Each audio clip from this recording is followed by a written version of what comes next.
Hello? Hello, hello, hello.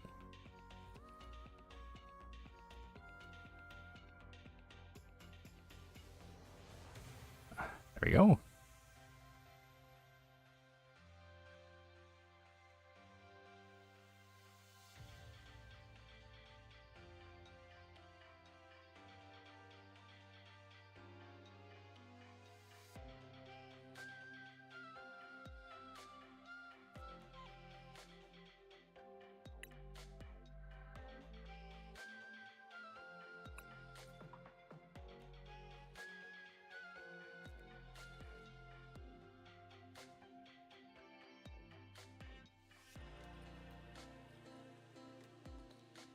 Hello.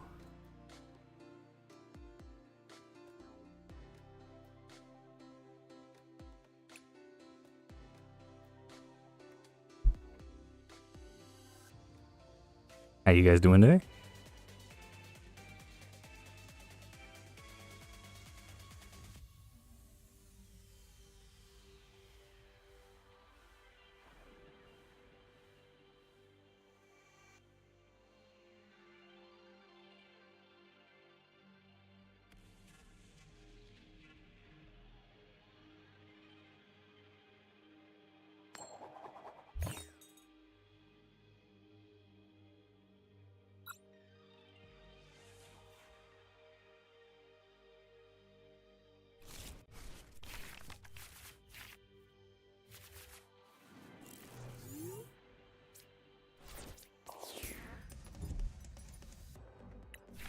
Welcome to the stream.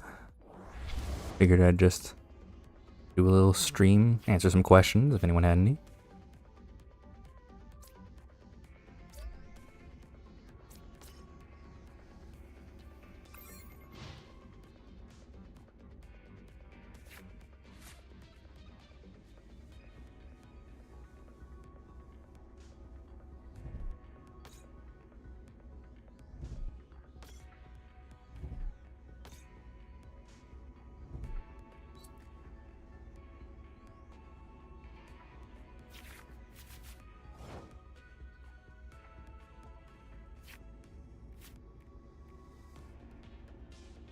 I've looked at the Pokemon TCG Pocket thing before.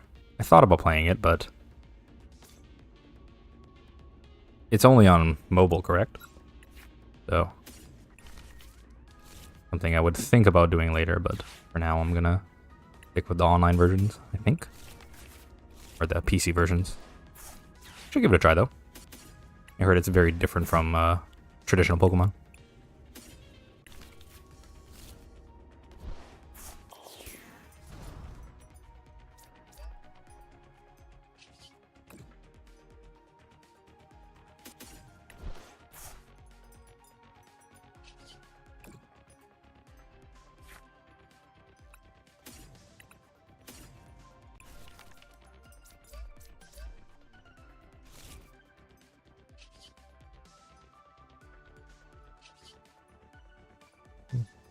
I think.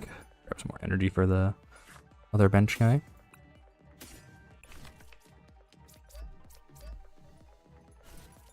Yeah, I wasn't quite sure what game I wanted to play today.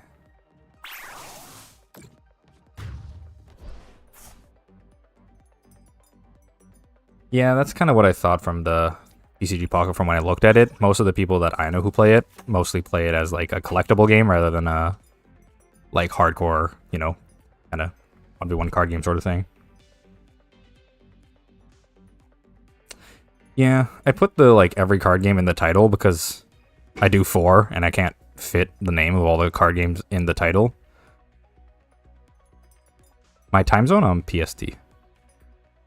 I would like to do other segments, like I've always wanted to do segments on like Gwent, Legends of Runeterra was a fun game I tried, Marvel Snap, Slay the Spire, all sorts of stuff. Like, there's just so many different card games out there that I would like to, you know, do videos on and reviews of and things, but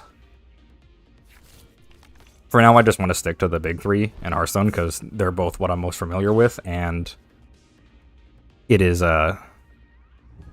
something I can fit in the title, you know? Like, I can put them all on the thumbnail. That way you have an idea of what you're coming into.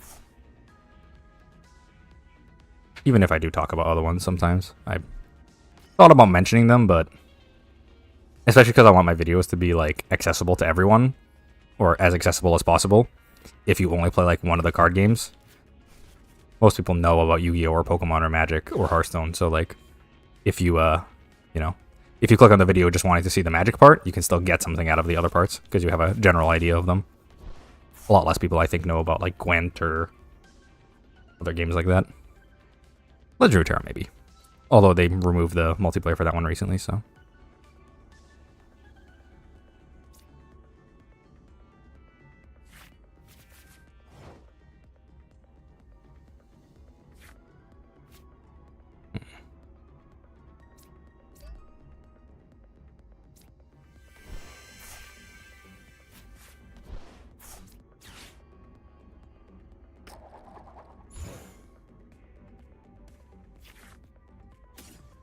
Figured it'd be good to do a stream though, just to answer any questions about any of my videos. I know I always get so many YouTube comment questions in the comments of all my videos, but I can't answer all of them, and a lot of them are just like, it's not really worth to answer the question in the first place, so I don't bother. But if they had those questions for like when I'm on stream here, I think it'd be fine for me to answer them here at least. It's just, you can get your answer a lot easier.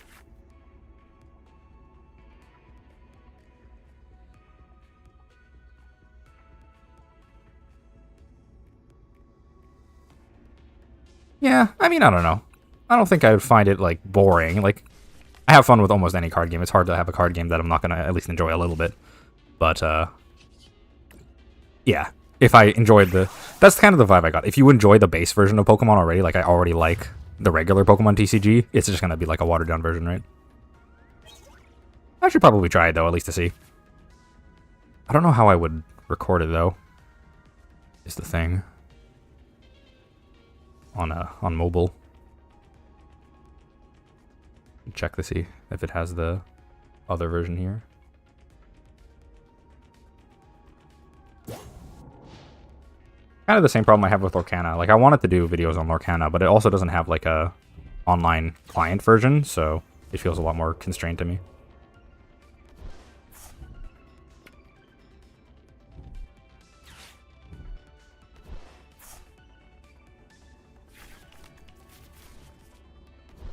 Yeah, it's only on the App Store.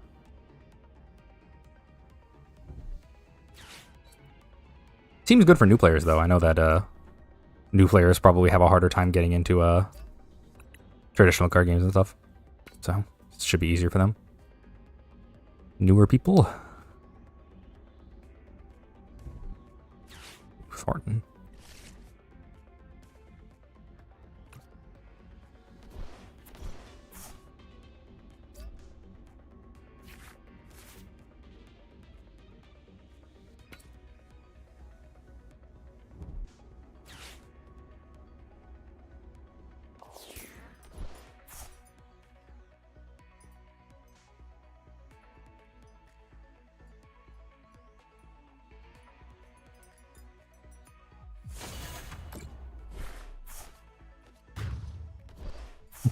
Yeah, definitely. Master Duel is not a very... Here's the thing. Master Duel released, like, relatively recently compared to, like... I mean, Pokemon TCG and Magic Arena have been around for much longer, right? But because they released it as, like, a new thing that a lot of people saw, I'm sure tons of people who played Yu-Gi-Oh! As a kid were like, oh boy, I can't wait to play Yu-Gi-Oh! Again, and then they hop into the deep end and it's like, oh my god, what the hell is this? They have completely no idea what's going on in the game. Just get turn one by some random deck at the bottom of the ladder.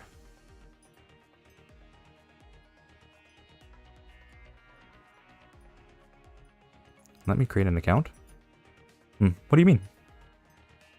Does the you have problems with your login for your Pokemon thing? Because I actually really like the way that at least specifically this Pokemon TCG does it, because it's all like free to play, and you can pretty easily get into it. Like, they give you free to play decks to start with. They give you, you know, a decent amount of stuff starting, and there's no like just put your credit card into the game button. Like with most other, like on Magic Arena or whatever, or all the other ones, you can just immediately enter in your credit card information and buy stuff like instantly. In this one, you have to go out and buy physical packs if you want to do that, which is a much higher barrier of entry. Which I think is good, especially for a game a lot of kids are going to play.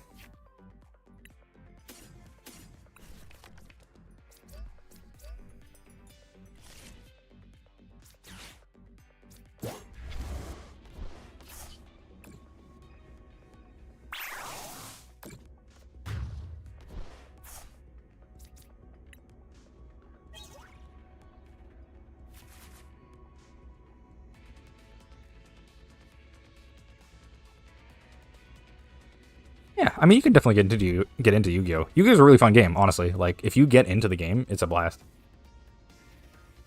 Pokemon Trainer Club page is broken. Really? Like, Nintendo would want to fix that. Oh, maybe it's because of the TCG Pocket thing. They were, like, focusing on that rather than the thing. The online one, but... I feel like it shouldn't be down. Let me look it up here.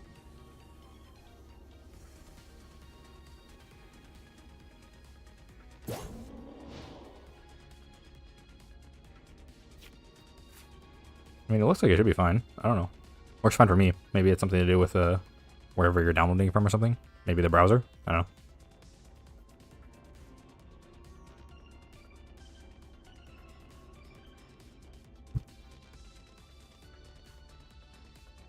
Yeah, Master Duel is a blast.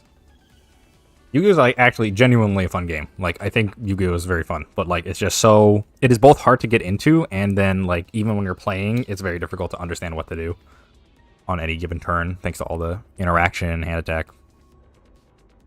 I can't imagine being a new player to it and just having to read everything. Oh, Rush Duel? I don't know that much about Rush Duel specifically. I've heard of it, and I think it's probably good, but it's like mostly a thing in Japan, right?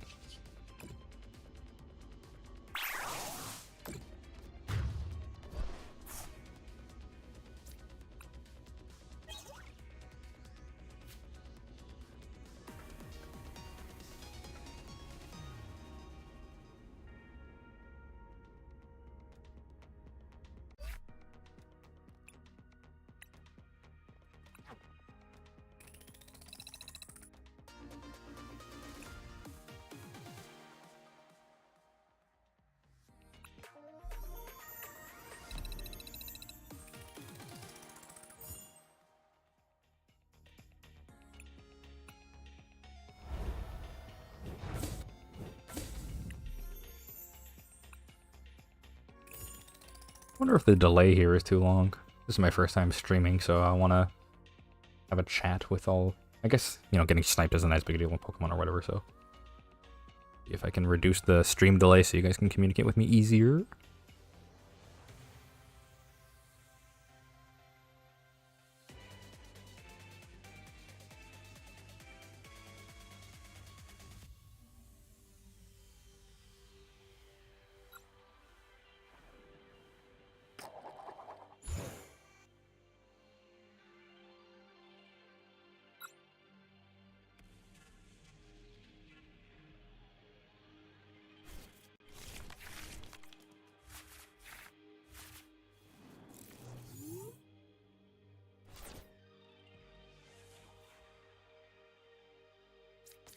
Shitty opener.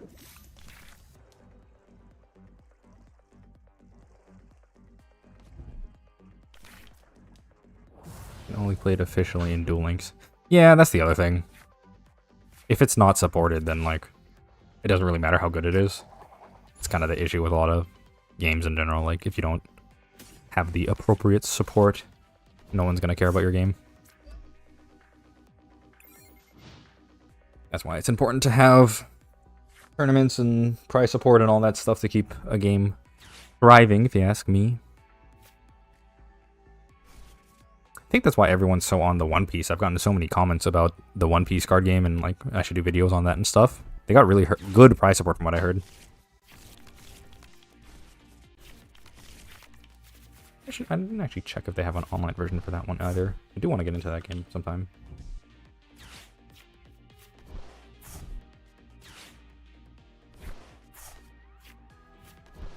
Yeah, they don't have like an online official one, do they?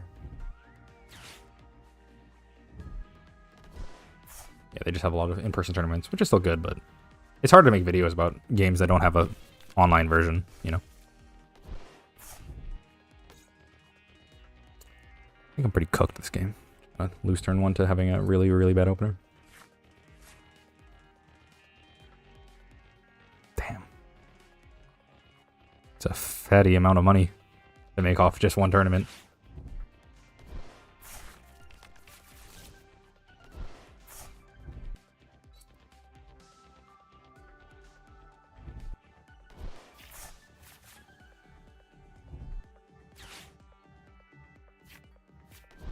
It does a little bit feel like it's kind of a way to force your game to be heavily played, you know?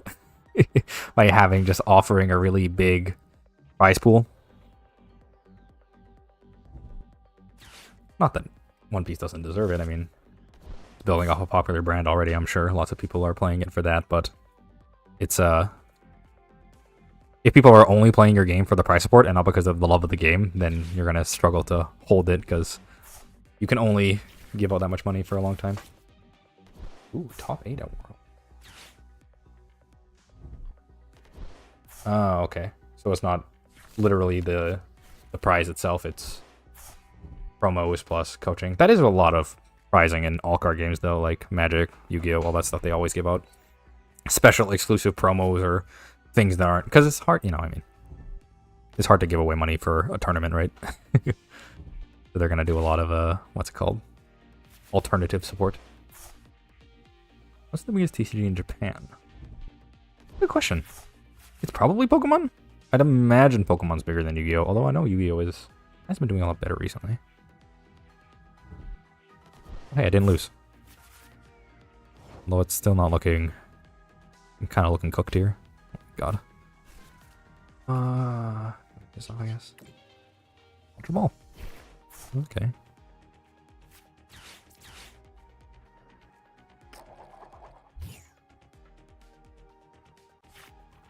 Oh, that's the last one of those I have? Oh my god.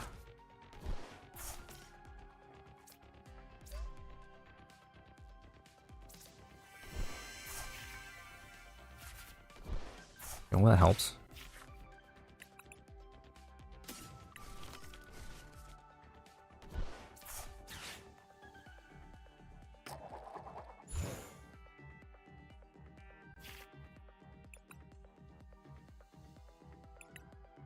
I need to take this and then just like hope for a miracle.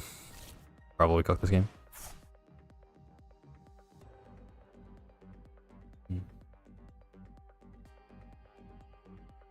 Wicked.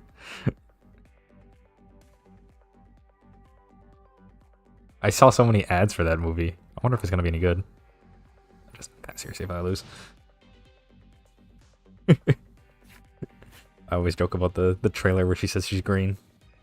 I've tried the One Piece TCG. It's surprisingly well built. Oh, my dishwasher's going off there. Alright, there we go.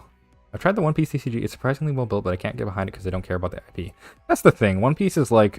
I watched the live-action Netflix One Piece thing, and I thought it was like pretty good, but the issue is One Piece is like... It's one of those like monolithic style animes, right? Like, you could spend the next like 2 years of your life and not catch up to One Piece, right? If you watch it regularly, so it's hard to get into it. Okay, yeah, that's good enough for me. I'm fucking I am unbelievably cooked here.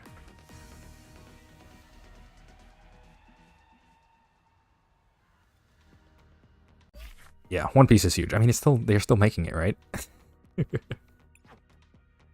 It's hard when you don't care about the IP. That's why I'm sad Magic's doing so many of these crossover thingies. I don't know if we got many Magic players in here, but they're doing all of the, like... They announced recently they're going to do many sets that are, like, not themed around the Magic IP. They're doing, like, Final Fantasy theme sets.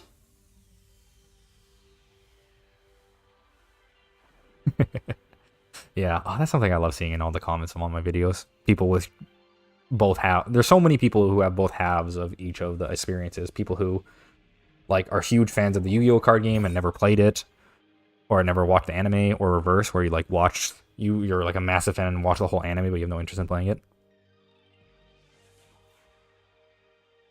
If I had infinite time, oh god, I wish I had infinite time. There's so many games to try and play, but I always end up coming back to my old favorites. It's hard not to. That's why I'm quitting Magic. Yeah, it's tough. They're trying to keep some of it alive. Like, I played a bit of the Foundations. I might play it a little bit on stream today. And it's like, it's fun. It reminds me of like old style Magic, but it's tough when they're like, they just say, we don't really trust. I mean, the story of Magic's never been like amazing.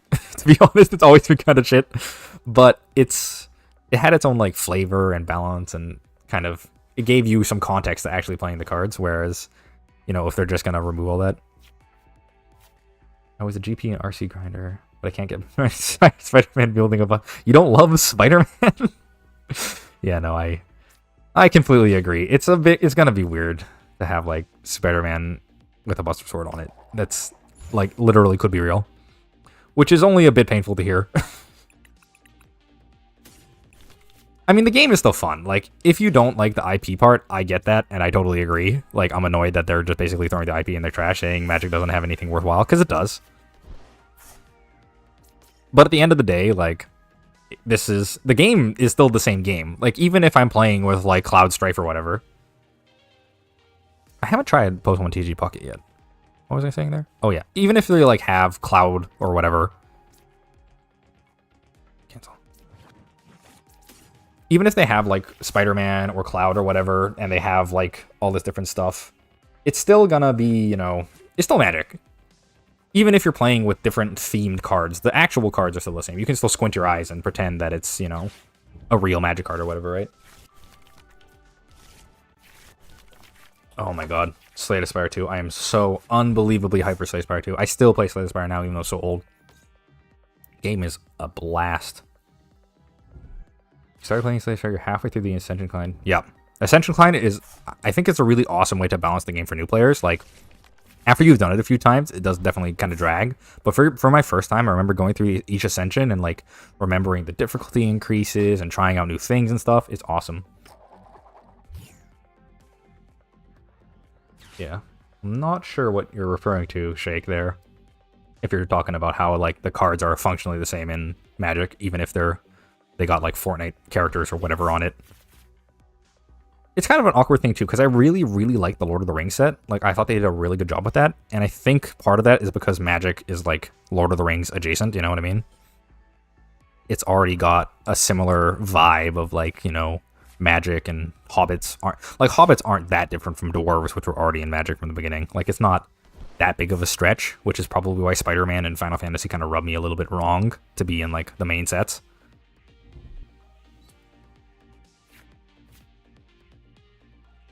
Maybe Magic just got tired of having to have a writer stitch together the entire plot line over, like, 5 previous years into one final thing, and then they end up with, like, the War of the Spark book that's a disaster. Maybe they just want to kind of sideline that as much as possible.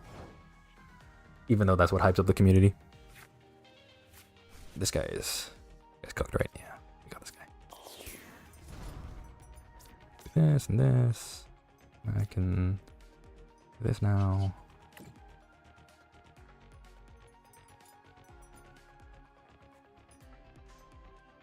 Yeah, it's like high fantasy adjacent stuff.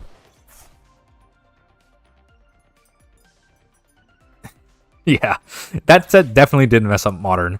It's so funny to me. So Magic Arena, they have the same ability as Hearthstone, where they're able to, like, they can nerf specific cards, right? Like, if there's a card that's, like, overpowered or whatever, they can, like, give a mana cost increase or whatever they do. But to me, from playing previous versions of Magic, that always just feels to me like they admitted that they've fucked it up, basically.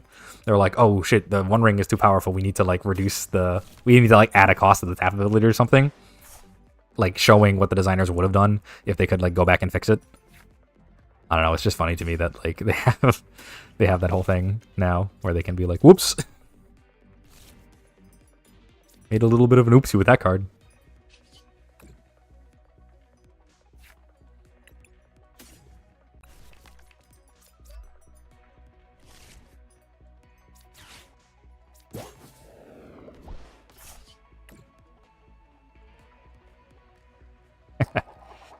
companion. Certainly one of the mechanics of all time. I have no... Here's the thing. I think the companion mechanic is literally fine if they were all bad.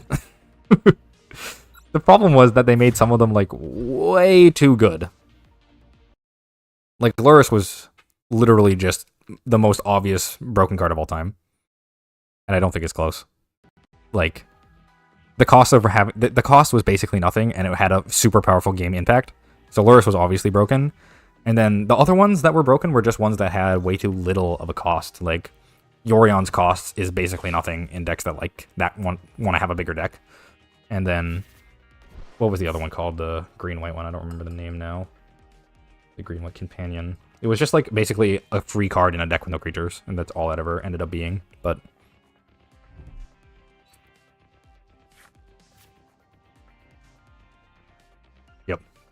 Yep, Yorion brings light. A classic deck right there. But, I mean, you couldn't not, right? Like, it was just so broken. I mean, it was obviously broken because it just pushed all 3-drops out of the format. Kahira, yeah, Kahira. Was Kahira, right? Yeah, Kahira, yeah. You're right. Like, the idea was fine. Like, all the other companions didn't see play because their cost was way too high, like, Lutri or whatever. I actually really like Lutri, because Lutri's a cool card to put in your cube, but, like, doesn't break the game, and they can just ban it in Commander, so that's fine. But, like, a lot of them just had effects that were like, hey, do nothing to change your deck building, here's a free card. And it's like, oh, you thought that would be okay? Like, just, like, Lurrus got banned in Vintage. it's Vintage. Nobody runs any cards that have permanents that cost more than 2 mana. Like, what's the... I don't know what they were thinking. I have no idea what they were thinking. Also, I remember that limited format was horrible, too. It really... sure was one of the sets of all time, huh? That one.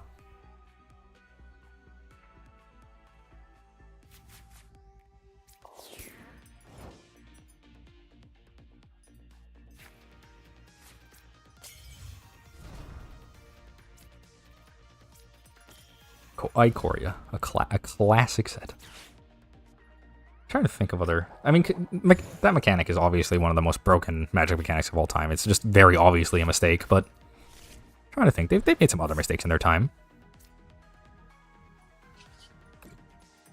There's lots of Magic mechanics that were mistakes in the olden days when we, like, didn't have, you know, modern deck building principles. How much more do I need? I need another 100. Yeah, Zenithar kind of broke it. I'm more forgiving for the draft stuff, though. Like, if you mess up the draft environment, it's like, you know... It's a lot harder to predict where the draft is going to end up going, in general. Just because there's so much variety in way draft formats kind of play out. Sometimes they're going to be slow, sometimes they're going to be fast. It's hard to build an entire draft format, especially with, like, unique strategies like that. Zenith Flare, just putting all the cyclers in your deck kind of thing. It's hard to tell where things are going to shake out. So I'm more forgiving on draft formats. But for constructive formats, it must be easy to, like... Anyone could see that Lurrus was going to be broken.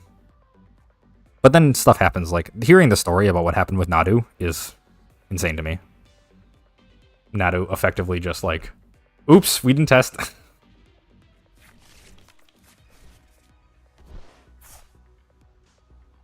Yeah...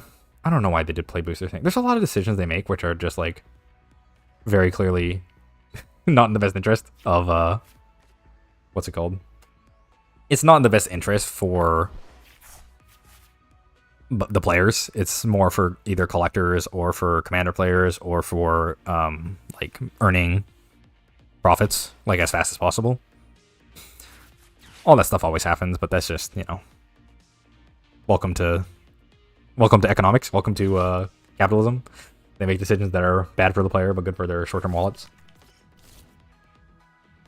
That's okay. Magic has had many, many disasters over the years. I don't think it's going anywhere. I still remember them talking about the interview with Mark Rosewater where he got pulled up after making... What was that broken set called? It was such an old one. It's Urza Saga, I think? One of those broken artifact decks from back in the day. They messed that one up hard, and then, you know, They all got called the offense and say, hey, if you break the game again, we're going to fire you all and rehire a new dev team. So, we'll see. And even if Magic doesn't end up doing well, there's always more card games coming out that can fill its void. Got you back into Hearthstone? Yeah. No problem, man. I didn't like the last Hearthstone set that much, but I'm a big fan of Hearthstone. I've been playing Hearthstone for like a really, really long time. I only stopped playing the game for one set. It was Alterock Valley, because that one came after United in Stormwind, which was just a complete disaster.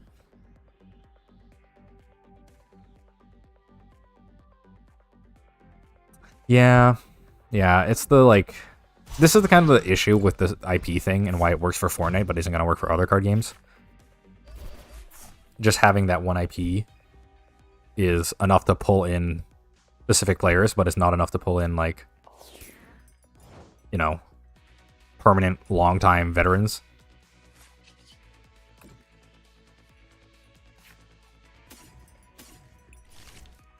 It's troubling, but... Hardest TCG? Oh, that's a tough question, man, because what do you mean by hardest?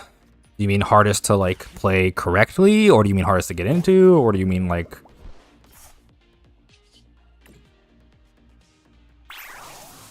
Hardest is a really tough question.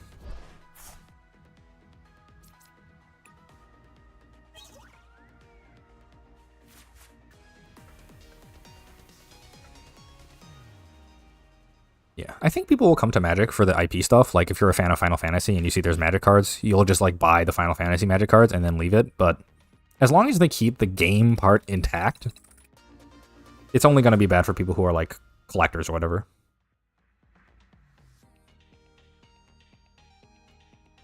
Go to the Pokemon, Go to the Pokemon TCG website. It's, Pokemon TCG Online is what this game's called.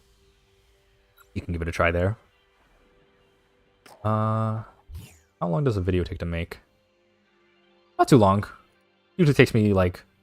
I spend a while thinking about, like, what I want to say in the video and, like, where I want to kind of go with it, because not all topics overlap very well from card game to card game, so I kind of want to pick a topic that I can make a point on in every card game, even if, like, for the Yu-Gi-Oh video, or for the video I just made about Yu-Gi-Oh, having no, like, resource mechanic. Yu-Gi-Oh doesn't really have a resource mechanic the same way energy and lands work in Magic or Pokemon, but you can still have that be an important point, kind of, because Yu-Gi-Oh does have costs and resources and stuff, just not in the same way the other card games do, so it makes an interesting comparison. I think the hardest card game to get into is just, like, most obviously Yu-Gi-Oh. I don't think it's close. All the cards just have so much more text on them, and there's really no, like, because Yu-Gi-Oh only has one format, there's no new player-friendly way to get in, even at, like, low power levels of Yu-Gi-Oh. Yeah, it's also just, like, so different. Oh, Shadowverse is a game I did want to check out eventually, but yeah, to start Yu-Gi-Oh as, like, a new player, I think the only game...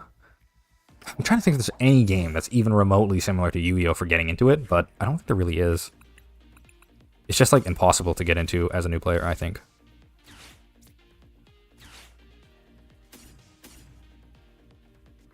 Which is, like, fine. I mean, there has to be one card game that's, like, for the super veteran players. Yeah, I had a lot of comments saying that, and I don't really understand, like, at all what they're talking about. Like, when they say that, like, oh, your cards in hand is a resource. And I'm like, well, yeah, obviously, but so is it. That's true about every card game. Like, that's the thing, right? Like, the cards in your hand, those are the resources you use to play the game in every card game. It's just more present in Yu-Gi-Oh! Because Yu-Gi-Oh! Doesn't have any other mechanic holding you back, so you notice it more. But literally every card game, like, the number of cards you have in hand is a resource that you spend. Every card has the inherent cost of the card you play. Yeah. Yu-Gi-Oh! Is definitely the hardest, though. I mean, it's just not close, if you ask me. So many of the cards have so much text, like, in Pokemon or Magic, like, you have a lot of time to get used to what your opponent is doing. Like, they play a card, you read it, it has some text. But, like, for the most part, you can kind of understand. Yeah, that's kind of what I was going with in the video when I was talking about the resources on the cards. Have I ever played Gwent? No, I never got into Gwent.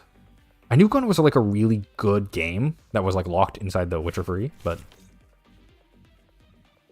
it's one I never really got into. I should try it someday though. Gwent is one I really wanted to play because I've heard lots of good stuff about it. I think eventually, once I kind of run out of ideas for what to do of this like style of video, where I'm talking about like the differences in specific card games over and over again, I'll get into like other card game types and kind of branch out there. I got lots of ideas for stuff to do.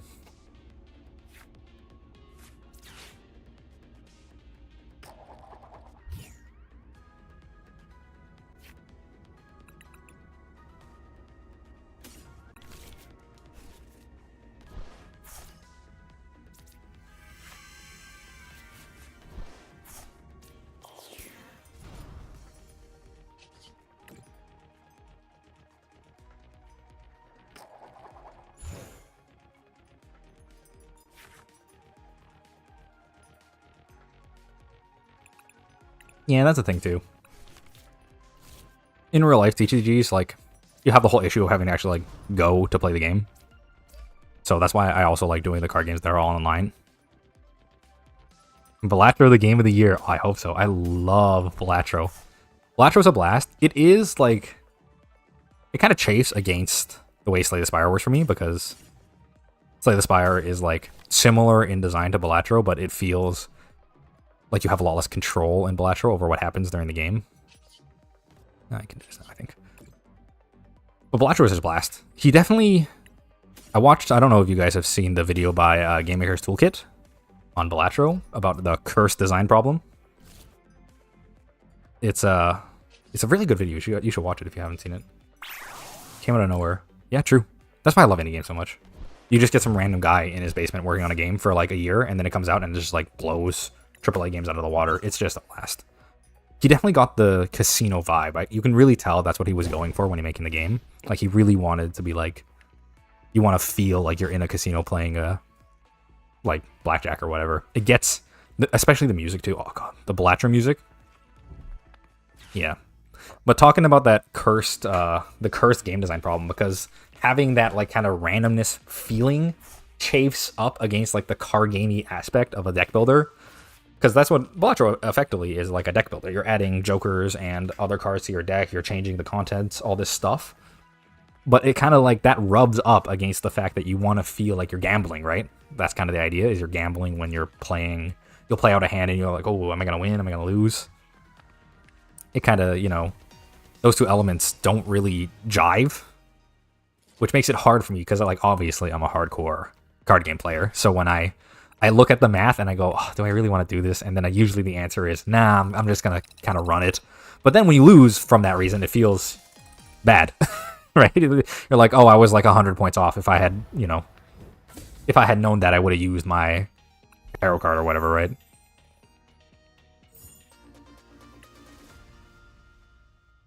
Well, Blatcher's just a blast. Like, I think the most important thing, especially for games and card games, and this is why Yu-Gi-Oh! Is such a struggle to me, it's you have to get the new player experience to feel good.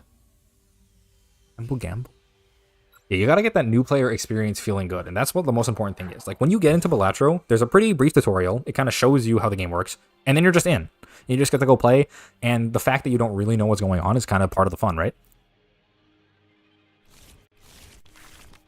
If you get into Yu-Gi-Oh!, you're gonna be like, drowning. You got no fucking idea what's going on, you're just like playing cards or whatever, and you have no concept of like what is or isn't good. What deck is this? Oh, this is the mirror? You'll have like no idea of what is or isn't like a good card. Not to mention like what, you know, what to do in different situations during the game. So you'll have a hard time. Alright, come on, hits. Sucks.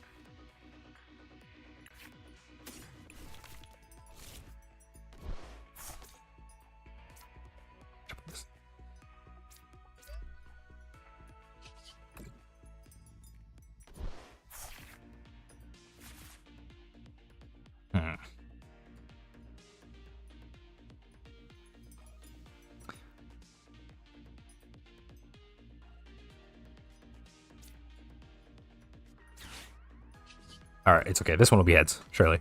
Right? Hopium? I'm just not very good at this game, turns out. Turns out I'm not that good. Sad that Yu-Gi-Oh! Is inaccessible. I wish Konami would do something. Yeah, I mean, all the...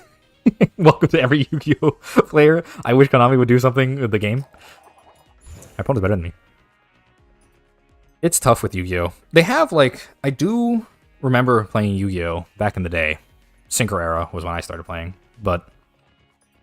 It is, I think if they just sanctioned or, like, made more serious Edison or GOAT or any of those old formats, I think it would really do a lot for people who are used to that old style of Yu-Gi-Oh! Where, like, you got to play with more, you know, it was slower paced, you had decisions to make, but they weren't, like, a million. Yeah, they canceled Spiel Duel a while ago. That's the thing, too. Like, I don't really understand what Konami's doing with it. It's weird. Yu-Gi-Oh! Is so interesting because they have that push and pull of, like, people who knew the game as a kid. I put... Okay. Maybe he just had all of his Archeops prize or something, I guess. bro just flipped the coin and then conceded. Yeah. Yu-Gi-Oh! Is really interesting. You have all those people who come from the anime, they love watching the anime, and they want to, like, play, you know... They want to play like it was shown in the anime. And you can do that, but you can't do it with, like, Blue Eyes and stuff, so they try to make those, like, archetypes viable. Same thing that they're doing with, like, Yubel now, right? Like, Yubel's a classic archetype that people love. So they, like, make it viable now. I don't know if people love Yubel, but, I mean, people love Dark Magician and Blue Eyes, and they try to make those viable, right? But then that rubs up against, like, what current Yu-Gi-Oh! Is. So it ends up being a little bit weird.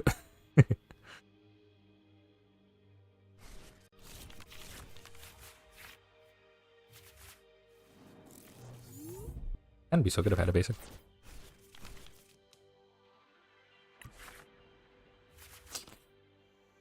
Hey, Karumpa. Okay.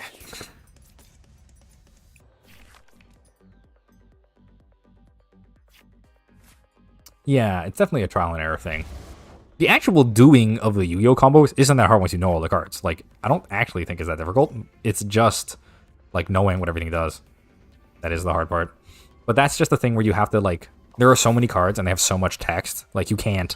In one game, you can't gain an understanding and even try to win the game. You have to, like, do the necessary, like, learning first to get an understanding of, like, what even to do is in the game. That's the hard part about learning Yu-Gi-Oh! Like, even Pokemon. Like, you get into your first game of Pokemon, and even if you lose, you, like, understand, like, what to do in the next game. Yu-Gi-Oh! Doesn't have that.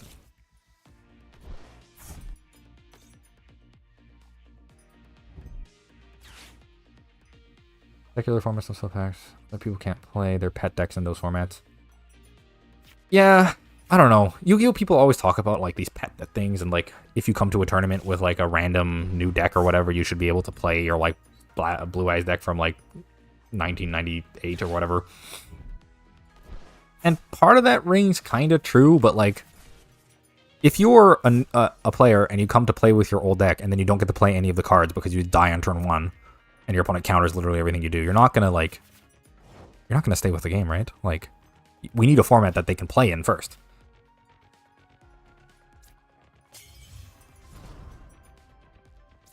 I don't want to put this here. On Ultra Ball! I just fired off.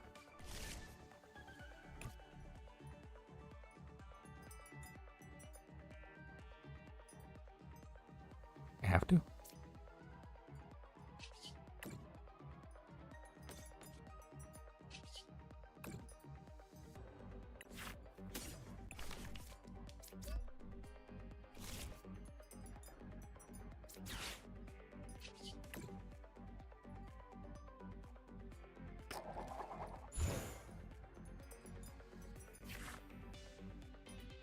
Yeah, a lot of the cards are entire novels in Yu-Gi-Oh!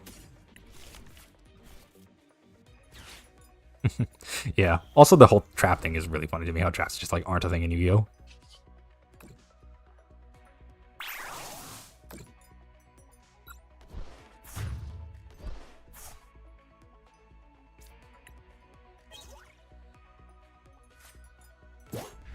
Oh. Thanks for the nice comment, Shane.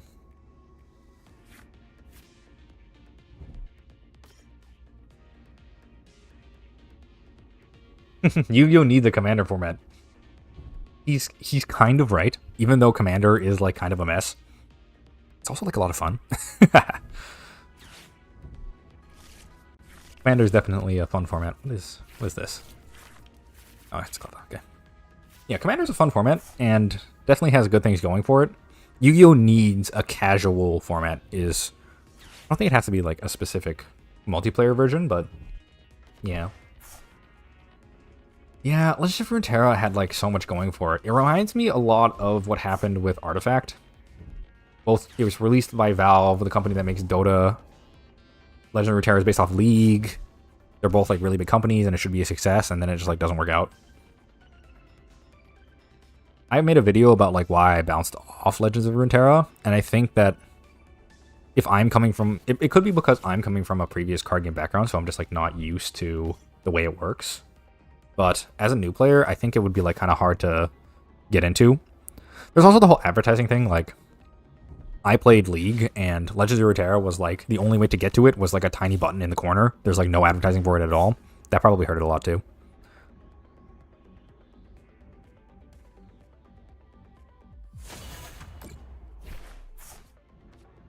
Yeah, I think I made the right choice this game by firing off the thing early. I can do this. Yes. I'm like out.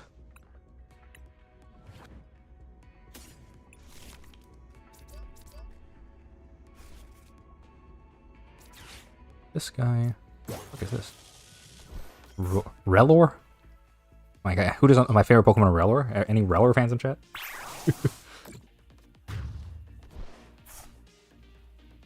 Yeah. TFT definitely benefited a lot from it being in the main thing. It's weird that it's like that with card games. TFT came out and it's like a huge success, and they've kept it around for a long time because of how good it was in the League client, but Legend of Runeterra just kind of like sputtered and died. It's sad too. I never liked seeing card games die. I remember, especially when I was younger, there were so many card games come out that I played. Still remember playing Chaotic so much. Yeah, mechanics bloat and stuff too. It was a tough game to understand from the very beginning, in my opinion. Like, it's got way less keywords and stuff, but... Shiny Riller. Yeah. I think if I got into the game, I definitely would have liked it a lot. Also, when I started playing it, I didn't know as much about League. Why, that's poor.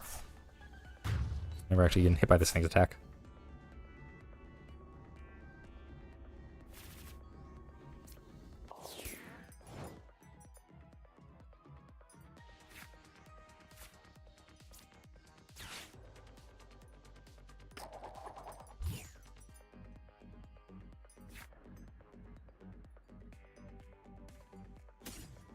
Can't get Encino here.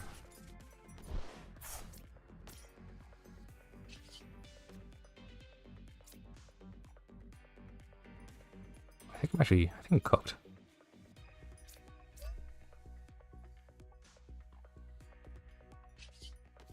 I have to do this. I have to get the Iron Hands?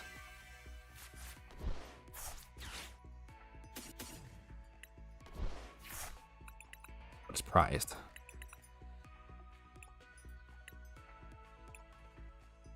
I think I'm dead.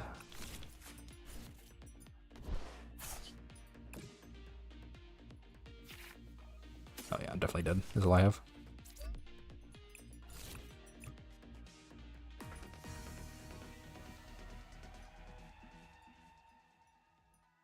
One of the few Gen 9 shinies that I liked. I haven't actually seen the shiny form of Riller. I think it was good. I remember Rabska, the evolved form. That one has a good shiny. One of my first TCGs with Hearthstone felt like home jumping to a new digital TCG. Yeah, that's the nice thing about digital TCGs. They're very easy to get into and they're cozy. That's why I'm so confused as to why the multiplayer version... Maybe it's just because the single player version does better too. Are you Jorbs? You think I sound like Jorbs, really? I'm a big fan of Jorbs. Maybe I based my voice off of him. Just got back into my LGS. I'm gonna sleep up Yu-Gi-Oh. Good. Love LGSs. Consider TCG Pocket is definitely a real card game. It's definitely focused on the collection aspect, which is why I haven't really touched it so far. Like, I think for me, it's not for me, obviously, but I know many casual Pokemon fans who are huge fans of TCG Pocket. Like, they get in there and they're like, oh my god, I love TCG Pocket. You should make a video about this stuff. Getting into it. Runeterra was the third TCG you got into. Yeah, maybe it's my experience with so many TCGs that made it harder for me to get into Runeterra, but... Oh, wait, Shiny Roller, Rose Golden Nugget? I didn't know that. That's actually kind of sick.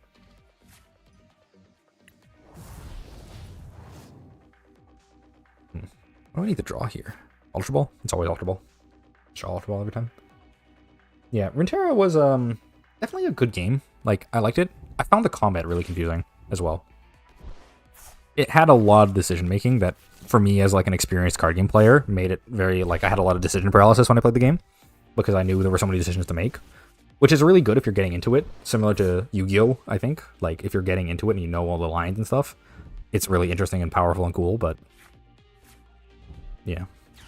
Pokemon TCG Pocket is cool visually, but yeah, it's kind of limited gameplay-wise. I would be interested. I mean, having 20 card decks is definitely like an interesting aspect, but it definitely feels more like the collection aspect to me, as opposed to being like focused on making like a really good game. Like, just looking at the cards, most of the EX Pokemon have like one attack, which isn't like not interesting. Like, it's fine to have a big Pokemon attack, but there's not tons of depth yet.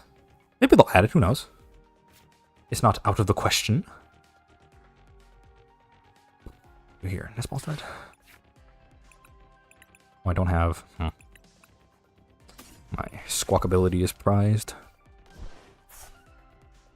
Yeah, I think it's definitely a fun game. Like, if you like Pokemon and you like collecting Pokemon cards, definitely a good game. You should try it. But if you're more of a fan of actually like playing the game, you should probably just play the regular Pokemon game, right? I already have 2 Archeops, right? And now I hope I don't get hooked by boss orders.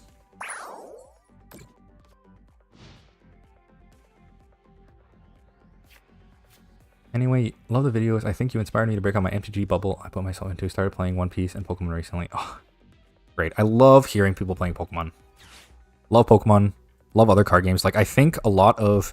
It's hard for a lot of people because you have that commitment to a card game, right? Like, you start playing Magic, you finally learn all the rules, you're going to events, you're playing in tournaments, you have your collection. Like, it's really hard to break into other card games because, you know, you're attached to the one you have right now. But I think it's really good to, like, expand your horizons and kind of see what else is out there, right? Because maybe there's another card game that you would love, but you never tried it because you didn't have the time, or you didn't have the energy, or you were just too committed to the one you're playing at the time. I think one of the best things you can do, especially in this new online era where you can play so many card games online, like, it's just great to be able to try a new card game online and see if it's for you, right? Ultra Ball's a great draw here. This. These. That means I can do some boss up the thing. Pocket is fun just as a collectible game. The proper TCG is more satisfying as a game. Yeah, I totally agree. You can definitely tell they made it for mobile. I mean, obviously, but...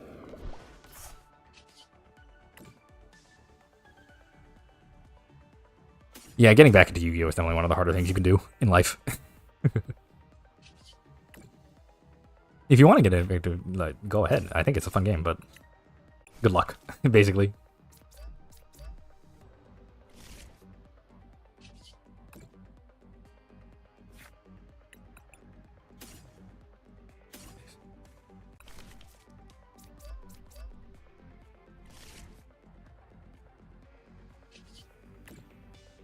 Yeah, no. Yu-Gi-Oh! Definitely a fun game if you can get into it, but hard to get into. I wish there were more it was more accessible for new players. I still remember, I don't know if you guys watch Raren, you probably know about Raren, but his video on trying to learn Yu-Gi-Oh! Is a really good, like, I think that should be the poster that kind of wakes up Yu-Gi-Oh! Content creators and Yu-Gi-Oh! Like, executives to be like, hey, this guy plays card games for a living and he can't play your card game. That's probably an issue. It shouldn't be so hard to get into your game that you literally need a guide holding you by hand. It worked better in the olden days because that used to be the only way to get into a card game because you didn't have online YouTubers that could explain everything to you, or like you couldn't play the online client and have a tutorial there going off for you, showing you how to do everything.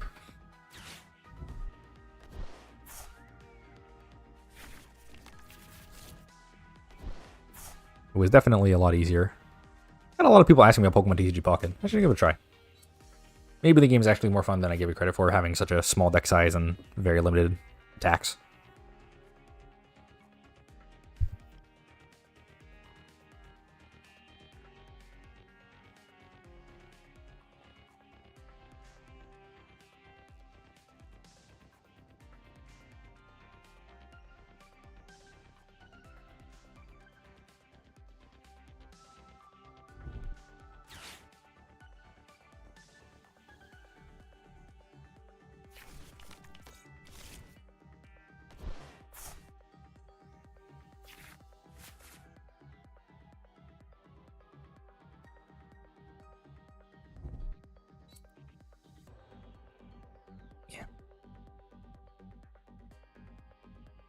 If you got time, definitely worth giving other card games at least a try, if you ask me. I know a lot of people don't have time to go into play a lot of different card games. Ready for Shadowverse World Beyond Spring. I do love it when card games reduce bloat. That is one of my favorite things they do. If you can reduce the amount of fluff in your game, it makes it so much easier for players to get in.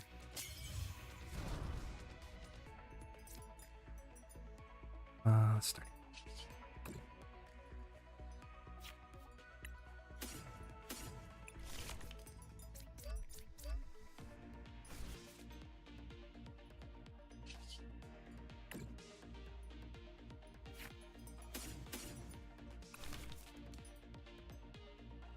$60-card Hearthstone mode. That would be cool. I wonder why they don't do something like that, huh?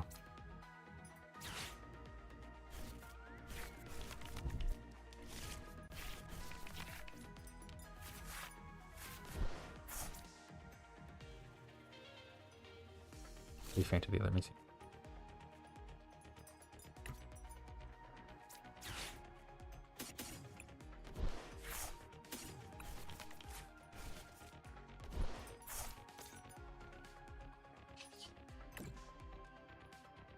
Yeah, Hearthstone game modes are definitely one of the strengths. This is why I'm so confused as to why Yu-Gi-Oh doesn't want to do other game modes. Like, obviously it's not going to sell as much, but if you can draw in new players and get them to move into the regular game, I think it's super worth it.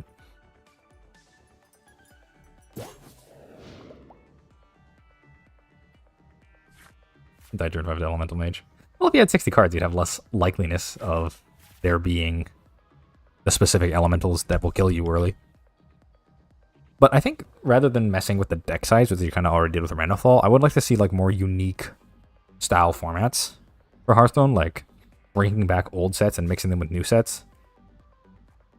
Kind of similar to what they did with duels, but like not without all the like extra added treasures and things. Like a wild format that's a little more like tuned, because the issue I see with wild all the time is that wild is so like there's just so many cards in wild. It's pretty hard to balance anything around the fact that there's so much stuff. Yeah, they have a big game mode in Rush Duel, but like it doesn't really count because they don't support it a ton, and it's like kind of off to the side. It's like only a Japan thing. I wouldn't count Rush Duel as a game mode for Yu-Gi-Oh the same way like Magic has like Modern or something, which is like a huge aspect of the game, or Limited. God, imagine if they had a limited format for Yu-Gi-Oh that was like MTG Drafts or something. Like that's something, because I started out playing Magic. Well, I started out playing Pokemon, but I started out playing Magic after Pokemon, and I never understood why there was no limited format. Wild is basically Yu-Gi-Oh-ish. That's true. Yeah, Wild is super crazy, and the combos are super fast, and that's part of the fun of Wild, but Wild, when they originally designed it, kind of felt like just like the dumping ground for all the cards that you can no longer use in Standard because they need a Standard rotation. So it's hard to balance for sure. Almost impossible to balance cards that make random effects. Yeah, random effects are a tough thing in Hearthstone. It's definitely one of the weaknesses of the game if you ask me. Like, I love the randomness. It's part of what makes games fun, but it's hard to balance that stuff with random effects, just getting random cards or like adding more spells and things. It's super tough. I do not envy the Hearthstone designers. They have a hard job without having to push it over power creep because they have a lot less flexibility in their card game. Although they did it really well for a long time. Like, I don't remember which set Ungoro was, but Ungoro was like an amazing set, and it came out like later into Hearthstone's lifespan. Yeah, Yu-Gi-Oh sets aren't built for sealed. This is the other issue I have with the way other card games like do like the play boosters and like the non-play boosters for Magic or for Yu-Gi-Oh. They have like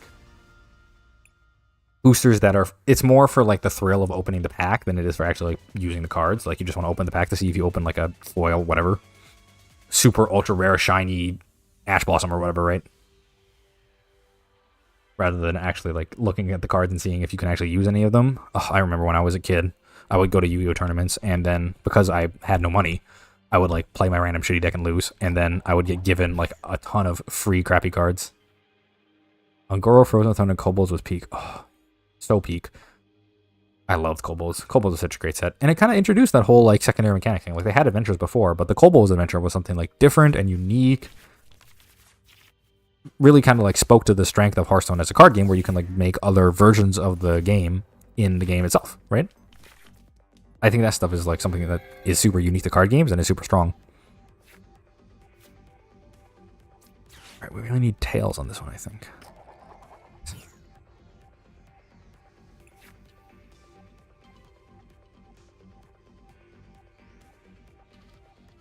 Yeah, Unstable Portal was definitely one of the cards of all time. Like, the randomness is, like, part of what makes Hearthstone unique and fun, if you ask me, but the issue is definitely that, like, in that GVG era, the randomness was just, like, so uncontrollably random. Like, it's hard to justify. My jaw's to bite. It's so funny to me how Shutterwalk, like, everyone complains about it being broken and stuff, but it actually, like, wasn't completely broken just because of how much time it took to set up the combo. It's just the fact that the combo took, like, 10 minutes of your real life you have to sit through while your opponent kills you. Or if you're the person playing it, you have 10 minutes to sit through of them doing the combo. Kind of insane, honestly. My opponent is going to destroy my ass. Yeah, Hearthstone was so fun. I remember having such a good time with Hearthstone. Discover mechanic is just such a good mechanic they added. There's such a reason why they put it on like every single card afterwards. It was so fun playing Stonehill Defender back in the day. Just having, like, not having it be super predictable exactly what your opponent's threats are going to be every game. Like, it varies from game to game, so you have to prepare for extra stuff as the control player, or if you're an aggro player, like, you have the optionality of picking, like, a more early game defensible taunt minion. Cards like that just really make me happy for Hearthstone, but... yeah. Oh, I don't know if you guys know. There's a really old Disguised Toast video where he does the combo, but with no win con, where you just gain, like, a million... what's it called? You gain, like, a massive amount of... armor. You just have, like, there's no life drinker in the combo, so you just gain a ton of armor rather than killing your opponent, and then your opponent has to, like, sit through it and wait for the draw. I thought about making a video about that, because it's just so, like, unbelievably toxic. I can't imagine playing against that. I hate this matchup so much. I never beat this deck. Into the pass? Kind of sad.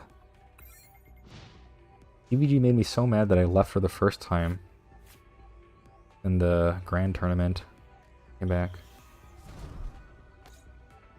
Yeah, that's the thing that happens with lots of card games. People jumping in and out, dropping on and off from time to time. It's, you know.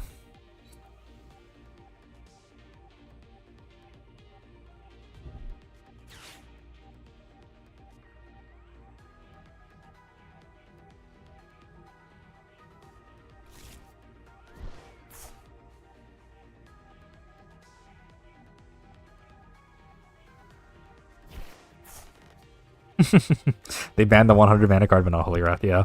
Well, because Holy Wrath is, like, iconic, right? Holy Wrath is, like, one of the original cards from the base Hearthstone set. It'd be weird to ban Holy Wrath.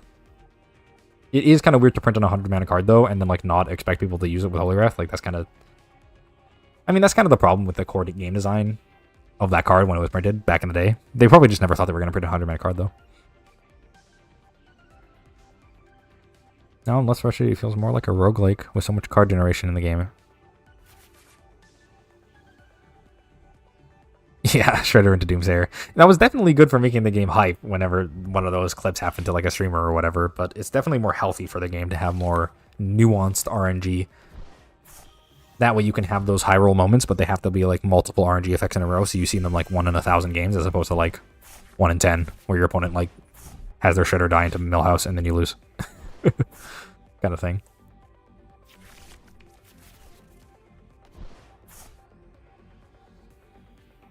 Hearthstone definitely also suffered from the fact that Blizzard kind of, you know, died. Blizzard definitely fucked up some shit hard. I hate playing against this deck, man. I'm just so cooked. I'm just gonna, yeah, retreat here and then smash my guy, and I have no recourse.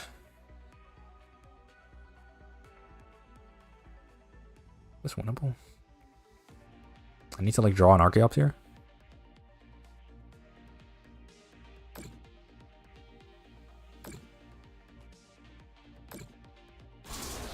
I think Shutterwalk was actually probably one of the good things for old Hearthstone. Made unique stories, which is what was more important to them back in the day. Even though it wasn't like incredibly overpowered, just annoying. The animation thing probably should have been something you could see through though. Faint those. I think I'm still just like screwed, but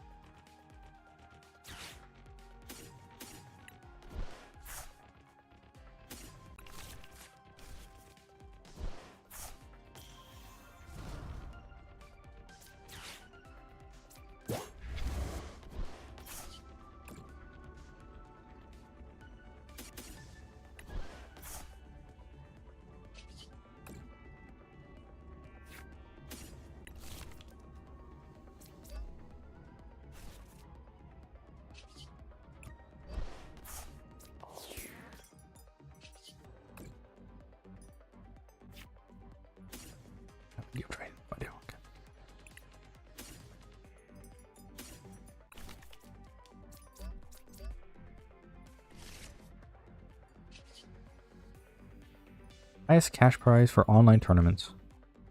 In the card game sphere? Probably. Unless Artifact had a really, really high cash prize tournament back in the day, but Artifact died so fast I don't think they had the chance. Yeah, the hype around Hearthstone definitely died. I mean, they just messed up so unbelievably hard with United and Stormwind. Like, they literally blew up the game. And they've messed up the game many times before, but at least it was balanced-ish. Like, you would have an annoying time where you played against Rogue, but it wasn't like literally if you played him and you lost the game. If you do something like that and then you nerf it a bunch of times and it still doesn't kill the deck off, you're like... There was just some core issues at the design phase for those cards.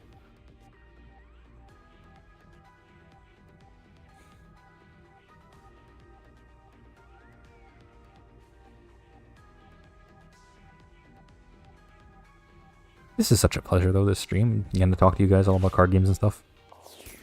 Makes me happy. Is he gonna not knock out my Ursaluna? He just planning on sniping the reader? Oh, he is. He's gonna do 200 plus 60 on the bench. And this Rigid Drago thing's annoying. There's a reason this is the best deck in the meta, though.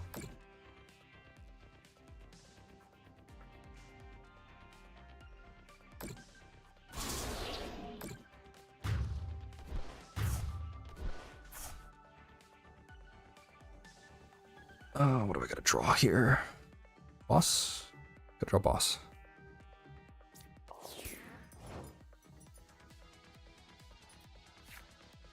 Okay.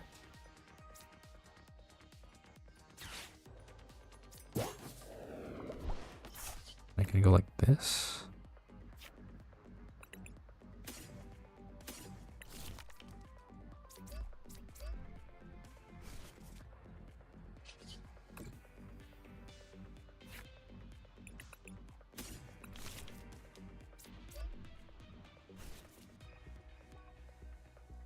You just want to throw this in the trash.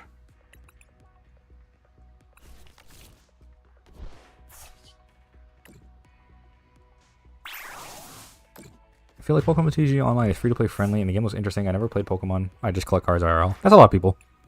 I think most people who have Pokemon cards mostly collect. Because, I mean, it's Pokemon, come on. It's all about collecting them all. You got plushes and other sorts of things. All sorts of stuff. Does he one-shot this? 280. Oh, he's got guarantee in the yard. I didn't see that. No. Not much to do there.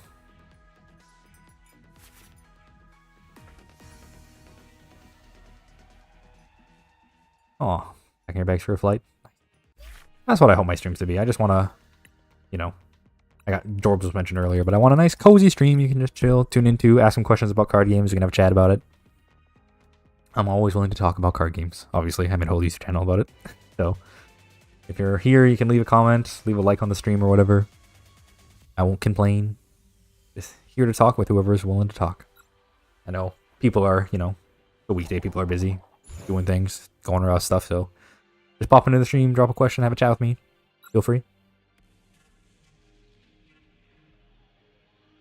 We can talk about ridiculous things that happen in card games. Because there sure are a lot of them. This is the one thing about this Lugia deck that I don't like. There's so many opening hands that are like this that are just like completely unplayably bad. Can be tough sometimes. Although if I draw Lugia V, his hand actually becomes really good. That's one thing I like about Pokemon. You can get horrible hands like this, and then you're one card draw away from the hand being really, really good.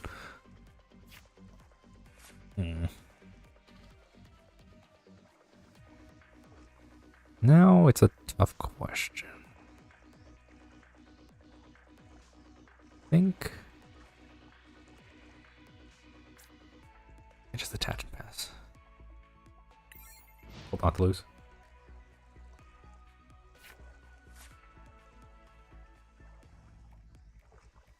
Maybe I should make a video about the Pokemon TCG Pocket. I have a lot of people asking about it. Because I don't think the game's bad.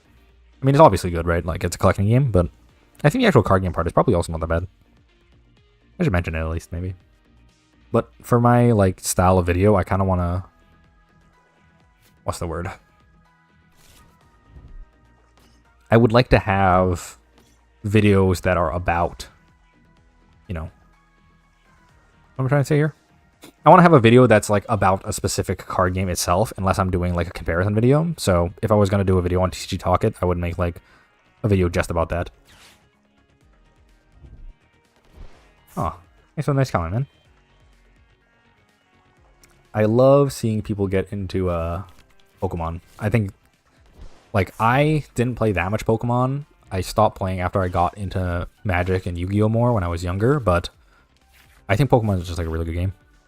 And it should be played a lot, because it's great. RNG is definitely high in Pokemon. There's a lot of luck, but I mean, there's a lot of luck in all card games. It's kind of part of the deal. TCG Pocket. I think I'm going to make a video on it. I'm getting a lot of questions about it. I think it's good. I've heard a lot about it. The game, I mean, the game obviously has its fans if I keep getting asked about it, so I think it's probably more good as a collectible game, like as a physical, like as a card game that you're going to play on the regular. I don't think many people will have it as that. But as a game where you get to collect cards, I think it's good. You are able to buy in Pokemon TCG Pocket, right? Like, they let you buy the card specifically, which is something I do like that you can't do specifically in this one. They don't just like let you buy whatever you want. This works, right? Yeah, this works. We do this.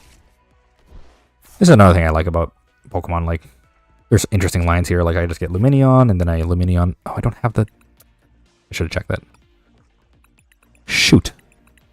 Oh, it's like really bad. Whoops. Guess I do this. Because now I don't have access to Jack Q. I think that's how it's pronounced.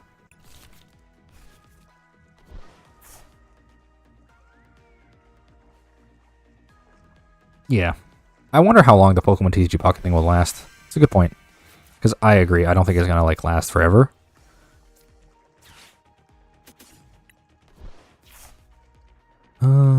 grab... I need... Can I have those already covered? I'll grab the minion.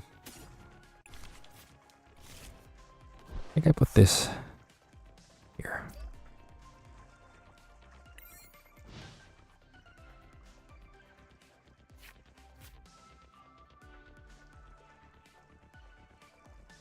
You made a card game, and I would like to... I created a card game, and it would be awesome listening to your opinion about it. Is there any chance to do it? Maybe. I mean, you can drop the name and I'll look it up. I don't think I'm in the process of like playing any like new card games at the moment. I still have lots of ideas for my videos for card games that I have going on right now. Like, there's so much more to talk about for Magic, Pokemon, Yu-Gi-Oh, Hearthstone combined. I think I want to keep it on that for now, but eventually I'm definitely going to dip my toe into many other card games. Yeah, I don't think the balance is that important to them in TCG Pocket, which is why I agree when you say they're probably not going to focus on that much. It's probably more important for them just to keep making cool cards that people want to open. I mean, it's obvious by the design. They started with, like, what, Charizard, Mewtwo, and Pikachu as the most popular ones. I wonder if that's daunting. I've never not played Pokemon. Like, I played basically every game leading up to Scarlet and Violet, so I know all the Pokemon. But if you're, like, someone who played Pokemon like a little as a kid and then you're coming back to it, isn't like intimidating to see like Iron Hands or whatever, or like Cinccino, or like these Pokemon that you don't know about? Is that kind of weird when you open it and collect it? Because I think that's kind of the idea from this new one, right? It's just the 151 originals. Yeah. Post a comment in the, put in comment in my video, or, I actually don't know where you can test me to it. As a new content creator, I don't really have tons of stuff set up on like Twitter or whatever if you want to message me or any of that kind of stuff. I should probably set the thing up. There'll be a trade system in Pocket? That would be interesting. Because trading is like something that's really hard to do in digital games because the accounts are free, right? It only works in Magic Online because you have to pay money to get an account. So like you can't just trade anything for no cost. And even they have special like trading bots and stuff that happen.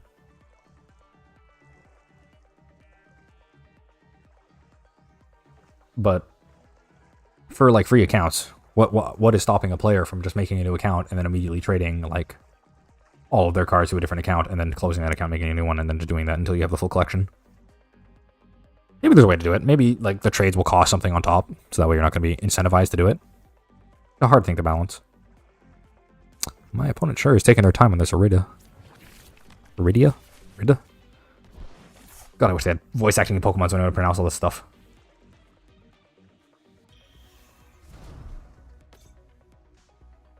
Yeah, that's the thing. Like, a lot of people stopped at, like, whatever their generation was from when they were a kid and never continued with it if they weren't, like, huge, die-hard Pokemon fans, right? So, coming into a game, that's why they always focus on the original 151, because that's the one that, like, no matter what time you started playing Pokemon, Charizard was in the game, right?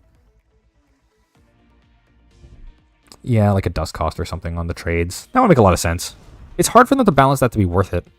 Although I guess it does. Pokemon's all about like having friends and stuff, right? Like you want to trade with your friends. That's kind of core to the original games as well. So it would be nice if they could put something in that's like that.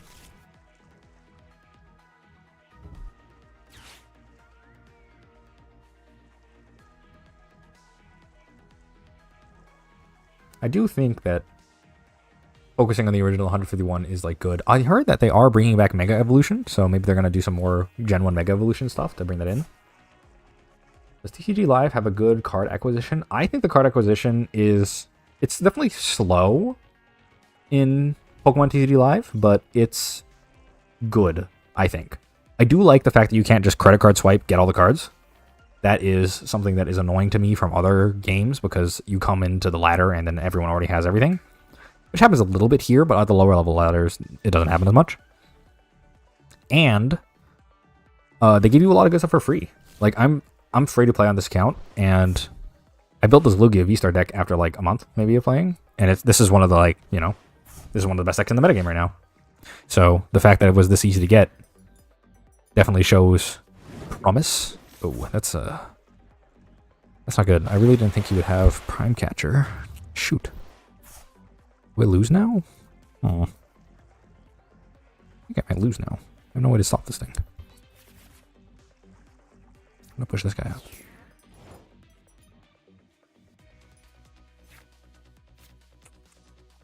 Oh, that's like really bad. Yeah,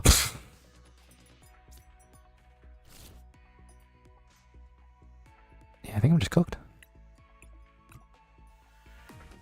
Yeah, I would say the card acquisition is pretty good in this game. The text on the card is too small. Hey, if you get into the island version, you can increase the text by using the Control Plus. What? Pokemon TCG Live has a really bad rating on the Play Store? Why? Really? That's a huge shocker to me.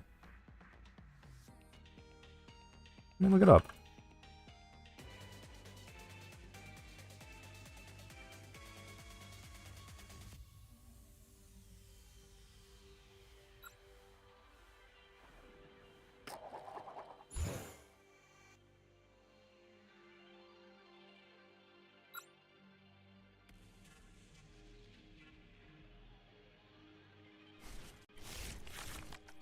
Yeah, it's rated 2.5. What's with all the 1 stars?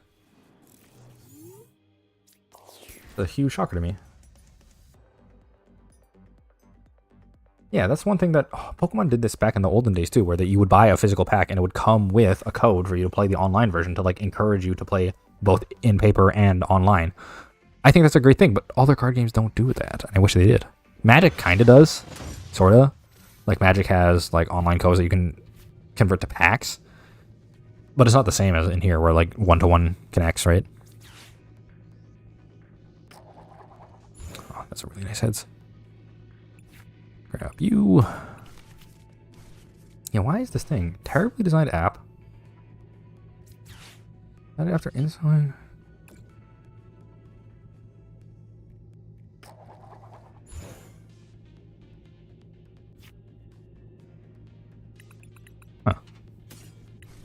Yeah, a lot of angry comments here. I wonder why.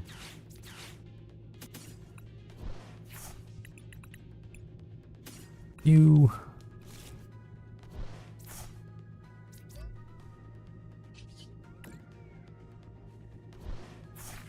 Maybe the app version is buggy. I don't know. I've played it with the online version. It doesn't seem that bad. It hasn't been buggy to me. It runs a little slow, but I mean that's to be expected. The Magic Online runs or Magic Arena runs way slower on my phone, and it's fine.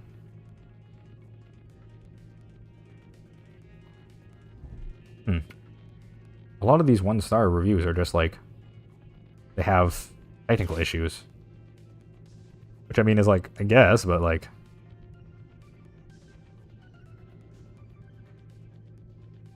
unplayable on Chromebook. Why? Are these reviews all for? Oh, some of these are recent. It's so confusing to me. I mean, I'm literally streaming the game right now, and it's running fine. How often do you stream? I mean, this is literally my first stream. I do want to stream more often if I can find the time to, but I got like a full-time job and videos to make and stuff, so we'll see how often I can do it. But I would like to stream more. I like chatting with folks. I love playing card games, and I'm gonna, I was gonna play anyway. So having you guys here to talk to is a pleasure for me. What is this deck? Dialga? Oh, this is the Matang deck, right?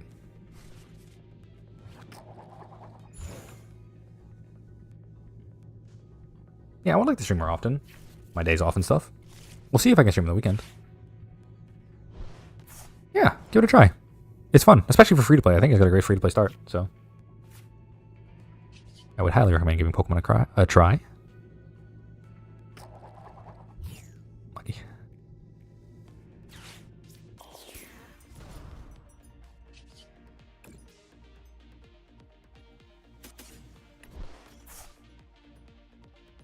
Now, do I want to Iron Hands already? Let's me save the boss. Sure.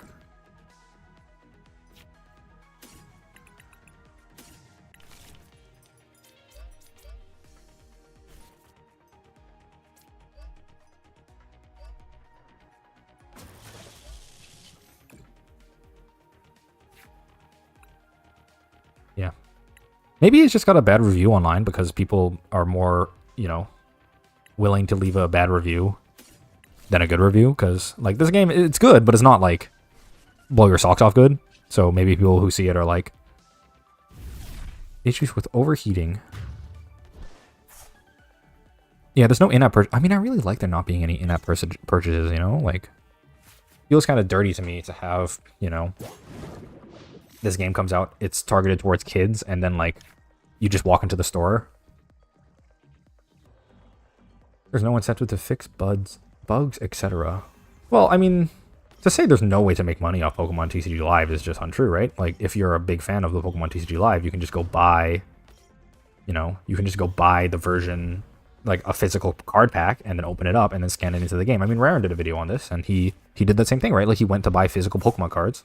That's money for them. He's not going to use the cards, he's just collecting them or whatever, but he needs those codes to play the online version. So that's a way to make money off of it, right? Also, if you play the card game, you know, free to play on here, it's possible you'll get into the physical card game like I've been thinking about, right? It's not like there's literally no value. It's possible that they have age devices, yeah. I don't know. I mean, it's hard to trust the reviews on websites like this too, right? Like on Google Play or whatever. Because if you like are like me and you love the game, it's like you're not going to leave a review, right? Because you're just enjoying it. But if you hate the game, like if the game crashes on you and then you lose a game, you're going to leave a review and be like, this game sucks. You know what I mean? Yeah. There is not tons of incentive to like make the game run properly, except for like the backlash, but our Chronos take an extra turn after this one. Good attack. But it doesn't one-shot my Iron Hand, so I think fine. Pokemon Company kind of have given up on the app. TCG Live is good. Yeah. I think it's good too. I think these reviews are skewed. I don't know why. But anyway. Nuance online is like not a thing people have. I don't really understand. That's okay. It's hard to think constructively about things. Especially card game players. A lot of people just play their one card game and stay in their own bubble. That's why I made my channel too, because there's so many card game accounts. Like people, like I've seen so many different card gamers that are just like, you just play your one game and that's, you know, that's the game you play, right? Like you're not going to go through the work of learning a different card game or doing all that other stuff because it's harder. But I think there's a lot of value in it, you know? I think there's a lot of value in spreading your reach and trying out new card games and learning about other systems and stuff, because you don't know what you like if you only play one game. You know you like that game, but what if there's another one that's even better for you, right?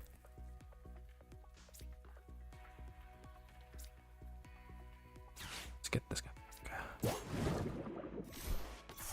Then I want to Ultra Ball here. This. Think on the minion.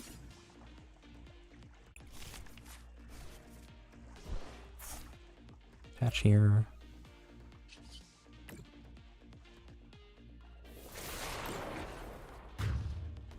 That's why I stay off social media unless I go to Twitter to find funny stuff. True, so true. Actually true. Social media, there's so many insane people. Complete psychopaths on there. I get some of them in the comments too. Although, so far everyone in the comments here has been a real pleasure. I played Yu-Gi-Oh! Digimon card for Vanguard. Yeah, I get a lot of people who, like... I mean, I guess it should be a little bit obvious that I'm obviously, as a card gamer channel, that gets a lot of, you know... has a lot of different people who play lots of different card games. I'm going to get people who are coming from the background of playing many card games. That's probably why I get so many requests to cover other games like Vanguard or Shadowverse or any of that kind of stuff, but it's tough because for the people who don't play them, it could be confusing. Yeah, variety's great. I know many people in my life who just, they never spread their wings. And sometimes it's reasonable, like, you know, not everyone has time to play all sorts of different games or learn things. Wouldn't use social media if it wasn't related to my job. Yeah, true. I should probably get more into the social media game if I'm going to try to be a full-time content creator. Right now I'm just doing this stuff on the side, but I would like the idea of going full-time. That would be a pleasure for me, but we'll see if that's in the cards or not, so to say. Because, you know, I need to make enough money to live. So I should probably, if I want to do that, establish a more present social media account. I need to set up a Twitter or something so people can message me and things, because Right now I just have YouTube comments and I can't answer all of those because I get so many. But doing this streaming more means I can answer more questions, so hopefully I can answer lots of questions here if you guys have questions about opinions of my videos and stuff. Because there sure are a lot of comments I would love to answer, but I don't have time to get into it all. Here I got lots of time to talk.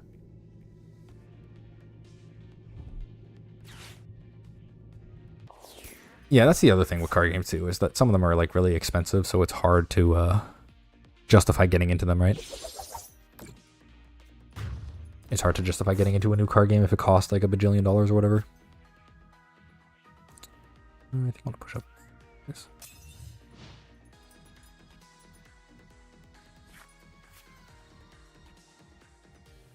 That's another issue with Yu-Gi-Oh! Like, I think Yu-Gi-Oh! Would be more defendable if it had a really high barrier of entry, if it cost less. But it's both one of the most expensive ones, so you have to commit a lot of money to play the game in the first place, which is hard to do if you don't even know how to play the game because there's no beginner-friendly format for you to get into.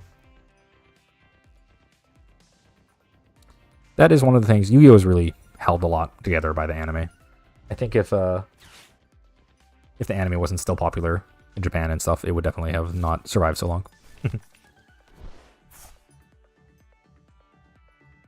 That's what I'm always saying. Successful games, yeah, if you want to play competitively, of course. And there's no non-competitive ladder, right, in Yu-Gi-Oh! I mean, there's a casual format, but even there, you're going to play against competitive decks that try to win. It's not like they're not trying to win. That's the only thing there is to do in Yu-Gi-Oh! So I think it's important to have options as a new player. Both have options for how to learn the game, but also options in deck building and interesting decisions. Like that new player experience, even though you don't see it as a developed card game player like me, I think it's super important for both the lifetime of your game. You have to buy dupes a lot.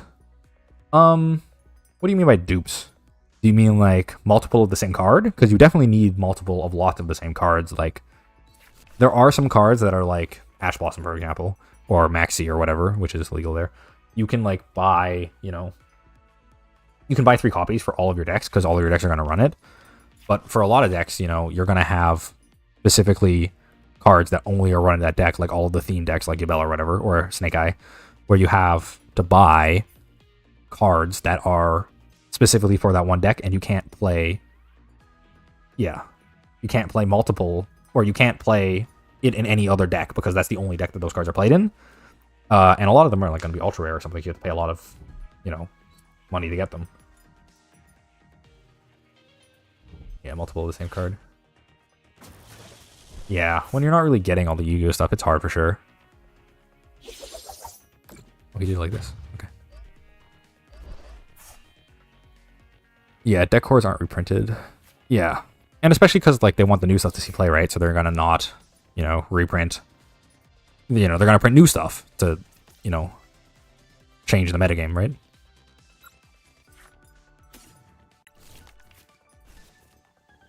They're gonna print lots of new stuff to change the metagame, and then because they print the new stuff that changes the metagame, you have to rebuy the new cards for that specific deck. There is definitely a lot of carryover and like hand traps and stuff, but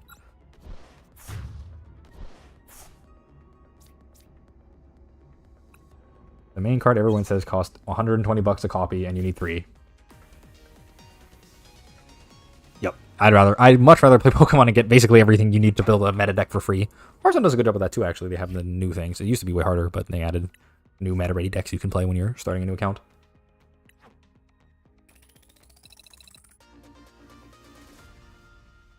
Yu-Gi-Oh! Apps def good for newcomers for learning the mechanics. Yeah, they need apps for that kind of thing for sure. Special apps for learning new mechanics. I just wish they had a paper version that wasn't just have your friend explain to you how the game works. Like a friendly format. Like Commander is what became Magic for that, but it used to be Standard, because Standard is slow and straightforward, and like you can kind of understand what's going on during the game, but it's still competitive, because Commander doesn't really give you an understanding. I mean, it gives you an understanding how the game works, but it's so different from all the other ones, it's not really the same. Are you doing YouTube full-time right now? Twitch? I'm not doing it full-time. This is my like side gig going on right now. I have a real job. I work in a restaurant, but I am doing YouTube streaming right now because I've only uploaded videos to YouTube. I was thinking about co-streaming on Twitch. I wasn't sure if that would be something people wanted though. I don't know how many people have Twitch accounts, so If you guys want to see me on Twitch, let me know. I would probably, I could figure out how to co-stream on Twitch. I've never done it before, but I can see. Yep. First deck playing in Pokemon cost like $40. I mean, Pokemon's always been super affordable. I remember the expensive decks. Like, some of the most expensive decks in Pokemon cost as much as, like, one card from Yu-Gi-Oh! Which is insane to think about, but it's true.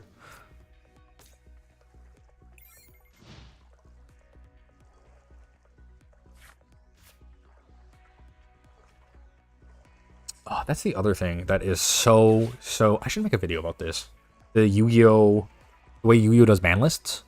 Because Yu-Gi-Oh!'s ban list is not shared. And if you come from literally any other card game, that's going to be really confusing to you.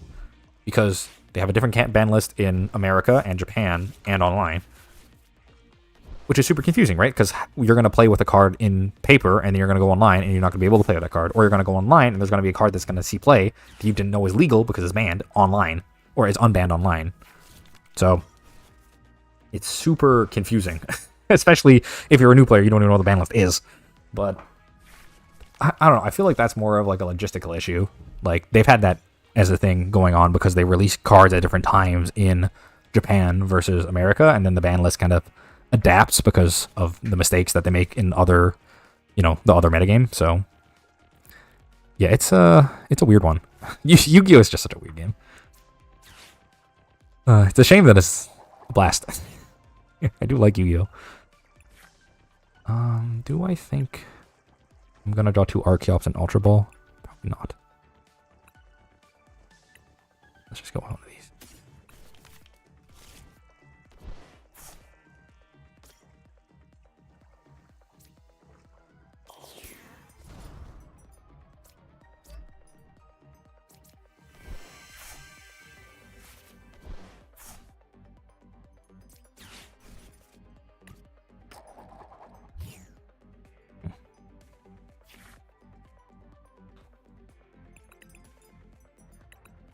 Oh, that's an awkward start. I really need to draw Ultra Ball. Can I grab this?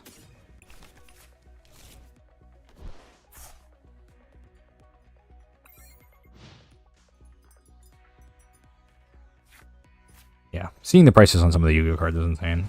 It's tough because I think Yu-Gi-Oh! Really has a lot of good aspects.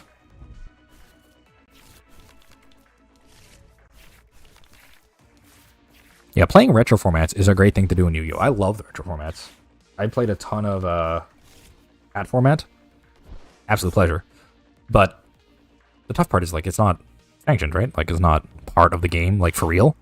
So, if you tell a new player, oh yeah, you want to play Yu-Gi-Oh!, just go play this format that's, like, not real. It's kind of hard to ask of them, right, sometimes? You basically need someone who also plays the format to play with. Which... I think you should be able, at least in modern card games, you should be able to get into the card game without having to ask a friend to play with you. You should be able to play online easily on your own, right? That's the most accessible as it gets, right? Did he discard? He discarded his Prime Catcher? Damn. I'm looking up Pokemon booster prices, and it's like $6 for booster. That seems expensive, or am I crazy?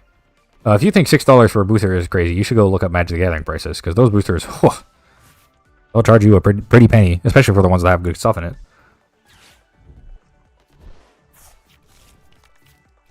Everything being free in Yu-Gi-Oh! Must be interesting.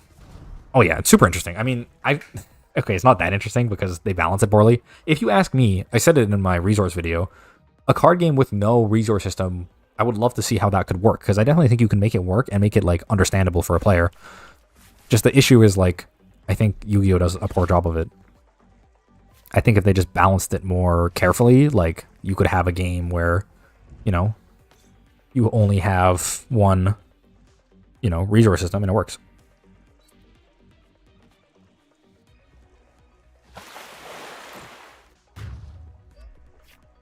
Ooh, that's a good draw. Yeah, booster packs cost quite a bit. I wouldn't recommend buying packs if you're trying to get into a hardcore game. I would rather, I think it's smarter just to buy singular copy of, like, the cards you need to play the game.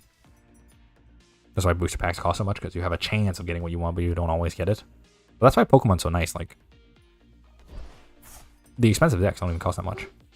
You can just buy the full deck for cheaper than you'll buy like a playset of good Yu-Gi-Oh cards that you need to run your deck or whatever. That is a toughie. That flip. Discard these two. Get that. Discard.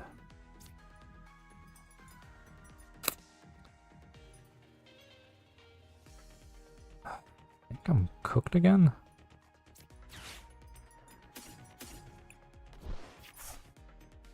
I guess this for sure.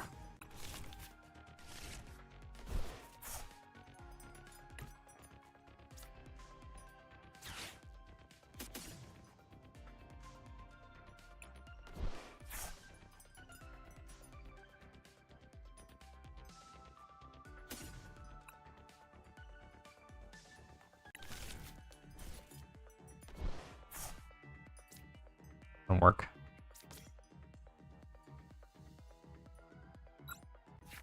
I mean, I'm just at this game.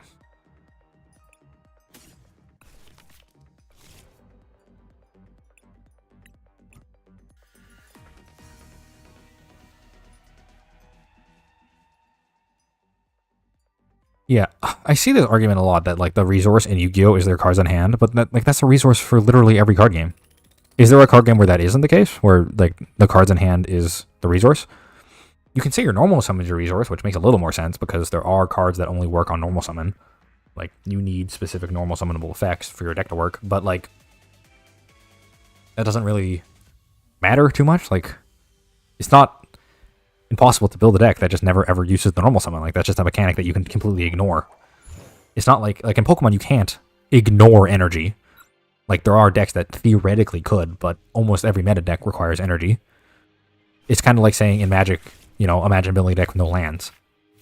There are decks that run no lands, but like that's a specific Yu-Gi-Oh style combo fest. Right? Like that's Oops All Spells is like a specific deck that is known for that ability, whereas in Yu-Gi-Oh that's like par for the course. I don't know, Yu-Gi-Oh is so weird.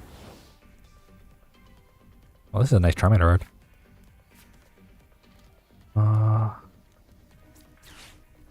What I want to hit here, actually. Anything else? Oh, I can get, do I have him? Ooh. Mr. Squawks here. I get turn one knocked out against a Charmander deck. Here. Discard my Archeopses, and off to the races we go. Do I want Amazing Goes? Probably should. I need to... If I don't hit Lugia here, I'll be sad. That's okay. Next turn we got it. Hopefully. That's why I love including Yu-Gi-Oh in my videos. Yu-Gi-Oh is so different from every other card game. It's really interesting to make comparisons. Definitely with decks like Exodia. Oh yeah. Not needing normal summon, you mean? Yeah. There's tons of decks that just don't need normal summon at all. Yu-Gi-Oh is so unique and interesting. It does definitely get confusing if you don't know what's going on, though. That's, you know, has its upside and downsides like every game, but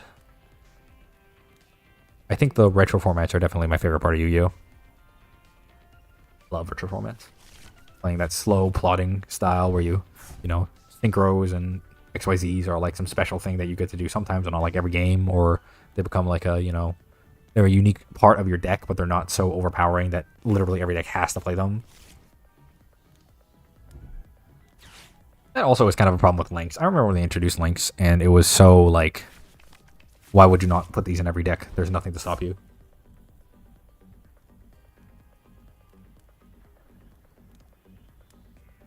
Yeah, rotation in Yu-Gi-Oh! Like, set rotation is, like, a good thing for other card games. They obviously can't do it in Yu-Gi-Oh! They're, like, too far down the rabbit hole now, I think. But if they could do it, it would be real nice.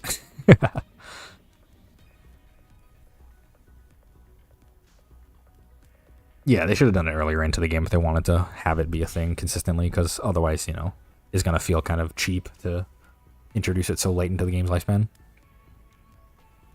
But now they're kind of stuck with the whole banning thing. Here's the thing, though. They, like, power crept so hard that, like,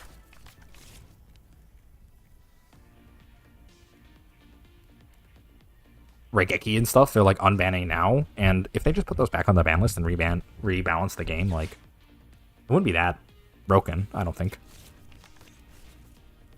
They just go back and rebalance the game more. It can definitely be done. I don't think it's impossible. It's just really, really hard.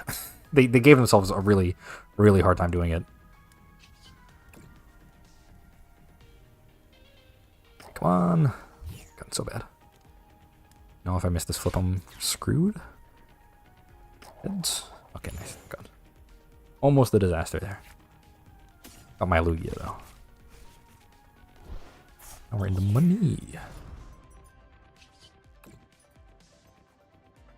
You do.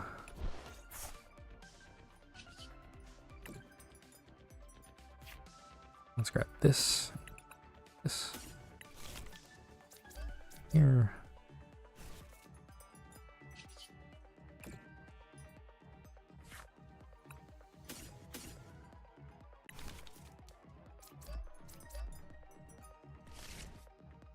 Just boss up. Rotom.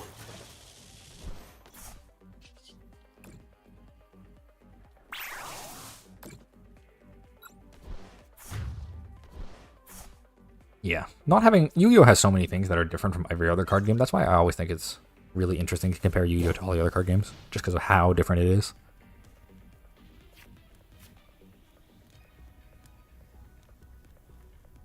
Terra Fight. This is another thing that happens in my comments all the time from my videos. I hear about these card games that I've just never ever heard of. Oh, this game! I remember playing this game as a kid. Man, this is unlocking some core memories for me. I do remember playing Terra Fight. This one's real old though. Oh my god, it's only got like...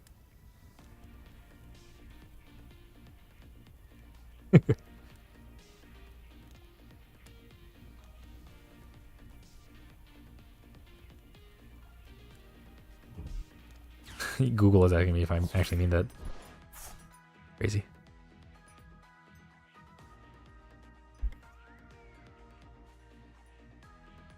I have a lot of energy in my hand. Oof.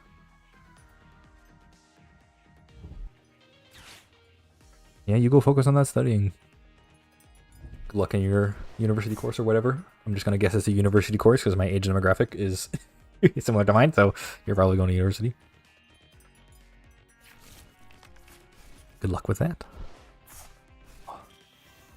Nice Ultra Ball art.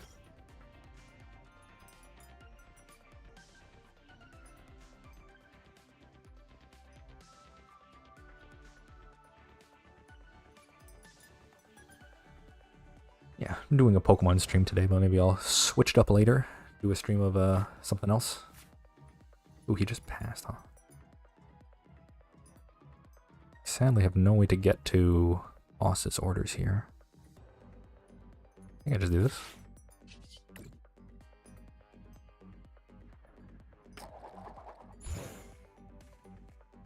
No, I've been out a while. I'm working on network certs. Alright. Go off then. Oh. Thanks, man. I wish you good luck as well. Just do this. It's still good to do it like this, I think.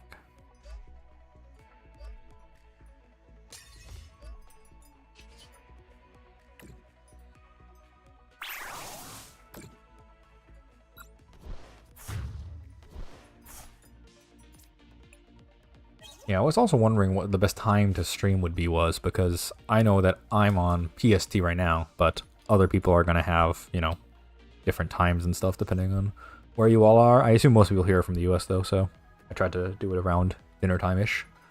People coming home from work. Was there a reason why your videos mostly focus on those four, but you just picked the mainstream ones? Those are the ones I'm most familiar with, that's why I picked them. I mean, they're both the most mainstream ones, as in, like, most of the content creators that I watch make videos on those four games. But also, like, I wanted my videos to be accessible, right? So I tried to pick games that I thought a lot of people will have played before, either casually when they were a kid or like more seriously now. So I think that having card games that are easy to get a large viewer base on is good. So that way, you know, it's interesting, right? you have an idea of like, oh, I haven't played Pokemon since I was a kid. It's interesting to see like where the game has developed to, etc., or get an idea of what cards are like in the game now. What TCG is gonna give me? Warriors, open booster boxes, IRL. This is not looking good. You gotta resist, man. You gotta resist the urge to go out and buy physical cards. Although maybe you could just do a little bit as a little treat to yourself. Maybe just buy like one box. I do have very, very fond memories of being a kid opening an entire box of Pokemon cards. That was a blast. It's 2 a.m. for you, but you work at night. 2 a.m. for you, eh? You must be on the whole other side of the world then. But you're used to this timing, so it works out for you. Content creators I watch, what would some you recommend? What game do you play? Because if you like, I have different content creators that I recommend for each different type of game. So if you like Hearthstone, obviously you should watch Raren. I mean, Raren's the GOAT. But if you like Yu-Gi-Oh, I would watch MBT. Big fan of MBT. Yeah, I would like to do more indie card games. It's just I feel like let's say I do a video on Pokemon, right? I don't really have to explain to you how the Pokemon game works as much because it is both pretty straightforward and you are probably already familiar with it because you played Pokemon as a kid or whatever. Same with Magic and Yu-Gi-Oh! Like, I don't have to explain quite as much. My videos, I already think they're too long. Like, I try to keep all my videos under 20 minutes. But it's hard, right? To keep the video short in length because I don't want to, waste people's time. I want to get to the point of the video. I don't want to waste a lot of time kind of explaining the idea, right?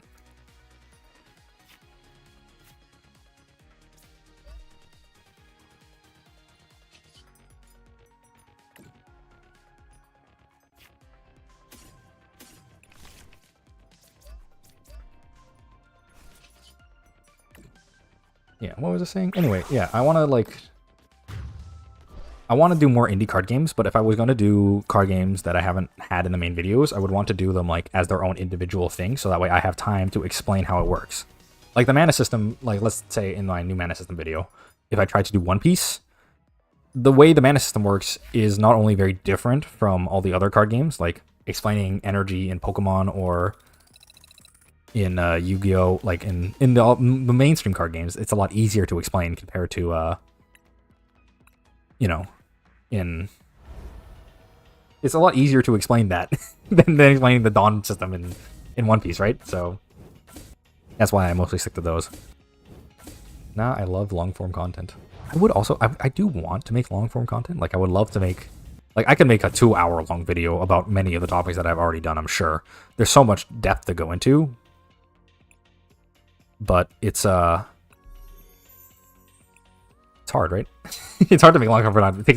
I have to spend a lot more time making it, and because I already have a full-time job. Maybe if someday if I went full-time, I would love to do that kind of content, but because of the amount I'm making off YouTube, my account's, it's only a few months old. I can't really justify it yet. But if I have more like donations, if my stream pops off more, other stuff going on, maybe I'll make a Twitter. I would love to. I wish One Piece had an online version. Me too. That's another reason why I stick to these main card games, because they all have online versions. If there was like a online version of One Piece or Lorcana, for example, I would definitely think harder about putting them in the video. But because there's no online version of those, it's hard for me to talk about them except for people who play the physical version. So if you see it, you're not going to be able to play it. Videos. You know about Marble Champions or Star Wars Unlimited or any Fantasy Flight games? I do know about them. I've seen Star Wars Unlimited before, actually. But I haven't delved into those ones more. Similar to the reason I was saying before, where there's no like online client. Like, if you ask me, having an online client is like one of the most important things, especially because I make videos on the internet, right? If you're watching my video for the first time, maybe you played Pokemon as a kid, or maybe you're a fan of Magic and you play it currently. If you want to try the game, you have to play online, right? Because you can't just immediately go out and play an in-person tournament or whatever, right? Well, you can sometimes, but you always do long for content and make it only available for patrons. I could do that. That's true. I was thinking about doing Patreon kind of stuff. I would have to set it up. I don't know how many people would be willing to donate to me on a regular basis. It feels kind of, I'm new to all this, so having a Patreon would feel a little bit weird to me, but I could try it. If you guys would be willing to donate to me to have me go full time, and then I can make lots of long form content and do Patreon stuff, that'd be an absolute treat to me. But that's only if people would be willing to support me in that sense. Triple Ultra Ball, yeah. I just sit.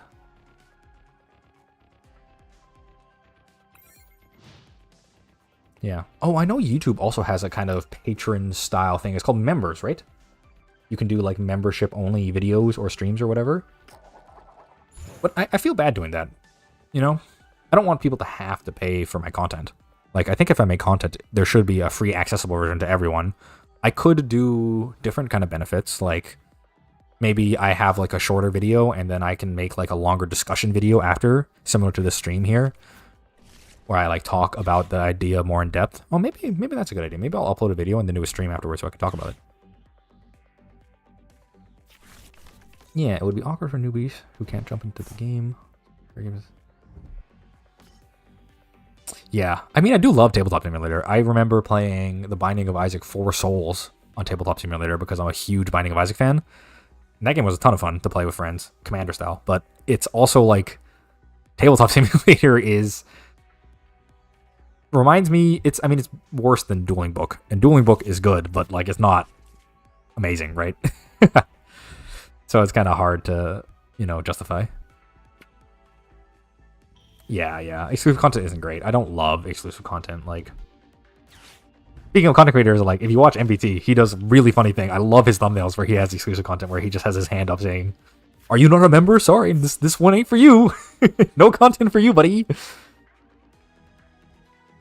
I could do a Q&A stream for members after vids. It's true. I could do a Q&A stream for members, but I don't know. Having it only for members feels like a little bit, you know, gatekeepy. I don't know. I feel like everyone should have the right to ask a question, yeah? Yeah. Four Souls is great. I mean, I love Isaac. Isaac is just such a great game, so like having Four Souls as like an extension of it is awesome. Anything Isaac, I'm all Isaac all the time. Isaac is awesome. And Dueling Network. Oh my god, Dueling Network. That one. Whoa. That one rings the nostalgia bells for me, buddy. Good old Dueling Network.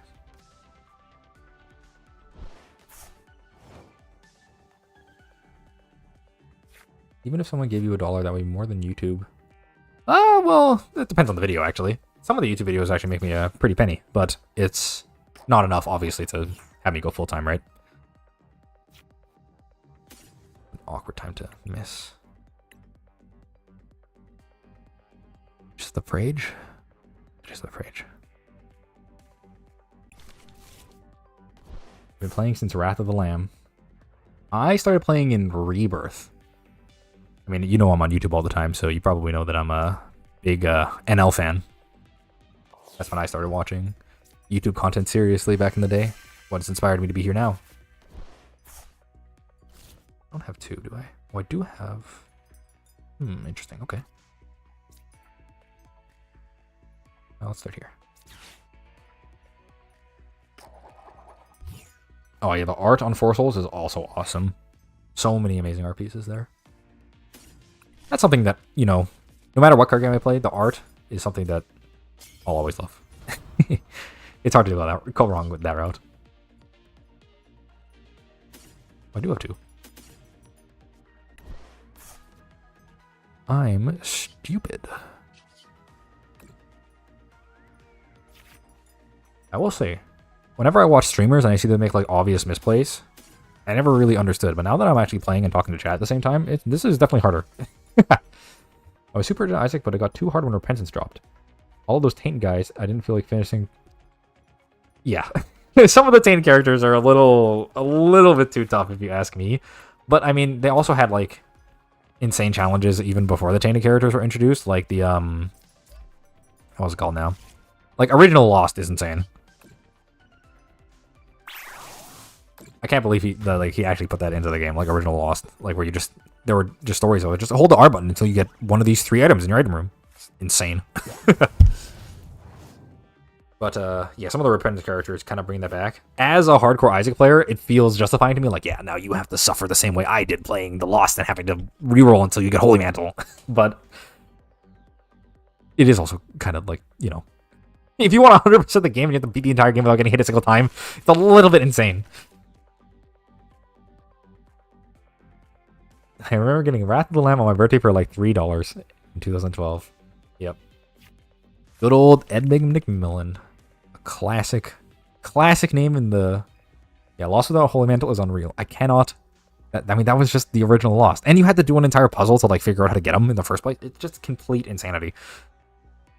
It's like if at the end of Pokemon, when you captured Mewtwo, instead of it being Mewtwo, it was like, can you beat the whole game without taking any damage or something? Like, complete insanity.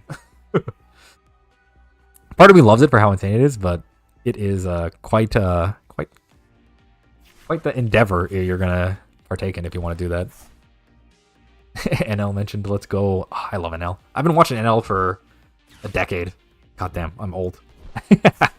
I'm fucking old. I've been watching NL for a long ass time. He is great. Oh, you know, this is a card game channel, so I'm allowed to say it. I'm allowed to bash NL. NL tried playing Magic because he got sponsored for it. He's you can get it. He is not cut out for Magic the Gathering. He is like the smartest of many of the streamers, but I don't know. Maybe he just doesn't have that card game brain, you know? Oh my god, he's got Halucha? Are you kidding me? That is like really bad. He might be cooked now. Have you played Balro? Oh, I played a crap ton of Balro. I don't remember when I stopped. I was trying to get to the final stake on every deck. I got to it on most of the easy decks, but the harder decks I never got there. NL played Magic? Yes. Yes, there was an entire arc where NL tried playing Magic. That was real. It was real, folks. Bisnap. Oh, I've heard of Bisnap before. Yeah, NL's just not a TCG player. It's not for him, right? Like, he plays Isaac, mainly. That is really not the same category as, you know, it's not the same category as a card game. Like, they have similarities, like the strategy and stuff, but it's more of like a reaction, you know, memory test kind of game, if you ask me. So it's not really for him, which is fine. Not all games have to be for everyone, right? It's not like he has to play Magic, but it's just disappointing to watch him play the game and then, you know, bounce off of it. Because he's such a big creator, right? It'd be big for the community if he played. I thought NL quit playing Isaac. He did quit playing Isaac. I mean, he used to play Isaac. I mean, that's what he's known for. But now, what is NL up to now? Anyway, I still watch him. I think he plays a good amount of the new Mario Party. He's doing Jackbox still. He's been doing Jackbox a long time. Oh, he does play Spire. He does play Spire. He he's also not very good at Spire because it's another card game. But like, he tries his best. You know, he has a fun time. Spire is one of those games that's nice because it's like, you know, you're not against a real person, so there's no ego when you lose. If you lose, it's like, oh, you know, try again. But yeah, he's not great at Spire, but that's okay. You don't have to be great. One of the things that maybe I'll learn someday when as a content creator is that being bad is good for content. You know what I mean? Like, playing poorly on purpose to tilt your viewers into buying the game. There are so many. I watched NL for so many years. I cannot count the number of games where he played, and I watched him and I said, this guy is so bad, I need to buy that game to see how it's supposed to play, because he's playing it wrong. I think I did it with the XCOM. I watched him play XCOM and I'm like, this guy's not that good at XCOM. I should try XCOM myself to see if I can do well. You know, do it better.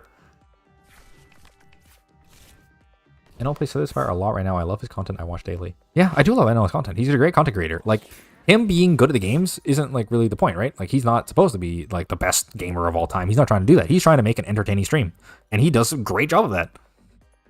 I used to love watching the NL when he had Rob, Nick, and Apollo on. The chemistry was great. I do like. I mean, he has the essence of the NL. Wait, what? This works? I did not know that would still work. I learned something today. Yeah, he's got great chemistry with everyone. Still, I mean, I still watch the NLSS from time to time, and I mean, it's not the same anymore, obviously. It's like not called the NLSS is probably one big thing. But yeah, I still watch. It's good. He's got other people on. I love Chibley. Big Chibley fan. We're big Chibley fans here, ladies and gents. I love some Chibley. Some of that good Chibley content. I have one boss. Oh, that means I have some prize, right? I didn't discard them all.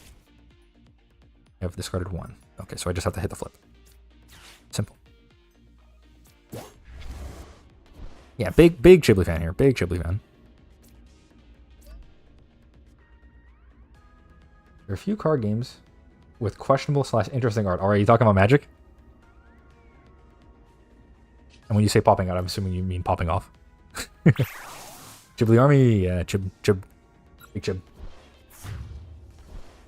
Yeah, there's definitely a few cards with questionable art from Magic's past. I mean, that's the game. If you're gonna make a game as old as Magic the Gathering, you're gonna have some artists who are, do some questionable things and make some I mean, they banned all those cards from tournament just as like a message to be like, we don't support racism.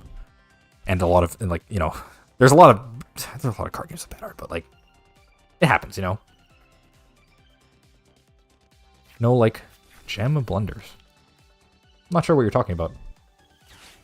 Gem blunders? I have no idea. Hey, bro, great to see you're popping off lately. Oh, thanks. Yeah, I'm glad to see him. To be honest, when I started this YouTube channel, I'm like, I'm going to get like 4 views on all my videos. I'm not going to do anything. But then, when I made that first Draw 2 video and it really popped off super strongly. And I'm like, oh, wow. That's a big shock to me. I'm surprised that so many people are interested in the topic. Because I thought this was the kind of thing that only I would want to talk about, right? Like, isn't Ghibli the name of a Yu-Gi-Oh card? Probably. you can find a Yu-Gi-Oh card. If there was a Yu-Gi-Oh card named Ghibli, I wouldn't be surprised. M blunders. That's some unique art for sure. I mean, hey, I love good artwork in card games. Like, that's one big thing about successful card games is they always have like really, really beautiful art. But your art doesn't have to be beautiful for the game to be fun, right? Like, if the game is fun and the art sucks, I'll still play it. I mean, I played... I remember back in the day, I would play Magic on like Cockatrice or whatever, right? Like, I don't care how bad it is as long as the game is fun. If you make a fun game, I'll play it. No questions asked. Oh, God. Oh, that's really bad. I don't know. Oh, no. Am I cooked? This weirder trigger on...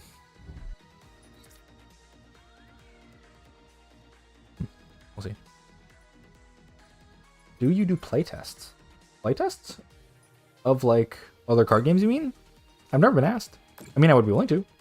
I would love to get in on the Bazaar. I've been seeing a lot of Bazaar content, and he's been cooking up that game for quite a while. So I would love to see that, but I haven't done any playtesting of anything else. Oh God, what do I do here? I think I have to do this.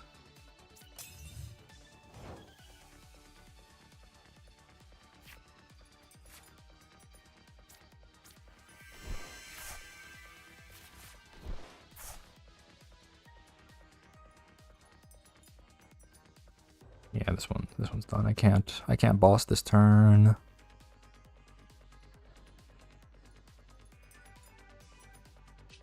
No way I deal enough damage to this thing. Yeah, it's over. I enjoy seeing all the different card games compared and contrasted. It's super interesting, even if I don't play all of them. That was what I was... Your comment here, Aura, this is the exact kind of comment I want. I want people who play either one of the card games, or, I mean, even if you play none of the card games and you just know about card games in general, I want people like you watching the videos, because it is really interesting, and I play a lot of card games, so I can make the comparisons. Like, I know it's different from card game to card game. So people who don't have an understanding yet can get kind of an idea.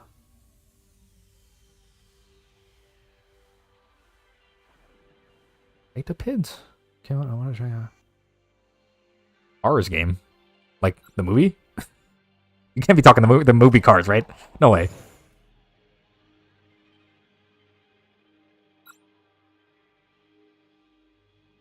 Yeah, there's no way you're talking about the cars. Like, yeah, no way. Yeah, I'm glad to see that my content's doing all right, though. Like, it would be my dream to go full time. So, oh, card. Yeah, that makes more sense in the cars in the movie. You're probably a little bit off base there. Whoops.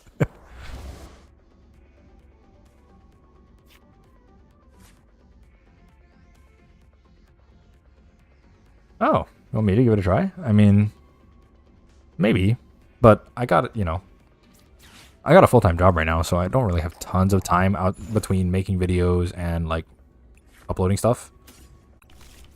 I don't really have tons of time to do playtesting, so, I mean, I would like to, but maybe, if you need the playtest, like, right away, you might want to pick someone who's got a little more time on their hands. this is, I mean, I've been meaning to stream for like a month, and I haven't really gotten around to it because I've just been had other stuff to do. So, well, I would love to give it a try. Maybe some other time. Unless you're not planning on releasing it anytime soon, you can just send it to me, and then I'll sit on it. Yeah, I think, especially in a lot of communities, I see both takes and topics that seem really insular, right? Especially in the Yu-Gi-Oh community, because Yu-Gi-Oh is so different from all the other card games. Like, there's a lot of things that I think I see from the Yu-Gi-Oh community where it's like, if you mention this in another community, you'd seem like a complete insane person, right? Like, it doesn't make any sense. So, I think having that overlap is really good for, you know, just getting the overall awareness of how card games are and what other card games have as a rule. I think it's just a good thing to, you know, learn. A really good draw. I played most mainstream card games. I've never gotten into Pokemon. What's the idea session game plan with your deck? Oh, I'm playing one of the most mainstream decks you can play right now. This is Lugia Archeops. The basic idea is you got... well, I gotta think this turn out for a second. The basic idea is you have this Lugia V, and the Lugia V star... Yeah, you just see the concentration. Yeah, maybe. I can take a look into it. So you got Lugia V, which evolves into Lugia V star, which I'm going to grab here. And Lugia V star has a special 1 per game ability called Summoning Star, which allows you to put 2 colorless Pokemon from your graveyard into play. And this puts these 2 Archeops into play, which are super powerful because they're normally super hard to get into play. And they have an ability that lets you search your deck for energy and put it onto your Pokemon. Like I said in the Pokemon video, most Pokemon decks revolve around skipping the energy requirement. Like this deck, where normally you only get to attach 1 energy per turn, but here in Pokemon, because I have these Archeops guys, I'm allowed to search my deck for multiple energy per turn and attach it, which allows me to power up super strong attackers like Cincino or Lugia itself to attack. Yu-Gi-Oh player playing another game. Wait, it's turn 1 and I just pass and do nothing? What do you mean? I'm not doing anything on turn 1? This is boring. I do like a lot of the comments I got on the YouTube video being like, drawing 2 cards on 1 turn in Yu-Gi-Oh! Oh my god, I win the game. I got a +1. Drawing 2 cards in Magic. It's okay, I guess. It's fine. Sure. Or drawing 2 cards in Pokemon. I'm like, you know, you draw 1 card per turn, it's not that big of a deal. Yu-Gi-Oh! Players kind of look like the tribes that do not interact with anyone else, making them really detached from a new player point of view. Yeah, kind of. I would say the Yu-Gi-Oh! Community is a little detached, but not like, you know... There are definitely, like, Yu-Gi-Oh! Is a hard game, so there's people who play Yu-Gi-Oh! Who also play other card games. Like MBT, who is a YouTuber I watch a ton of. I mean, he literally came from Magic, is where the name came from, right? So... Yu-Gi-Oh! Is definitely unique and has a lot of interesting elements that I wish other card games would explore more. Like, this combo fest kind of element thing is also present in Magic older formats as well, and I think it's a lot of fun. It's definitely interesting, but Yu-Gi-Oh! Does, like, a way worse job of introducing new players to that. I think it would be really good if they had a better way of doing that. Just getting the basic understanding down.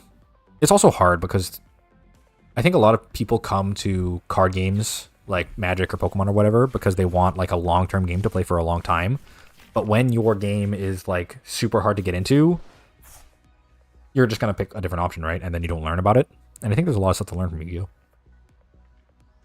I've played Hearthstone since the Dino expansion in 2016. It's a totally different game now. Yeah, that's the thing with updating games. Like, you have to keep updating it, but you want to keep the core the same. It's a really hard balancing act to do. I do not envy game developers who have to do that. It is so unbelievably hard to both keep your core game intact, but also expand it so there's new interesting things to do.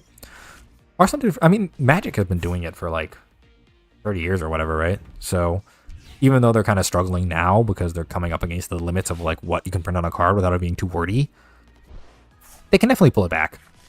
Like, you can always pull it back. Oh, this is the idea with this guy's deck. So my opponent's deck looks like you want to poison my active Pokemon and then hit it with this Icicle to Soul to put it to 30 HP from death. Pretty neat. But I'm pretty sure my opponent's, like, completely screwed here. Because I can just... attach... What does it do? because I can just attach this.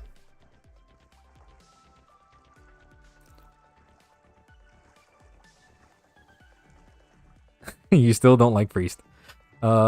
Priest is definitely one of the classes of all time. Here's the thing, Priest like sucked at the beginning of Hearthstone, and then they're like, okay, well, it's like a control element, so let's make it more controlling. But because they don't have armor like Warrior does, they just make it like really, really, really fucking annoying all the time to play against, which may not be the best sign. But at least it's not completely unplayable like it used to be.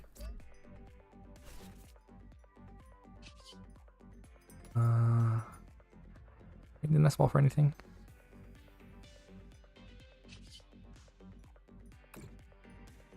I wish Rush Duel was a Furl reboot instead of just an alt format. Oh, me too, man.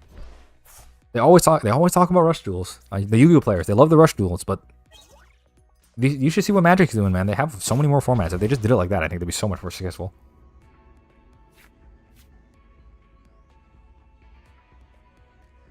Yeah. TCGs definitely have that power creep going on all the time, where they like want you to buy new cards, so they have to power creep themselves a little bit over time.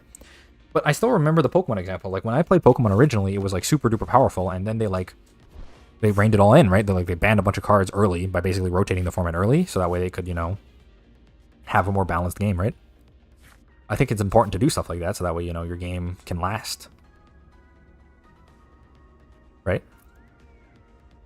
Rush Duel cards are beautiful, that's very true.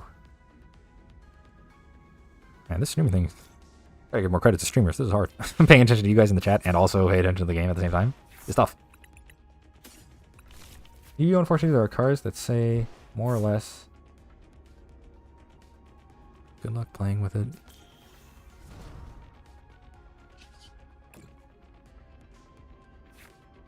Yeah, I don't know. It's hard in Yu-Gi-Oh's case too, because Yu-Gi-Oh is such an old game that like they have so many old cards that are just broken and hard to balance around. I don't envy the Yu-Gi-Oh designers. But I would absolutely, I'm right there with you, jump on a new Yu-Gi-Oh format. If there was a new Yu-Gi-Oh format that came out that was like the old way I used to play the game, like that's what I think many people are missing. They just want to go back to how Yu-Gi-Oh used to feel before.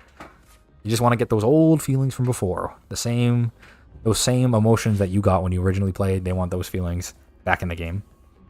Power creep is necessary, unfortunately, in card games. Yeah. Power creep is something that, like, in theory, you could just do complexity creep forever. But the problem with complexity creep is it has the same issue where new players aren't going to be able to, keep up, right? So if you just keep doing complexity creep over and over again, eventually you have to do power creep just to keep things kind of the ball rolling. Although you can always dial back power creep, right? There's ways to dial it back. It's not like mandatory that power creep, ruins your game. Like you can fix the game by undoing power creep, changing the setting, making a new sort of mechanic that overwrites stuff. There's ways around it. Hey, Erwin, how you doing? You prefer old school card design or newer styles? Ooh, that's a tough question you asked me there. Do I prefer old school or new school stuff?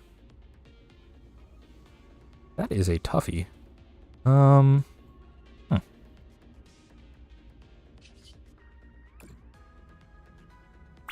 I would say that it depends what you're talking about. Some new school designs are really cool. Like I said, I love the recent Lord of the Rings set that came from Magic. I thought that was awesome. But on the other hand, there are some new school designs that I think are just like terrible. Like seeing what they did with like Orcish Bowmasters from that set is just like a monstrosity. They have Nadu that came out that was just not designed properly. It really depends. Digimon's resource system. I mean, Digimon's been around a long time. Maybe I should make a video about Digimon. I don't know. Modular cards. Nowadays, one card has... Yeah, this is another problem with the Yu-Gi-Oh design. Is they have one card that just gives you access to all of your deck. Like, there shouldn't be... The searchers shouldn't be so good that they search for literally any card in your whole deck. I feel like that's a bit, egregious. But because of the way the chains work, like, you get a card that searches for the whole deck, and then, you just get everything you need. Yu-Gi-Oh without hand traps. I do like hand traps. Like, back in the olden days, when the only hand traps were, like, Effect Veiler and stuff, it was actually kind of interesting. Where, like, DD Crow, like, having these, like, little small effects that, like, are powerful enough to have impact on the game, but they're not, like, completely game warping, like Ashes or whatever. I think you could really do more interesting stuff on that line, because DD Crow and Effect Veiler were the only effects that really come to mind for me that are, like, these really small game effects, but also have big impact in the right spot. Isn't rotation essentially to deal with power creep? It's supposed to be, but the problem with rotation is that, like, it's slow. It's slow because it comes at the same time every time, and also because rotation always keeps the newest set in. If you power kept the older set, like, it's just gonna keep going up even if you rotate. It'll help a bit, but like, it's not a full solution to the problem. You have to do other things too. Can I just put trying to occasionally rein it in? Yeah. Yu-Gi-Oh is not really known for reining it in. That's not really their thing. They've never wanted to rein it in, even from the beginning. I mean, it's fine. I mean, if you like the game like that, that's what you like, right? Some people like that. I do love minimalist designs. One of my favorite sets of all time is Innistrad, and there were so many just like succinct designs in Innistrad that I remember just like being great. I want more sets like that, if you ask me. Innistrad for Magic, if you guys don't know Magic the Gathering. I'm assuming most people know Magic if you're here. But if not, it's okay. I can explain. I think newer card at the top, yeah. I don't like one card is usually a combo, but I do like how two cards actually do a combo more powerful if you add more cards to it. Yeah, that's my kind of thing. Like, I would love if there's like, that's kind of the whole idea with Yu-Gi-Oh, right? You're supposed to take your 2-card combo and you combine it into a Synchro or an XYZ or a Link or whatever, and then you go off. But when you have your one card that gives you an entire extra deck monster by itself, it's, you know, it's a bit ridiculous, right? Like, you have Bonfire that gets you into your Ash, that gets you into your Poplar, that gets you into, you know, or not Ash, sorry. Mega Ash, yeah, I said it right. One-off effects, but not stuff like Maxi or Ash. Yes, exactly. Maxi's just the glowing example of a card that, like, if your opponent has this hand trap, your turn is skipped. Like, that's the extreme end. But, like, small effects that are, like... Oh, I don't know if you guys know, but Pokemon did have an effect like this.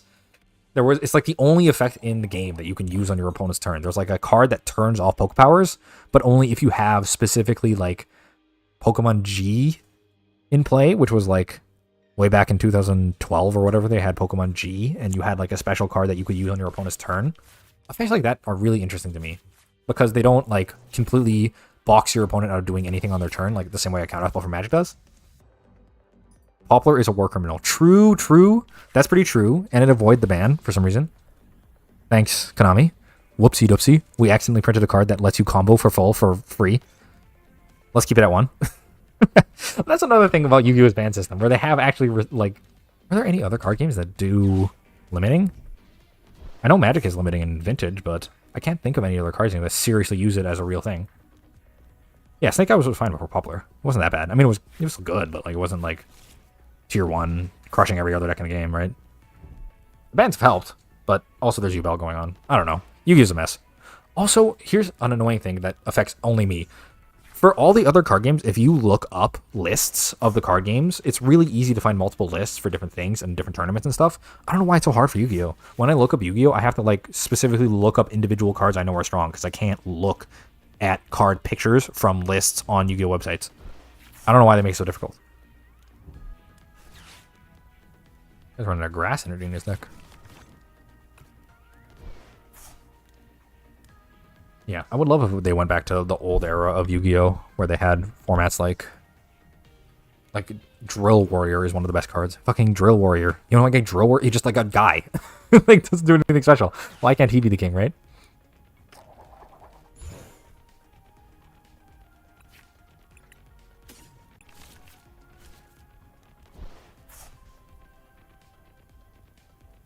Yu-Gi-Oh! Pro Deck. I think that's the site I usually go to, yeah. Let me double check here.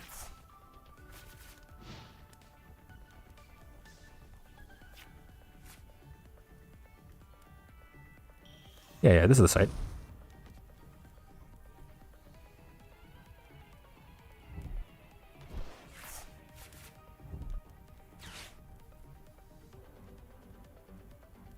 Oh, this site's actually better than the one I use. I don't remember what other site I was using, but they didn't show the cards the same way they show here.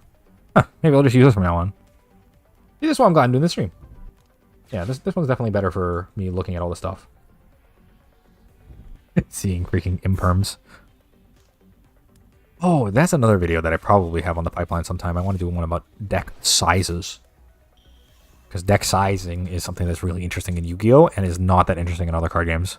But I think it should be more interesting and should be explored more, if you ask me. Digimon limits some cards to 1, but it also has 1 banned card because it's not that old of a game. Yeah, true. You don't really need to do so much banning if you balance your game correctly. Oh, he didn't. Okay. Ultra Ball off the top, like a gamer. That's an interesting one.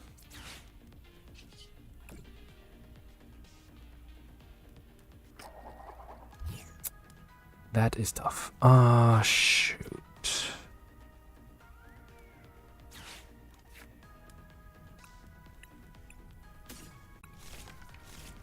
Big deck energy. Big deck time. Magic Gathering, where our decks are huge. Humongous deck.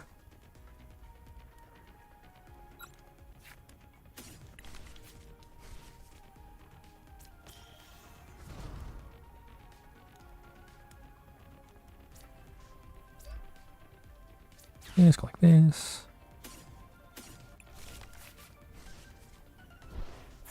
Yeah, Digimon's been weird. I think Digimon's gone through like redesigns and stuff over the years because it's kind of like fallen in and out of favor over time.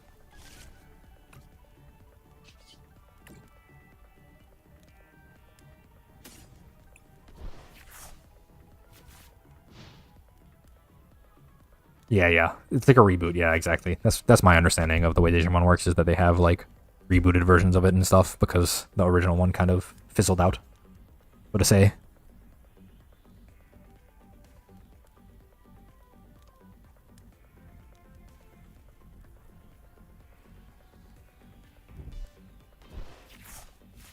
I should look into that though. Although I still have so much more stuff to talk about Yu-Gi-Oh!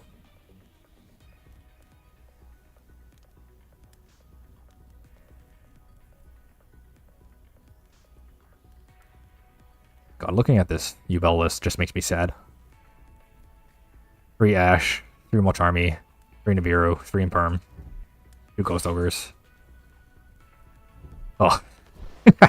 You know your deck shouldn't work with all these hand traps unless it's a hard control deck, but nope, we have 1-card combos in here. Oopsie doopsies.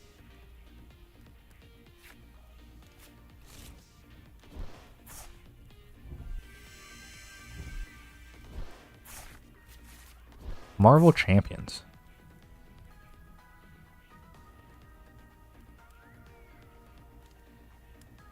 Ooh, I am interested in games where decking out doesn't just lose you the game immediately. That's part of the reason I thought Hearthstone was really interesting, the way the fatigue mechanic works, where it like ramps up over time. I always thought that was really interesting.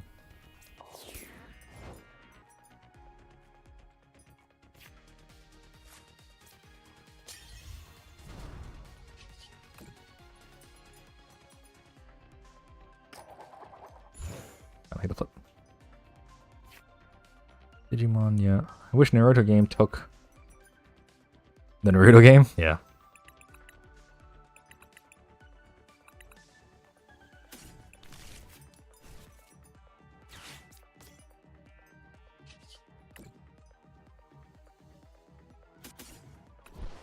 There's many card games that try to muscle around in this space. There's lots of old card games that try to become relevant and stuff. It's sad when they can't, but you know, as they say in the business, you can't all not everyone can win. Not every card game can always be successful. As much as I wish it could. Sometimes the game just doesn't work. Sometimes it's, you know, balanced poorly, sometimes they make a mistake, and especially for new card games, it's really important that you nail the balance on the first try, because if you start a card game and it doesn't work, people will just leave, right?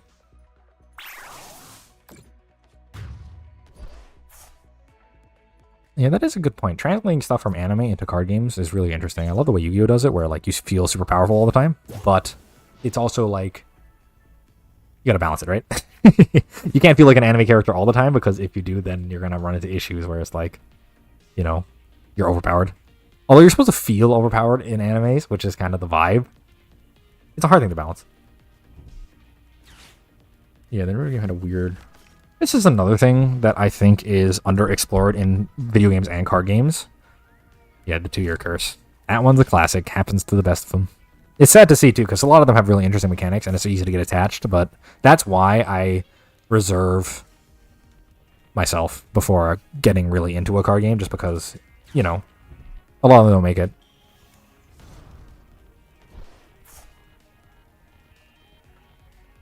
Yeah, you can only play cards based on the turn count. Yeah, its simplicity is really important, I think. Like, having it... you should have an easy time explaining the way your game works, I think. Because if it's too hard to explain, then people will get bored and not want to try it. And that's like a death nail for someone trying your new game, right? It's not like you're like Magic or Yu-Gi-Oh! Where you have like a large legacy to like lean on all the time. A lot of the time, you just have to like kind of hope that, you know, they'll be fine.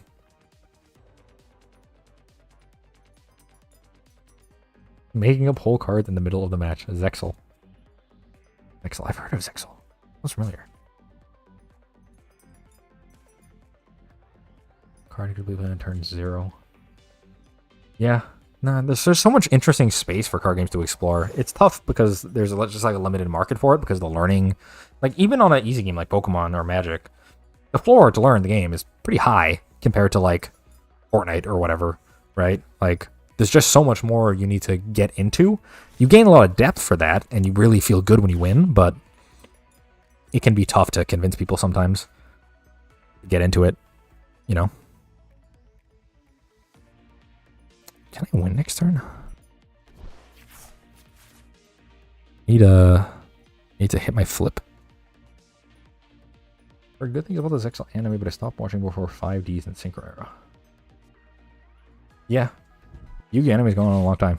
I'm surprised it's so popular, to be honest, but it's just such a good idea, right? And also the original ones are just so iconic. The original Yu-Gi-Oh anime. I mean, everyone knows all the quotes.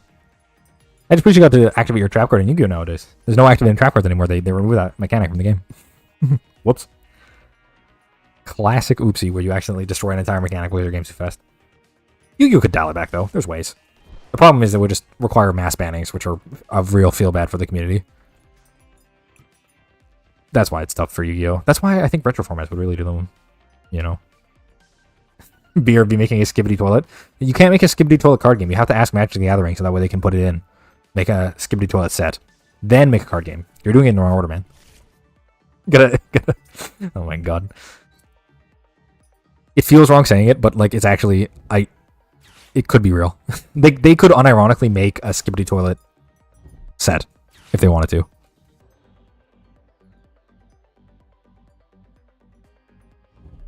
There's nothing stopping them. And that's what hurts the most. What is my opponent even doing? He's just like playing a bunch of cards that search for nothing. And here up the Ano.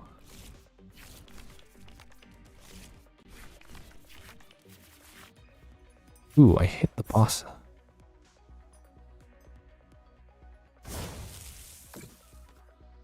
This means if I hit Iron Hands, I win? Oh. Yeah, this does it, right? Get this. Toss you. This here.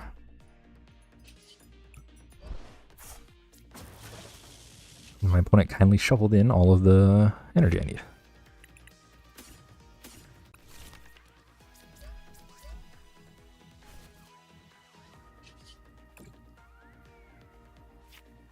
Yeah. Oh my god. Don't remind me that SpongeBob and Magic the Gathering is real. I still remember when they made the original Walking Dead and everyone, it's fine, they're you know, unique cards. It's not gonna be like literally they're adding SpongeBob or whatever, and then they actually did. It's a little insane.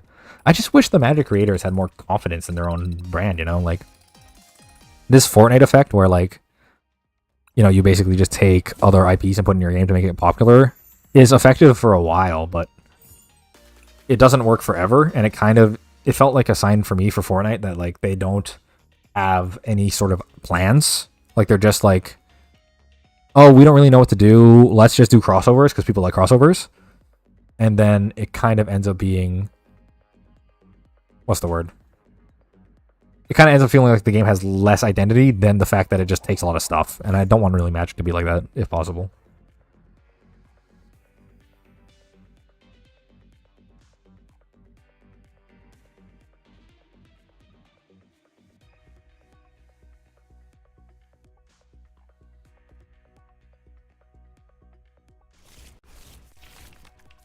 Are you a big fan of Final Fantasy Guard?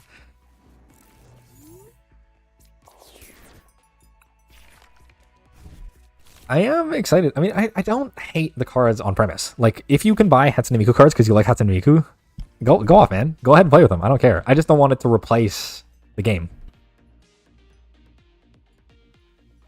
Exactly. Pop culture slop. It's not like I'm fine with them having it. You're allowed to have like cool D&D cards or whatever. I don't really mind. I just don't want it to replace Magic as a core because I still like the characters from Magic, right? Like I would hate it if they just deleted, you know, Magic as a game, right? Like that would suck.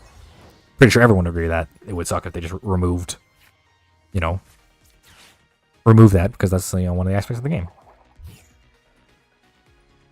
Having the characters that you get attached to, Chandra and Nissa and all this stuff. It'd suck if they just left, but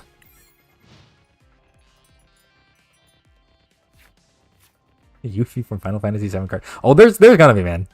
Don't you worry. Final Fantasy has a lot of characters, so there's not that many characters that they're not gonna make a card for like basically every popular character of all time. Don't you worry. I don't know how long you guys have been playing card games for, but I still remember back in the day, if you look up like Darth Vader Magic card, you get like a million results of people like making their own fan versions of stuff, and that's what it feels like they're kind of cashing in on now, which is fine. I mean, there are a million fan versions because people wanted to see it, but it's only becoming an issue if that becomes the whole game. Like they remove old Magic and basically replace it, and you kind of feel like the laziness in design when you look at, you know. It's a really bad time to get Ionoed. If you look at like the design of like recent sets that are basically just we took Oka, but we give him a cowboy hat. Like it kind of feels like they're kind of throwing in the towel in terms of, you know, the game, which is not what you want to see. I want to see the game last a long time. I don't want them to just be like, it's not really worth putting effort into this thing. Let's just like make a set about like a dude in a haunted house and then that's it.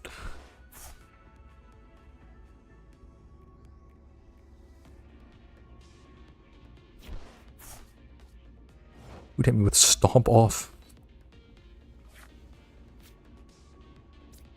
Let's go see here. Don't have any discarded, right?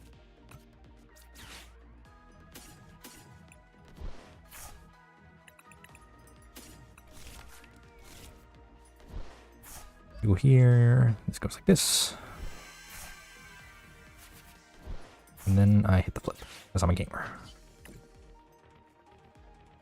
Yeah, oh my god, there's so many Goku cards, I'm sure. The Goku fan-made Yu-Gi-Oh cards. Yu-Gi-Oh hasn't done it yet, but hopefully Magic doesn't lead by example too much and make them go like, oh, did you see Magic the Gathering has like Final Fantasy cards? Maybe we should do crossovers as well. And then it's like, oh no. Although I would die for Yu-Gi-Oh and Magic the Gathering crossover. That would make me go insane. But I don't think it's exactly fair to have that be the crossover, right?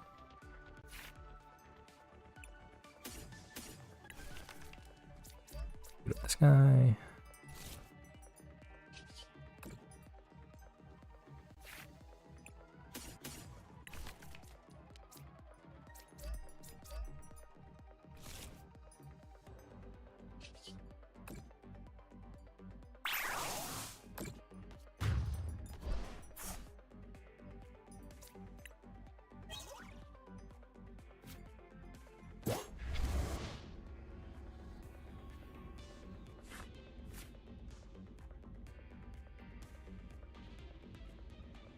Hope you guys are having a cozy time on my stream today. This is my first time trying it out, so got any questions from videos that I posted, feel free to drop them in the comments. I'm trying this out for the first time, so if there's anything you want to ask me, now would be the time. This is a lot easier than answering YouTube comments, I'll tell you what. Because answering YouTube comments takes forever. There's so many of them.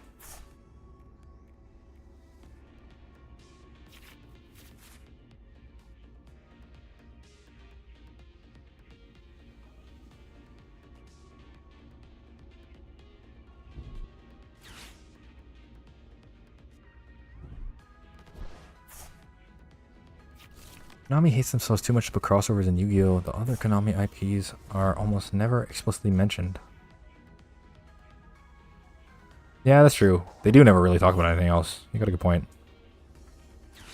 I still remember when Duel Links came out. That was a good thing for Yu-Gi-Oh! I remember. Having an older-ish format existing there.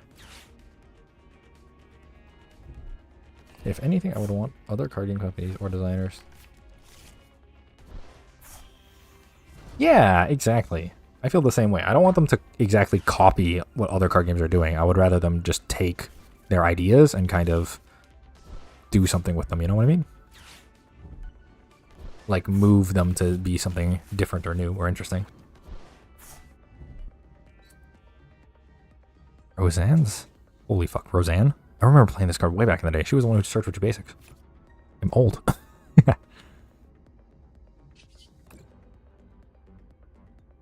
I discovered your channel recently. I want to say great job. It's cool stuff. Oh, thanks, man. I put a good deal of work into it, so I hope it's alright for you guys. I want to make more somewhat educational, but also somewhat interesting content. Like, I want to do a good blend. Metal Gear Solid cards and Yu-Gi-Oh! Oh, it fits the theme. Pokemon doing a Yu-Gi-Oh! Crossover. I can more see Pokemon doing crossovers, like they add a crossover for Pokemon into other games. Because Pokemon, I feel like Pokemon has a strong enough IP that they will never really give it up to anything else. Like, Pokemon stands alone really strongly. I don't think they have a need to add any other IPs to make Pokemon stronger. But I can definitely see Pokemon being like, hey, you want my IP? I feel like Pokemon allowed a crossover, it'd be the ultimate power up play. It's true. I mean, Pokemon's not even in Fortnite, right?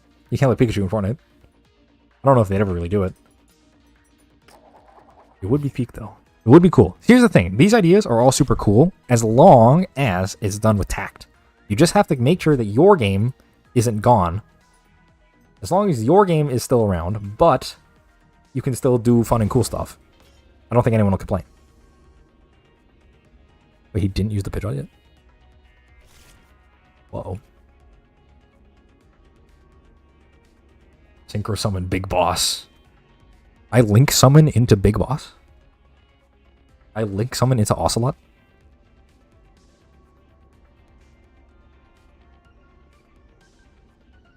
Yeah, Pokemon is the kind of company where, like, I think Nintendo values their IPs too much that they'd ever, like Nintendo's the kind of company that, like, smites down a 12-year-old for making a Pokemon fan game.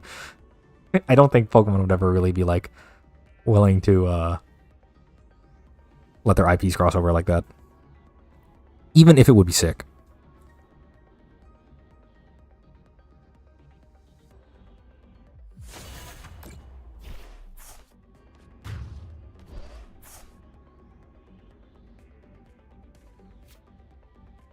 Pokemon crossover Bruto? Really? I don't believe you. Bruto? How? Am I saying it wrong? Bruto? Pronunciation is not my strong suit.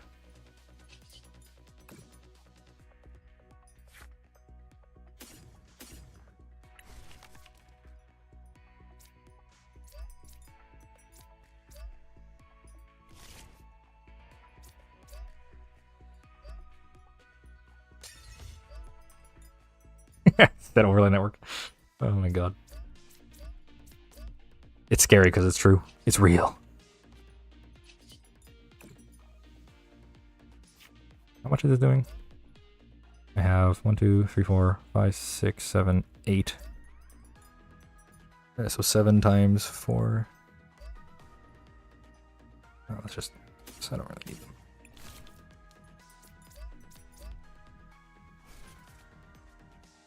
Let's go down.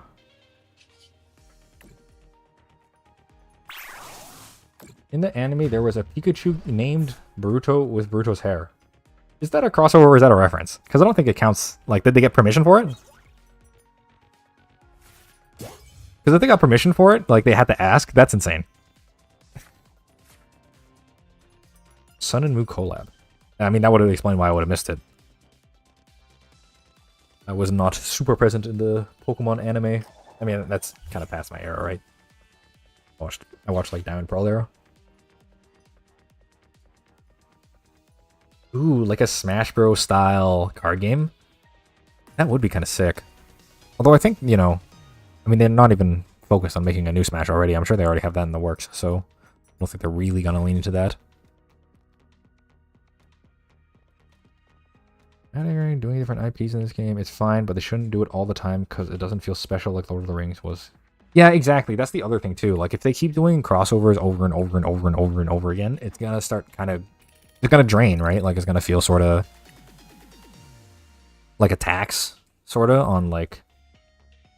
the game, right? Like, you're getting less and less of the magic that you came for and more of crossovers, which are cool for you if you like the IP, but if you get a lot of crossovers that are just like an IP that you don't like, then you're going to kind of get bored, right? Like, you're not going to care about seeing, like, Ezio Auditore or whatever.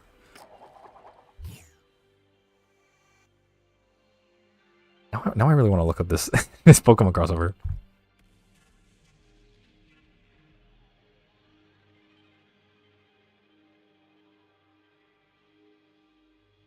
Naruto crossover.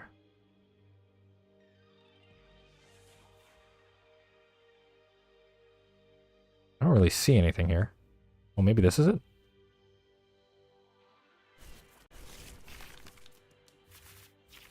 No, I don't really see anything on here. It could be real, though. I don't know. I'm not a huge... I mean, I'm more focused on the card games, obviously, than the animes.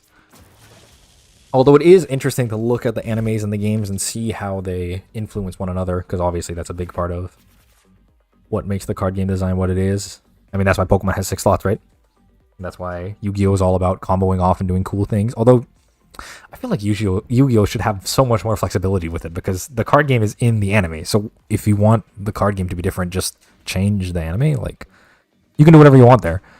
I don't know why they have such a hard time balancing it, because they have to make it cool for the anime, but you can't make it cool for the anime and cool for the person playing the game in real life. Like, I don't know, it feels like it should be easier for them.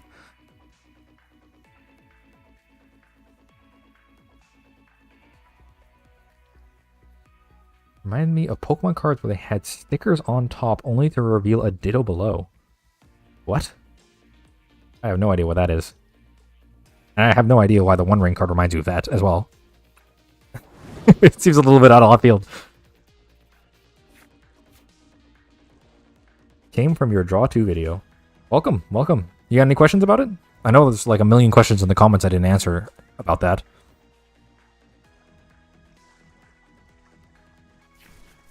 Legends of the Aether. In Houston, it's an indie game. Ooh, AI artworks? You have a Discord server. I do not have a Discord server, although that's probably a good idea. Just set one of those up. Like I said, I'm pretty new to this whole content creation thing. I've only been doing it for like a month or two. So setting like a Twitter and a Discord and all this stuff is something that I will get on in the meantime. But right now I'm still focused on making videos and growing the channel and all that good stuff. A bite? Holy burst, dude. Dude's got a bite. Just do this.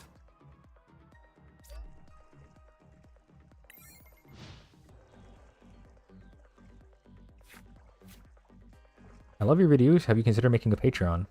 Yeah, I'm thinking about it. I mean, I could make a Patreon. I don't really know what rewards I would give right now, at least. But if you wanted to donate to me, I mean, I believe I have YouTube membership. So if you want to like give me a donation on YouTube, you can just join as a member. But just watching the content, watching the, you know, giving me ad revenue and liking and subscribing all boosts me anyway. So, I mean, if you want, you know, if you want to help me to make me do this full time, because I'm just doing this as a part-time thing right now, I would be eternally grateful. It's kind of my dream to be a full-time YouTuber, so. I played Yu-Gi-Oh! So I absolutely agree with Pot of Greed. Yeah, Pot of Greed's real broken. But what does it do? Nobody knows what it does. That's why I tried to make a video on it. I didn't understand what it did. So I needed a video to kind of explain it all.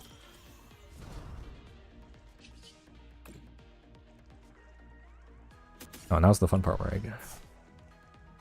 Pokemon had a set of several cards that were slightly off, and that's because you could peel off the top. Oh!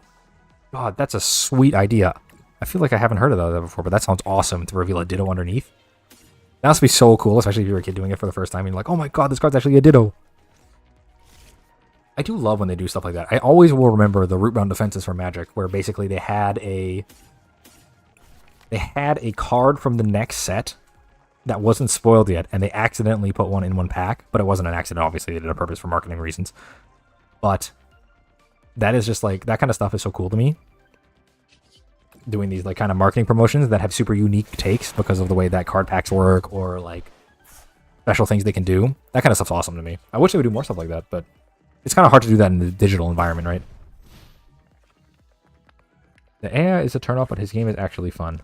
Yeah, and here's the thing about games and artwork. I don't care how crappy your artwork is or if it's AI generated or whatever. As long as you are making a good game, I will play it. I don't care what your game is. If it's good, I'll play it. That's all it takes. Just make a good game. Dark Age.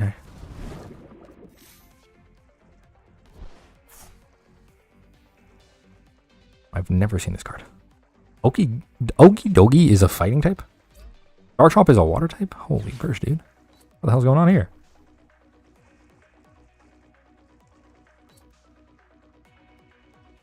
I wish they would do more support for werewolves from Magic the Gathering. It's my fave deck to play in Commander. The problem is when they started the werewolf mechanic, they kind of like botched it from the beginning. It's really cool. Like, I love flip cards so much. Flip cards are such an obviously amazing design for Magic the Gathering. The issue kind of is like they botched the initial design of them, like having the flip cards be if you cast 2 spells on your turn or not to flip them back. Makes it like really tough to justify playing them, so they have to do a bunch of workarounds where you have like cards that specifically flip your guy, or you have a specific card that does like cares if they flip. It's hard to make work. Have you talked about which one of your TCGs is your favorite already? That sounds like a good idea for a video. I might do that one in a video, but I mean, you're kind of like asking me to pick my favorite child, man. I don't know if I could do that. I love a lot of card games. I love all card games, even the dead ones. Even games like, I made an entire video about how I don't love Marvel Snap or Legend of Runeterra anymore, but I still liked playing them when I was playing them. Like, they're still fun. It's clear that they're fun because a lot of people find them fun. You know? Anyway, because I'm playing Pokemon right now, I'll say it's Pokemon, but I might change my mind later. My mantra is, if you want me to play your idea, I am 1,000% more likely to do so if you make a fighting or card game. that kind of rings true for me as well. if you make a game that is in a genre I like, I am much more likely to play it. Kind of like how I won't play Fortnite because it's a battle royale. But it's what's it called? It's hard to pick favorites. Is all I'm trying to say. There's a lot of really good games out there, so it's hard to pick one to be like the one that you say you're gonna play all the time. Also, that stifles innovation. You should be willing to, make new games, new ideas. I think the fact that new card games live and die all the time is really good. Like, people should keep innovating, keep trying new things, I think that's part of what makes these card games that we have so interesting. How many new ideas come to the forefront, because of things people thought of adding or different ideas, designs, all sorts of things. That's true. I have commented at some point.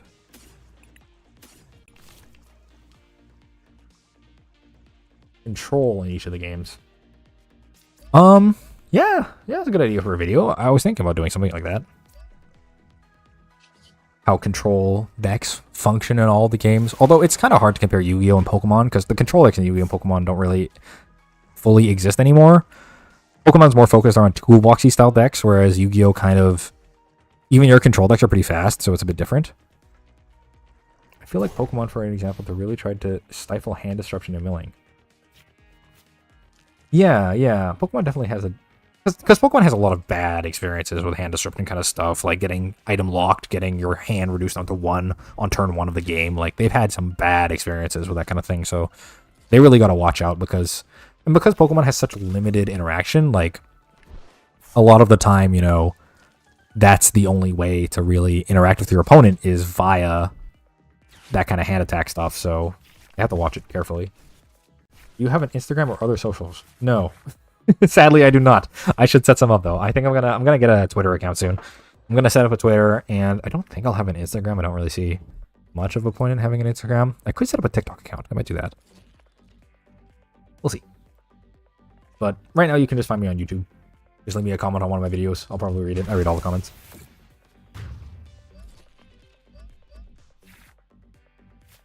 This guy is doomed. Well, controlling Yu-Gi-Oh! Is stun. Yeah. Stun is a much more accurate word for how control decks work in Yu-Gi-Oh! Because you're not trying to stop your opponent the same way in Magic, where you just completely grind them out of everything. You're just trying to slow down their plan until you can do yours, basically. I wish more TCGs would have Master Duel level in quality and accessibility digital sims. Yeah, me too. Me too. You're preaching to the choir here, brother. I would absolutely love if there was more, like, of that kind of virtual sim stuff or games. Like, there are so many games that, like, I would love to play online, but just don't have a version. I did see there's a Dominion online version, which looks like fun, but it's only 1v1 from my understanding. But there are so many games that, because they're not online, they're just so much less accessible to a market. Makes it harder for me to justify making a video about them too, because if I talk about if I talk about like Smash Up, for example, sure, you can go buy Smash Up and then play it with your friends or whatever, but it's a lot harder for you to justify that if you need both a group of friends to play Smash Up with, and then you also have to go buy the game physically from a LGS or something. It's just so much more work than like, hey, I play Magic the Gathering or Pokemon, here is the online client, you can literally just go play it right now. It's so easy. And that's why I think like content about this kind of stuff has really popped off in recent years, right? It's so easy for you to get into it. Like, there's no barriers. How do you feel about Lorcana? I want to try Lorcana. Lorcana's a lot of fun. From my understanding, it's cool. It's got a good following. I'm not exactly sure how prize support is for it yet. I haven't really looked into that kind of stuff, but Lorcana looks good. I heard the Inkwell system's really interesting. I think it is. It's basically turning all your cards into mana, basically, right? Like, all your cards are lands. It looks cool. I just wish they had an online version. If they had an online version, I'd play the crap out of it, probably. I'll tell him to comment on your video. I'm sure he'd appreciate the feedback. Yeah, go ahead. Go comment on my video. Comment on any of my videos. I mean, I read all the comments, so I'll probably see it. I can't promise you'll answer them all, because I get a lot of comments, but that's why I'm planning on setting up a Twitter or something, so if you have more direct messages you want to send to me, I'll have that option there. Alestrals. Oh, Alestrals is getting a client? I didn't know that. I've heard a lot about Alestrals, but I never actually played it properly. Take a look here. You know what the artwork on these Alestral cards reminds me of? They remind me a lot of, what was that TCG card simulator that recently came out? I saw that one popping up on YouTube a lot. Maybe I'll play it a little bit, but it's very obvious they're just copying other card games when they design the like random cards. But it's more about the card shop experience than it is about specific, the game. Obviously, is just kind of an associate. Well, not exactly along the lines of content I'm gonna make. Turn 1 squawk ability. Eh? Oh, I also really like the mechanic. I'm probably gonna make a video about mulligans too. That's one that's on my mind. The way mulligan mechanics work, because Yu-Gi-Oh has no mulligans at all, which is also completely insane. Basically, every game I've ever played has some sort of mulliganing feature to make it so that way if you open dud opening hand, you're not just screwed.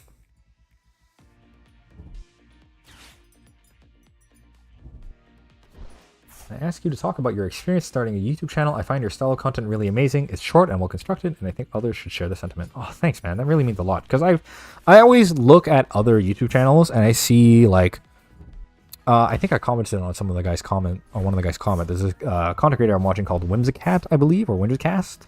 He does Pokemon content from like the era that I played Pokemon in the most, and his editing style is like really good. He's got nice editing. He's got background music. He's got all this stuff, and I'm like, over here with my little PowerPoint presentation, I feel like, man, I wish I had as much skill as this guy did when he was making videos. But I like keeping my videos concise. That's super important to me. Like, I want the video to both get to the point. Like, I don't want to waste your time. You're a viewer, you have a life, right? You have things going on. You have work to go to. You have like school projects to work on, etc., etc. Like, not everyone's a kid who has all day long to watch YouTube.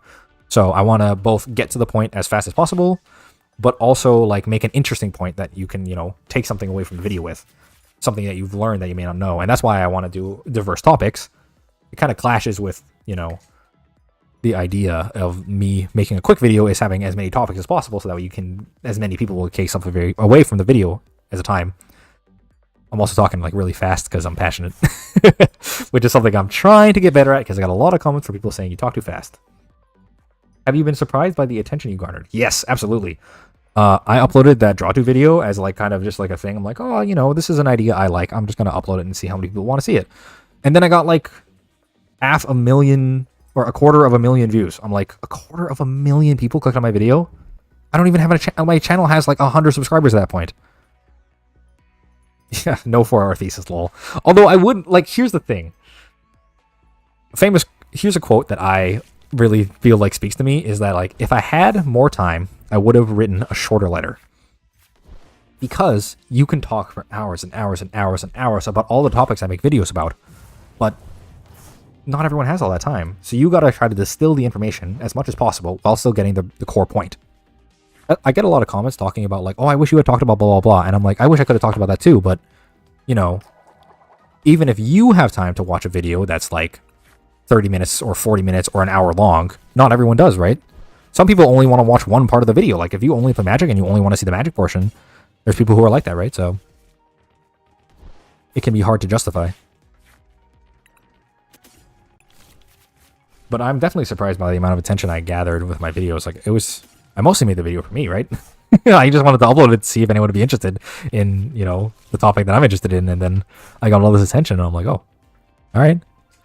I mean, I'm not complaining. I think I just pass here.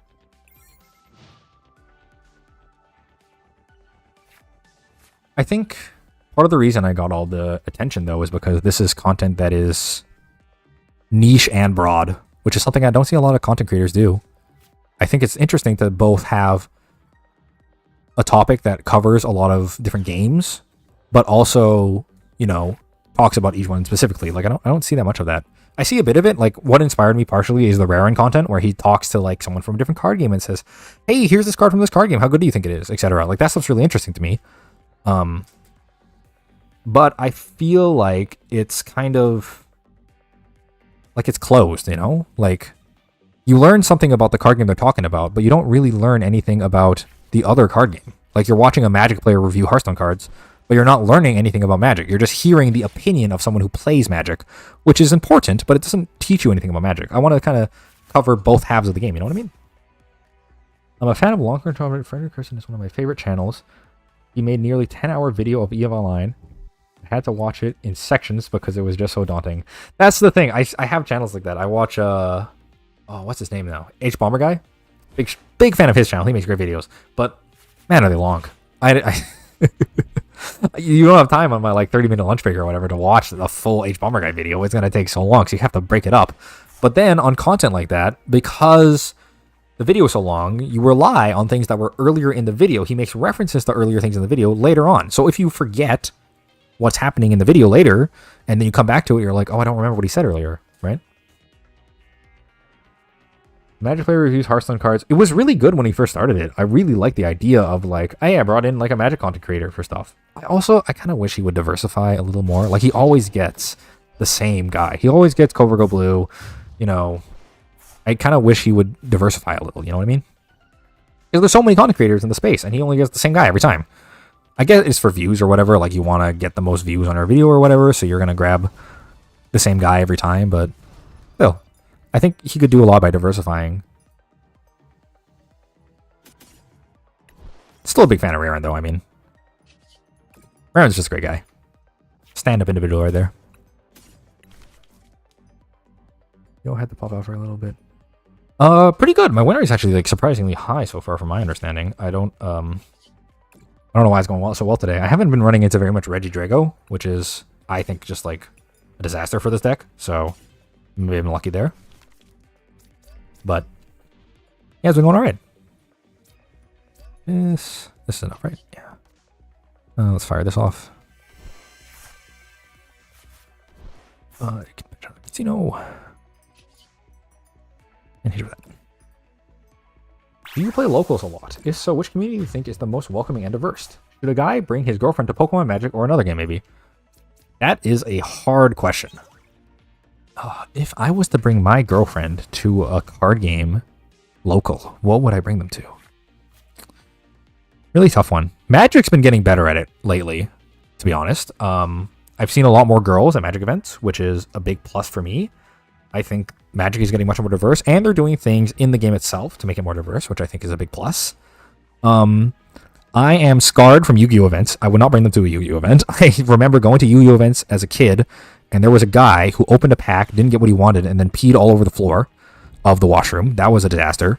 So I wouldn't recommend it for Yu-Gi-Oh! Events. I'm sure they've gotten better, because that was like 10 years ago or something.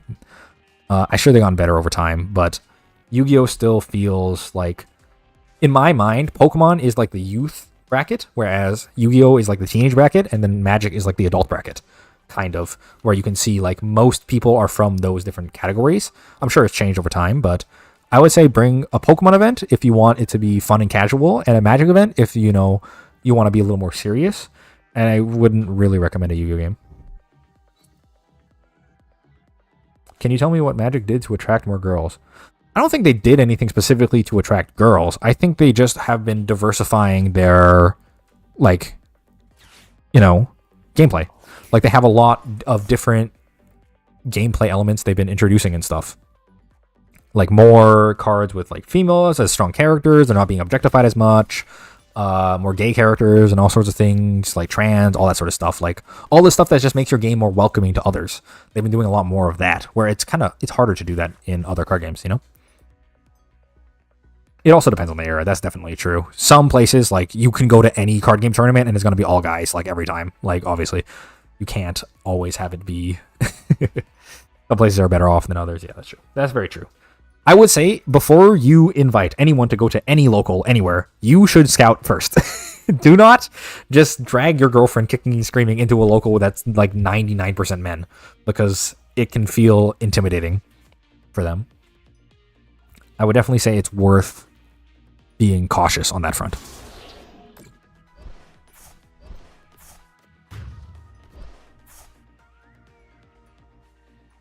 Unfortunately, in my area, Magic the Gathering players are more or less very toxic. It really depends on the area. Magic's just such a big game that, like, sometimes you're just going to get toxic people and there's nothing you can do about it, right?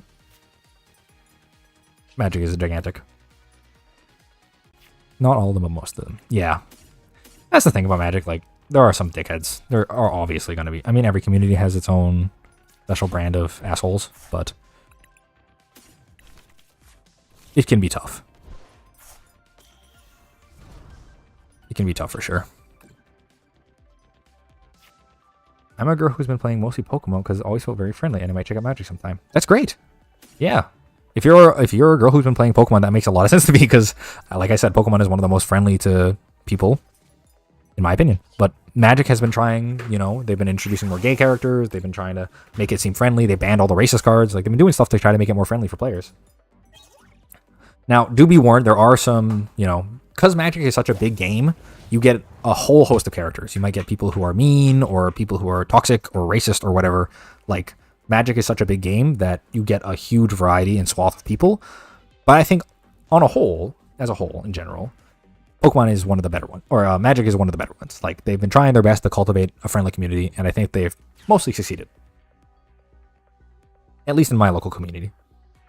I do go to drafts and stuff now and then. I'll go to F&Ms. I'll go to tournaments every once in a while for Magic. And yeah, it always seems pretty friendly to me. Although I'm not a girl, so, that's my opinion. But if you should probably also, like, that's another thing that you can do is you can ask other females in the community, because there's tons of girls who play Magic. So you can ask them, hey, how are the locals here? And you can get a better idea from them.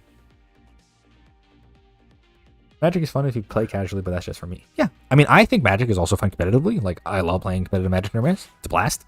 But, yeah, if you want to play casually, casual Magic is also a blast. I mean, Magic is great. I just love Magic.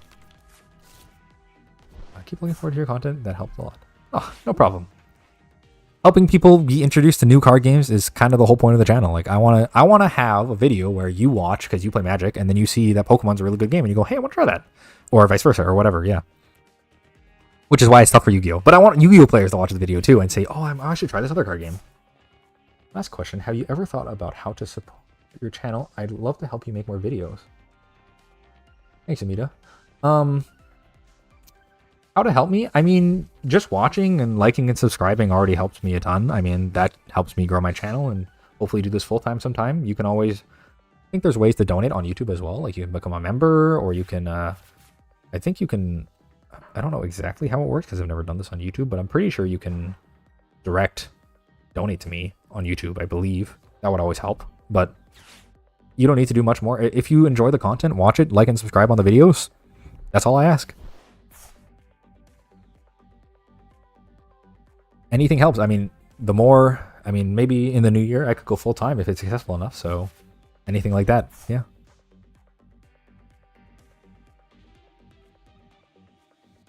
Do you have any feel/opinion about HoloLive OCG, since it is very Pokemon-like? Aw, I would love to go full-time, but at least until next year, full-time ain't on the cards, looking at the current trajectory of my channel. But who knows? If things really pop off by next year, then hey, maybe. Let me look at this Whole Live OCG, because I've heard of this game before. Quite a bit about this game. I thought it was actually pretty good.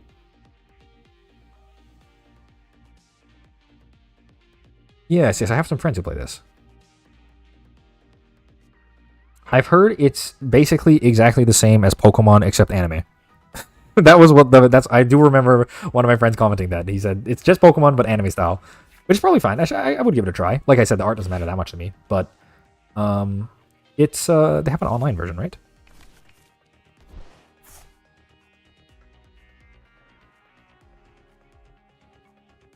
Oh, do they not have an online version? Because if they don't have an online version of the game, it'll be hard to get into. Like I said, that's the most important thing for your card game right now, is having an online version, if you ask me. Because being able to get into the game easily is key. Absolutely key. If you can't get into the game easily, no one is going to play your game. Well, not no one, but people will not play your game as much. Alright, this guy is cooked. I got him with the old energy here. Use one of these.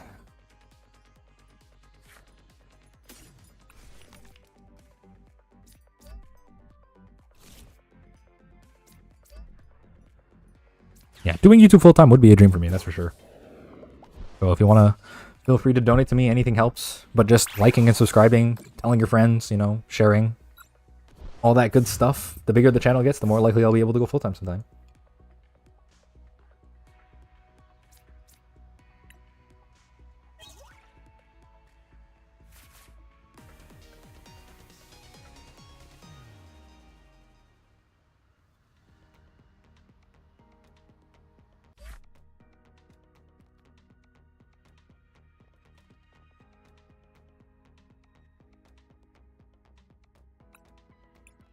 Would love to do more of this streaming stuff too, if I have more time. Because I'm working at the same time, I'm probably not going to be able to stream more than once a week at most, but if I could get around to it, that'd be nice. I think the VTuber community will not financially support home. Yeah, that's the thing that I'm always kind of nervous about whenever I'm looking at new card games, is the staying power rate. Because a lot of new card games have really promising starts. They do a ton of advertising, they come out the gate swinging, and I'm like, oh, this is going to be great. That's what I felt with Marvel Snap. I'm like, oh, this is going to be awesome. This card game looks like it has so much going for it. And then I try it, and then some sticking point comes that is like, ooh, that's really, really bad for the longevity of the game. They cash out, or they have a bad mechanic, or they have a set release that sucks. And early on in your card game's lifespan, if that kind of thing happens, it's like a death nail, you know? So that's why usually I like to give card games a couple years, and then if the card game is sticking around for that long, I'm like, okay, they've done something right here. We should take a look.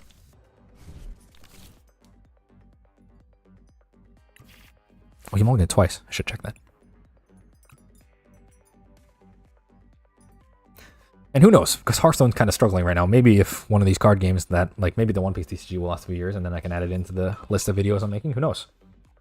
Or Canna, etc. if they get an online client. I do want to make a video about online clients. Yeah, Runeterra, maybe. Although Runeterra is tough, because Runeterra just removed the multiplayer, so like, I can't really make the comparisons anymore. Like, I still could, like I could talk about it in the past tense, but, you know, Runeterra doesn't have it anymore, which is sad, you know? I wish they didn't have to, but it's pretty clear that Riot just didn't care that much about it. Like, they're more focused on other stuff, right? Yeah, the Runeterra solo mode is good. I mean, they kept that around, right? Like, that's the best part of the game, if you ask me. But it's tough that it, you know, that's all they have now.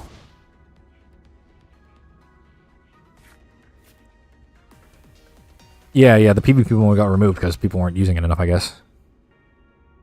That's what I heard, at least. Kind of a bummer, right?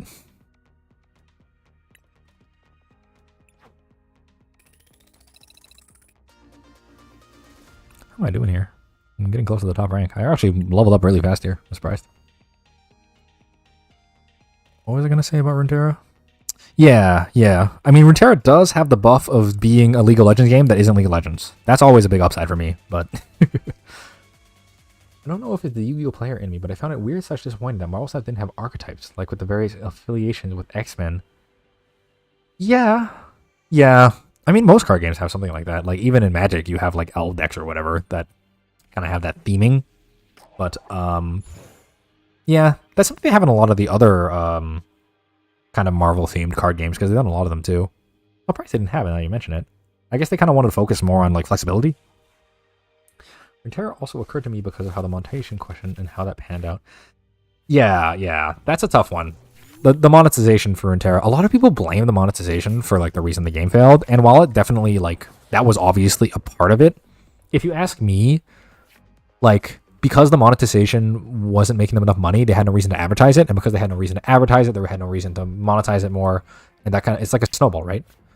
If they just had started out with a better monetization plan, I think it would have worked out better.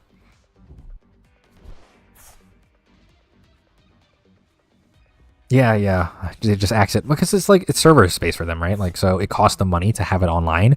If they can just cut that completely, it will save them money, right? So they're just willing to totally chop it, which sucks, but I mean, capitalism, baby. That's the way it works sometimes. Sometimes you just gotta say, I'm sorry to all of like 20 people who play PvP and say no more game for you, which sucks, but you know, it is what it is. Can't do anything about it now, besides cry to riot. But they don't really listen to that kind of stuff.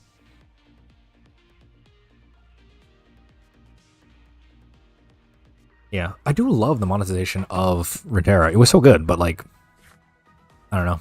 It just didn't pan out. Just didn't pan out, sadly. I just got the boss. I just got Jet.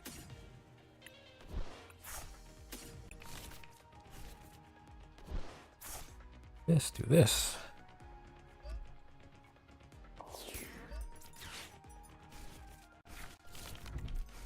Hope you guys are all having a cozy night tonight. I just want to have a nice little cozy stream here. Give you guys some space to chat and relax. You know how it is. Ooh, what do I want to do here? Am I going to get one shot next turn? Probably, right? We have to do this.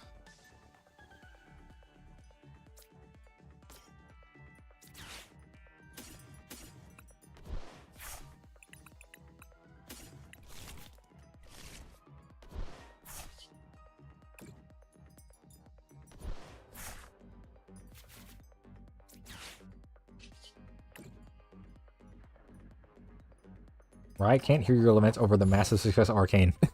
True. Riot is too busy making Arcane to listen to what you have to say.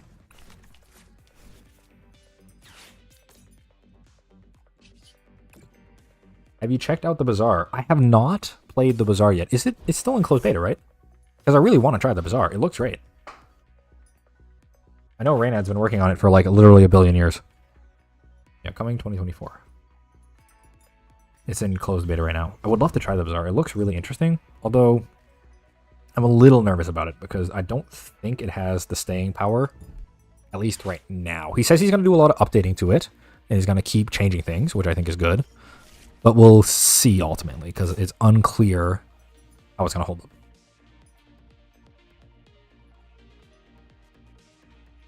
Yeah, they're playing a new Charizard deck. That's one of the great things about the Pokemon TCG is that they just give you the entire Charizard deck, which is like a tier 4, like it's the 4th best deck in the meta for free. Like you don't have to do anything, and you just get a great playable deck that you can get to master rank with. Like a lot of card games, you have to pay money to do that. I'm surprised Arcane is only going to have 2 seasons. I heard something like that, but Riot wants to milk it. I know they do. Yeah, I think because the League lore and canon is so massive, they're like, if we can get people invested in League lore, we can just make a new series that's about like Demacia or whatever, right? Like they have so many regions of League of Legends, they can just do this one for Piltover and Zaun and then switch it to something else later. I'm in the closed beta and it's super fun, but then it had to stealth for me after a week. Yeah, that's what I'm worried about. Because it's got a similar like Super Autopet style gameplay mechanic where you kind of go against random people and you are kind of building the same thing every time. It could get kind of stale, which is what I'm worried about. I'm worried that it's going to get a lot of hype early on. A lot of people are going to play it and then they're going to drop off, and that the new content patches aren't going to be enough to change the game to make them want to stick around.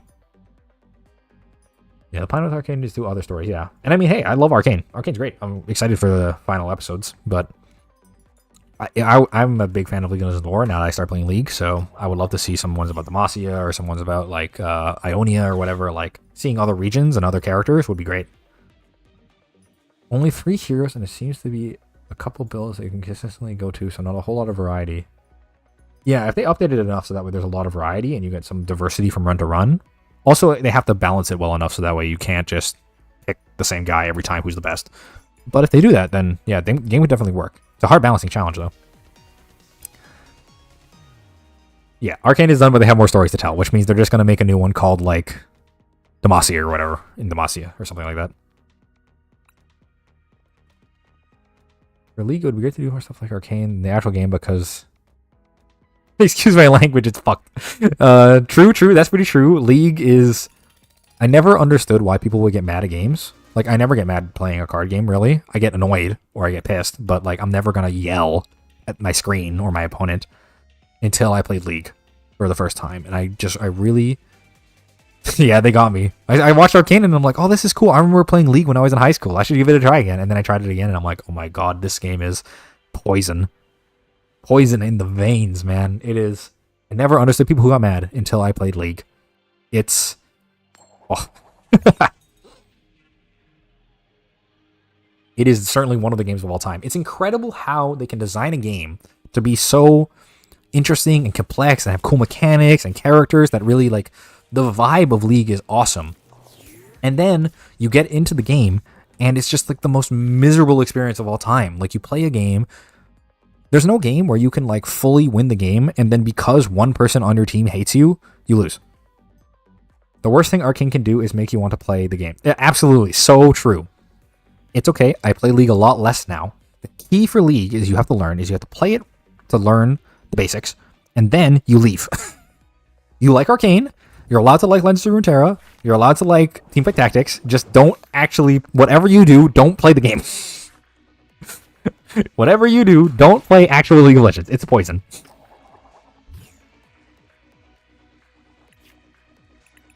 Oh my god, surprised. Shoot.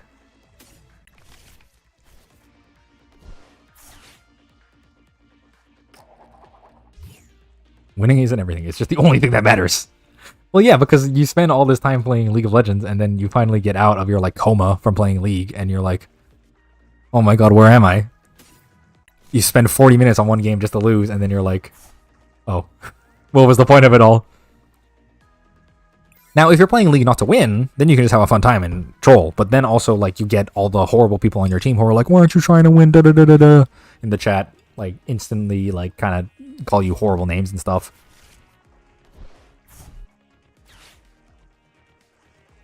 Oh, true. I still remember my first time playing, I played Mordekaiser for the first time. I'm like, oh my god, I get to be this cool, badass guy who slams down a massive mace and he can send you into a Delph realm. This shit badass.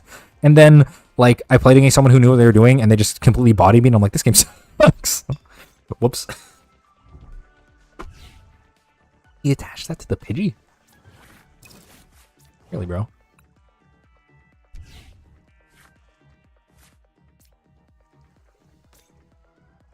The only reason I stopped is because my dinky laptop couldn't handle Vanguard. Best thing that happened. Yeah, that's true. You got saved, bro. For League, it's more fun if you're with friends, and even that can be still topic. And yeah, absolutely. It's way more fun with friends, but it's hard with friends, right? Because you have to first you have to convince your friends to play League of Legends with you, and then you have to both all not be toxic to each other, which is easier said than done. Much easier said than done to not be toxic to your friends. Because it's easy to get emotional, right? You're putting your life and soul into the game. I played League for 10 years, my soul won't recover. Well, you're in the mines now. I mean, you're just... At some point, you're doomed. Like, they got your claws into you. Yeah, Mordekaiser is Pog. I love Mordekaiser, dude. Oh, could you imagine if they released a story like... The Black Rose, spoiler, is in the new Arcane Season 2. Imagine if they put Mordekaiser in Arcane or in the new stories. I would go crazy. I love Mordekaiser. This is the thing about League. Like, the character designs are so good. Just seeing Warwick is, like, awesome. It's so cool. And you get to play with him, and like, the feeling you get from playing the character just works. Like, it just works. But then, like, everything else about the game sucks. Yeah, card games are much more fun. Card game. I don't know if you guys have ever played in tournaments where you're playing like with teammates, like team tournaments and Magic and that kind of thing. Those are just so fun because you feel like really part of a team, right? You're playing with your teammates. You have like a common goal that you're working towards. If you lose, it's okay. They can pick up the slack for you. But if they lose, then it's okay. Like, it's great. It's a blast. But playing against them in card games sucks because, I mean, obviously, come on. If you're playing against somebody in a card game and you beat them, obviously they can get kind of salty depending on the person they are. But also, like, if you are playing like a multiplayer game with teammates and the teammates fuck up and you don't know them, it's way easier to be toxic to them. What do I want to do here?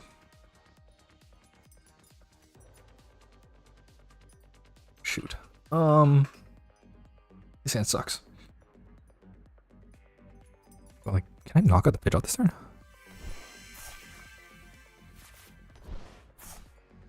Oh, I drew another Chet energy. Do have word here, okay. There's 40, 80, 160. There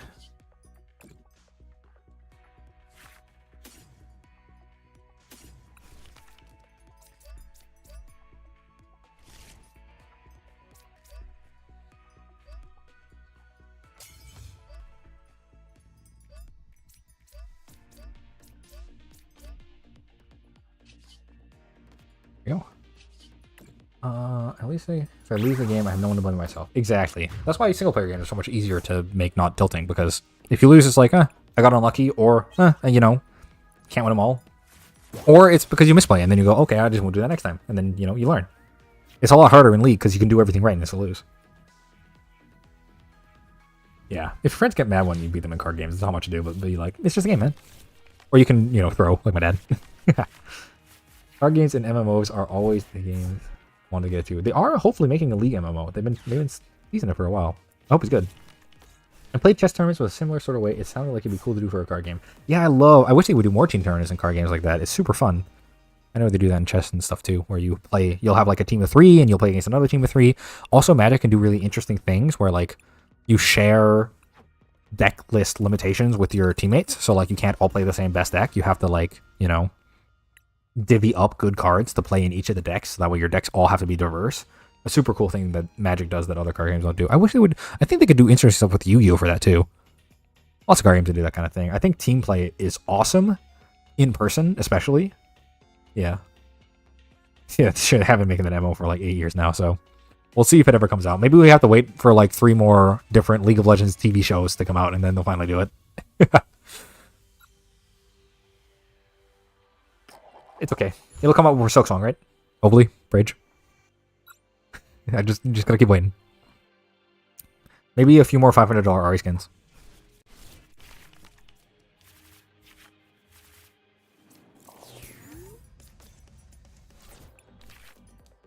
But what's your thought on Cardfight Vanguard? Bushido games in general. Oh, I had a friend who played so much Cardfight Vanguard. It was his favorite game. I haven't played it recently. Like, I played it originally when it came out a bit, but then I stopped because I was busy playing all the other major card games. But yeah. Why do you call every card game in your videos and they don't cover every card game? Well, here's the thing, right? Like, if you read every card game in the thing on my thing, in like the title of the video, and then you see the video is 15 minutes long, I don't think I could even say the name of every card game in 15 minutes. Like, it's literally like, I don't know what people would expect of me to say. I try to go over all the major card games. That's kind of why I put it in the title there, and I put it in the thumbnail as well, all the card games I'm going to go over, because I don't want to just, here's me talking about Drawing 2 in Pokemon and Yu-Gi-Oh! And Magic and Hearthstone. Like, it doesn't ring quite as well as every card game, right? Now, I'm not going to say almost every card game, because that, you know, it's not almost every card game. It's not even close to every card game, but that's just, you know, that's just the way the title works, you know? I don't want to just make a crappy title that doesn't fit. I would rather, you know, fib a little and just say, oh, it's every card game. I can just say it's every card game that I play, or it's every card game that, you know, I wanted to go over. I can make a second one if I want to. Well, it's just the big 3, but people don't know what the big 3 is all the time, right? Like, if you're not familiar with card games, or if you're not, like, you know, if you don't play the big three, you know, you're not going to know what that means. And besides, this also leaves me open to like talk about other card games as well. Like this way, if there's a really interesting topic in another card game I want to talk about later, I can add that into the series. I'll change the title. Like I would love to go over other card games like Lorcana and stuff, but they don't have a digital version, so it's kind of harder to make it stick, right? These skins are not just the same anymore than nowadays. I feel like they have little reason. Yeah, I mean they do still have some rewards in League for like ranked play, but I see what you mean. The skins.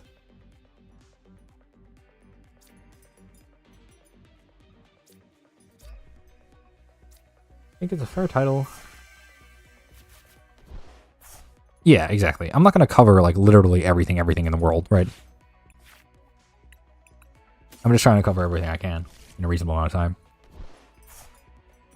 Because a lot of games like Magic, they draw from Magic, they draw from Hearthstone, they draw from Yu-Gi-Oh! A lot of games copy this stuff because these were one of the first ones to come out, right? So, you know, it makes sense. I think, at least.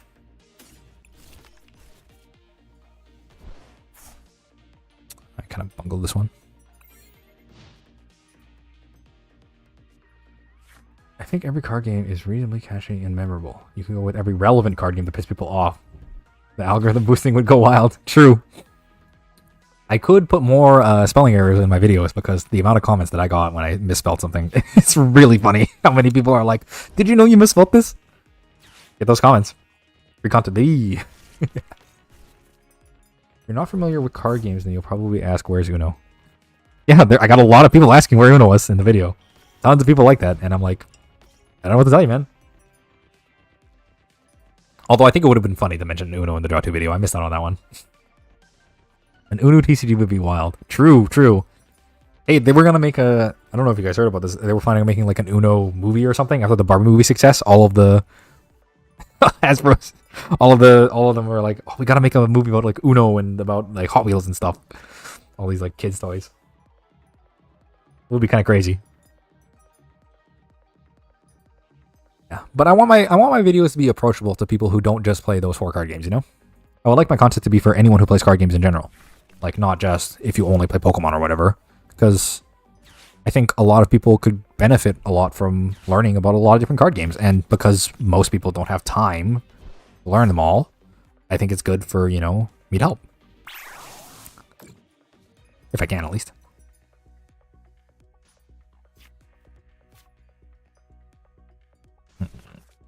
Kind of love this one by getting them in Encino.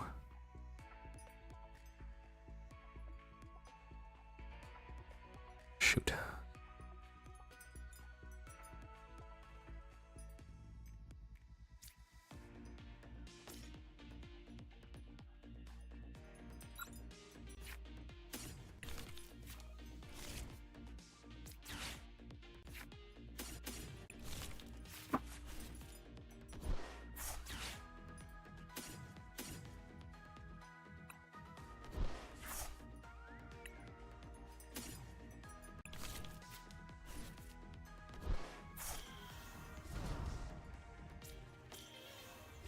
Feels like a card game of choice.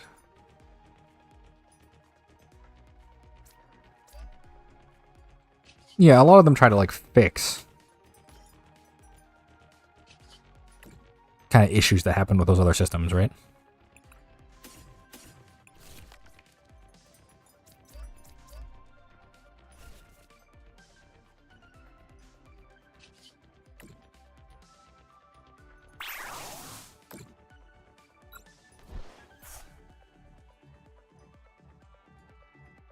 Let's see.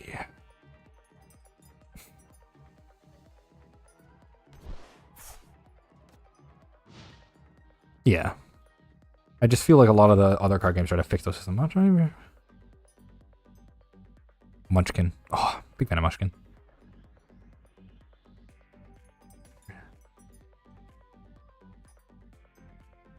Yeah, Duel Masters is kind of insane to think about. I'm not from Japan, so I don't really know that much about it, but definitely had a lot of influence over there, that's for sure. I mean, it's made by the GOAT, right? So, that makes sense.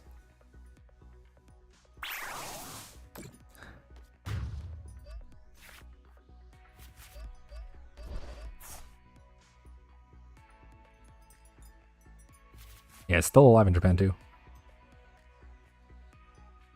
I do think it's very cool and good that you do cover more than just one TCG because it gets down boring. Yeah, yeah, that's the whole point. I want to cover more than one TCG.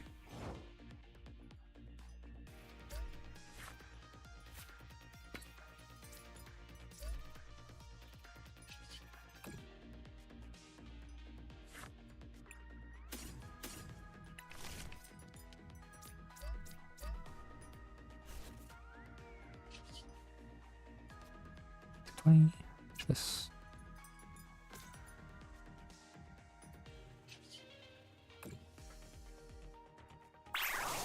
Do you think you would make a video about your general thoughts and opinion on each of the big card games?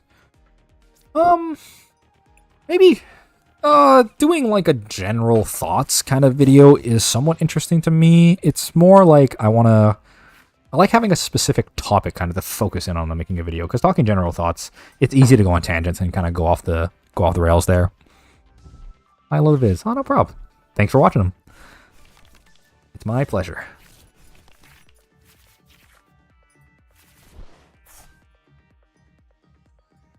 When Runeterra was released, it was built off of Hearthstone as a format to build off of. Exactly, yeah. That's also part of the reason I have Hearthstone in all the videos, because Hearthstone's the first digital TCG that I saw that really popped off as just a digital TCG, right?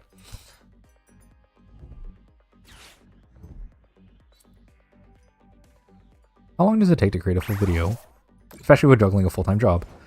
It doesn't take too long for me to format the videos. I spend most of my time thinking about the video and like what I want to put in it. So that takes up most of the time. Yeah. So that's what ends up taking up most of my time, is just for thinking about like what I want to put in the video. But in terms of how long it takes me to make it, it probably only takes me a few hours to do the whole recording and editing process, because I'd like to keep that on the lighter side, as you obviously probably know. I'm not too big on heavy editing.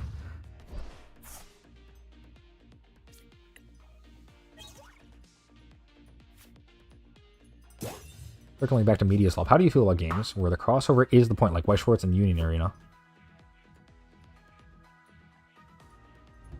I mean, if you start the game with the design as that, I guess you can do that, and it'll work out better. That's kind of why it works for Fortnite, right? It's because that's the whole point. I don't really love it, because it kind of feels like creatively bankrupt to me. Like, they have no ideas for themselves to put, but... I mean, hey, if that's what you like, that's what you like. I do love a crossover. Crossovers are fun. I think Aggredex. Yeah, I think about doing one for Aggredex. It's just hard to cross over for Pokemon and for Yu-Gi-Oh! Because they have such limiters or no limiters on like how decks play. You just made a bunch of Shadow. Okay. That's fair. That's pretty fair. That's pretty true. Shadowverse did come early. But, I mean, come on. Hearthstone is the one that, you know, popped off on Twitch and stuff. There's a reason why I play so much Hearthstone and so little Shadowverse. Yeah, I definitely want to do one on playstyles. I would have to think of what deck probably overlaps the most. I could do tempo, because Yu-Gi-Oh! And Pokemon definitely have tempo elements, and so do the other card games. Love your channel and your presentation. Super dope idea. Thanks, man. Thanks for watching. I'm happy that you like them. I didn't think really anyone would watch when I first started the channel, so the fact that people are watching and liking my videos is an absolute treat. I have chat energy, right? Yeah.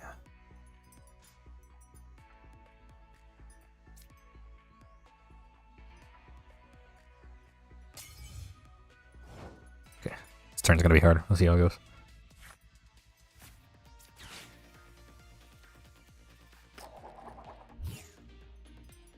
I do still have... Oh, I don't have Iron Hands. Okay, so I have to grab this.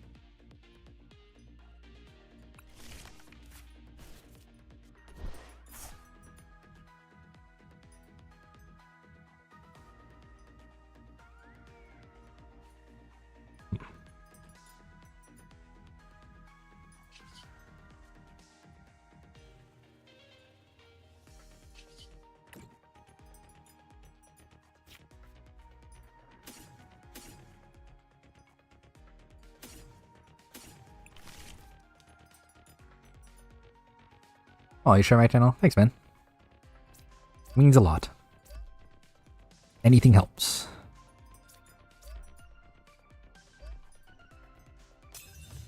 I'm glad you like the videos. Like I said, as long as you watch and support me, it all helps.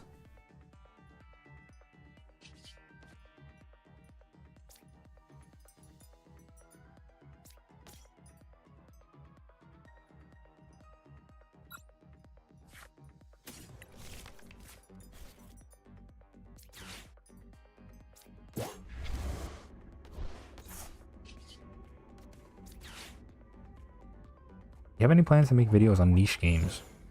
I mean, I do.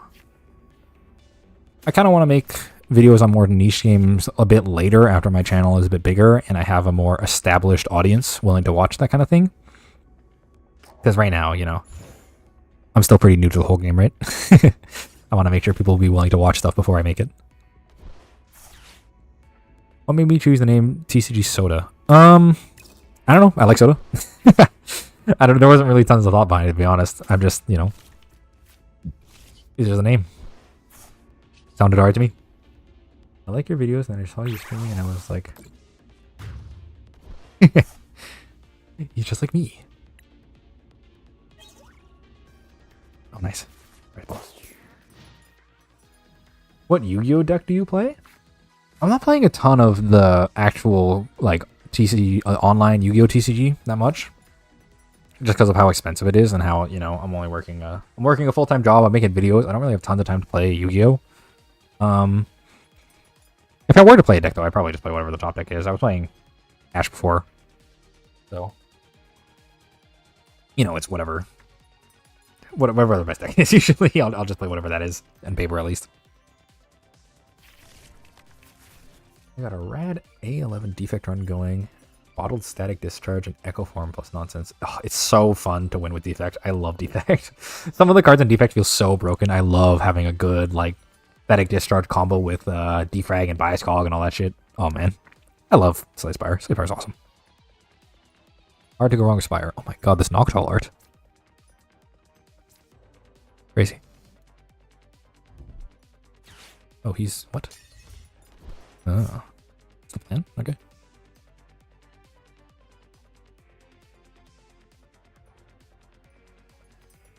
Yeah, huge Slay the Spire fan. Can't wait for Slay the Spire 2. It is going to be good. Slay the Spire 2, I'm hyped, baby. Not a lot of time to play the Yu-Gi-Oh! Turn 1 meme. It's different, though, okay? In Yu-Gi-Oh! Turn 1 to last, like, 20 minutes. Yu-Gi-Oh! Just took all the turns and crammed them into one turn. What if we took all the turns and then we pushed them over here?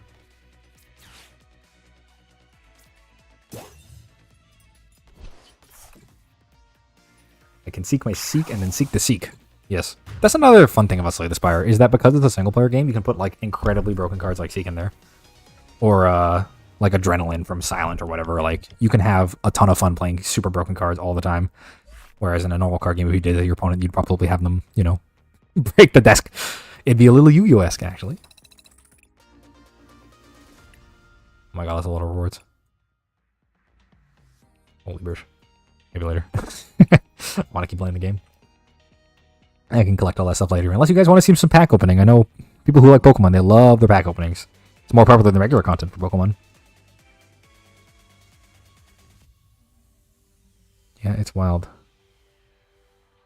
With Balro getting a lot of love this year, do you think there'll be a lot of card games related to that game in the next few years? Almost certainly. I remember when Slay the Spire came out and everyone was freaking out about that, and the amount of Slay the Spire copies that came out afterwards was a huge amount. There were so many Slay the Spire copies, so I think there will be definitely some Balro likes coming out in the future years. Although, we'll see if they can do better, because Balro is really focused on a specific feeling that the game gives you, and I think that having that specific feeling is something that will be hard to copy better than Balro did. I think they did a really good job with it. My favorite Yu-Gi-Oh line is, "There won't be a next turn." Your turn. You're not getting a turn. It's my turn now. Stall? Freaking stall. Okay. Right. How can I play TCG Live? I can't download it on my PC. Really? That's weird to me. You should just be able to download it. It worked fine for me when I went on the website. It might be down or something right now. I'm not sure. You should just be able to look it up, though. I grew up on Yu-Gi-Oh!, but it's looking straight up unplayable these days. I mean, it's fun, but it's also a disaster. That's kind of... I mean, to be fair, Yu-Gi-Oh! Has always been a fun disaster, like, for a long time. It's just been more of a disaster lately. But we'll see. Give it some time. Yu-Gi-Oh! Always comes back around, if you ask me. Slay Spire is so good. Love Slay Spire. We're still getting deck builder roguelikes. Yeah, we still are. I mean, Slay Spire sure was inspiring. I mean, it's just a recipe for success. They said, I watched a video talking about like why the design is so good and how they played Dominion originally and they wanted like an online Dominion version. And I'm one of the biggest Dominion fans out there, so you'll have a hard time convincing me that that wasn't a good idea. This hand sucks.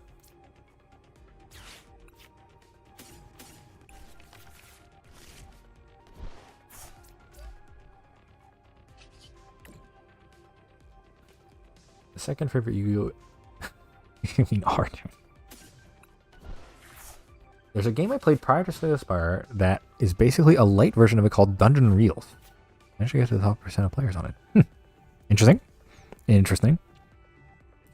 Another thing where accessibility is probably huge. I know that part of the reason that Slay the Spire is so good is just how new player friendly it is. It's so easy to be a new player getting into Spire. They do a good job having like literally no tutorial at all, and they just let you go and learn. It's awesome. Bro hit me with the ghost eye. Alright, I want to draw Ultra Ball. Ultra Ball? Any Ultra Balls in the chat? No. Yeah, that doesn't work. I mean, if you play it a long time, it's a lot easier to play Yu-Gi-Oh! Than if you started at any time after Goat. That's true. Yu-Gi-Oh! Is a game where it is much easier if you have a history with it, of course. I mean, that's every game, but like... Yu-Gi-Oh! Specifically has a much easier time if you already know what you're doing.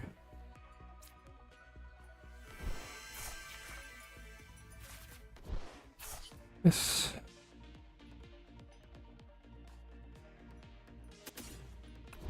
Started in 5Ds. I'm trying to think when I started. I also started about 5Ds.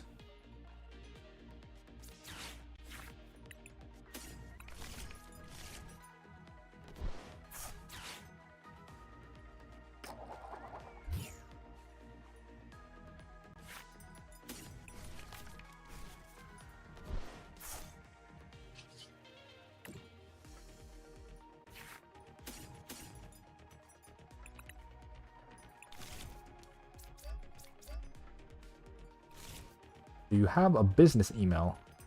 Business email? I have my account email. That would be the email. If you wanted to email me anything, just send it to my go to TCG email account. Although I don't think I have that set up actually now that I mention it, so I don't really have one. Maybe set one of those up though. Like I said, I'm still pretty new to this. I'll set up a more professional email account later. What do you ask?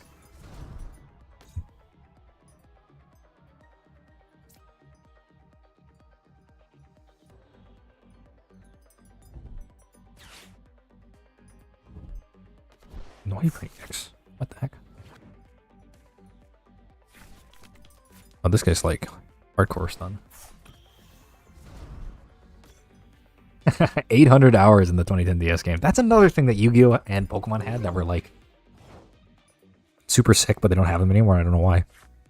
Those like DS versions of games and like the small versions. Those are awesome.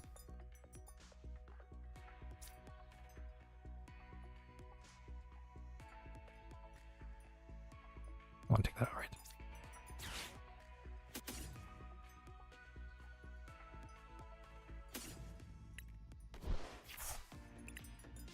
I only have the one.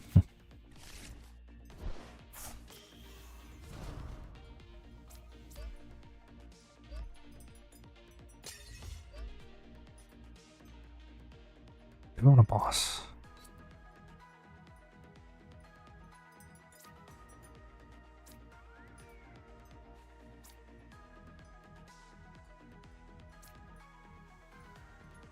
I think I have to.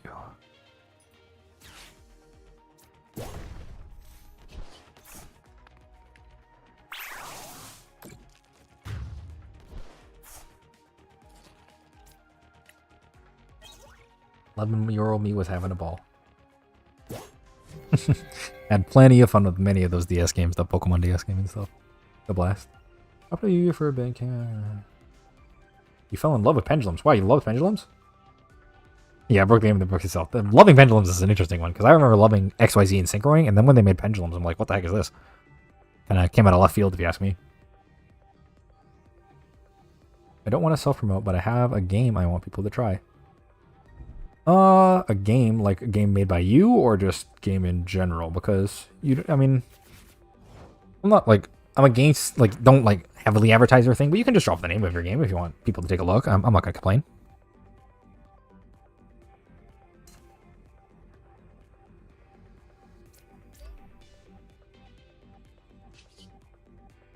Pretty chill. My account's pretty slow right now, so I don't think many people would mind if you just put your thing in, take it a look.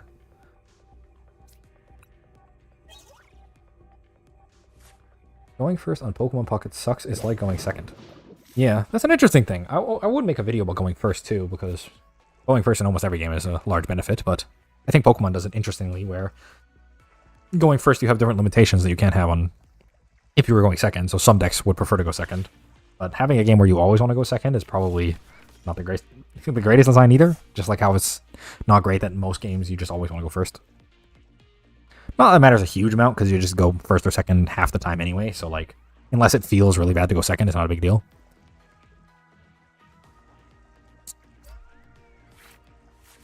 My opponent is doing a whole lot of nothing over there. I ain't gonna complain. Just keep doing this.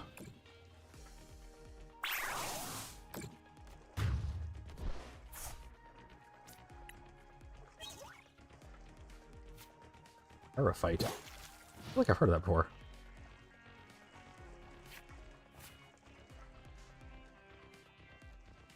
Oh, it's this game. I remember this game. This game's really old, isn't it? Yeah. I don't think it's bad if people want to give it a look. Give it a try. I'm always willing to have people try other card games if you've got the time. See if it's for you. You know what I mean?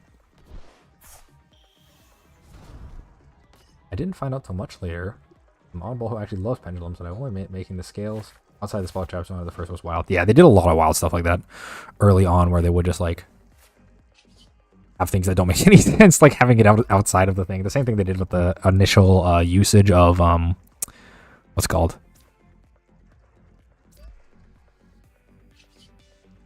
The initial usage of links. Like when they had the only 2 special monster zones, so you couldn't like synchro wherever you wanted anymore or any of that stuff. Like that was crazy. They made a lot of interesting rules changes over the course of Yu-Gi-Oh's lifespan, but a lot of it just ends up feeling confusing to new players. Like if you come back to the game and then all of a sudden there's these 2 extra zones, you're like, what the heck is this, right? That's why changing. Hearthstone designers talk about this a lot too, where they're like, if you can change a card so that way it is different, but like you notice the difference right away, is gonna be better than if you have a change and then it's like, I don't know what that means, right? For new players, it's tough. I guess I should have guessed that your game was called Verified, considering your name is Verified. Not exactly rocket science there, but yeah, I mean, if that's your name, you're already self-promoting itself, I guess. You're allowed to mention things, just don't, like, you know, heavily advertise.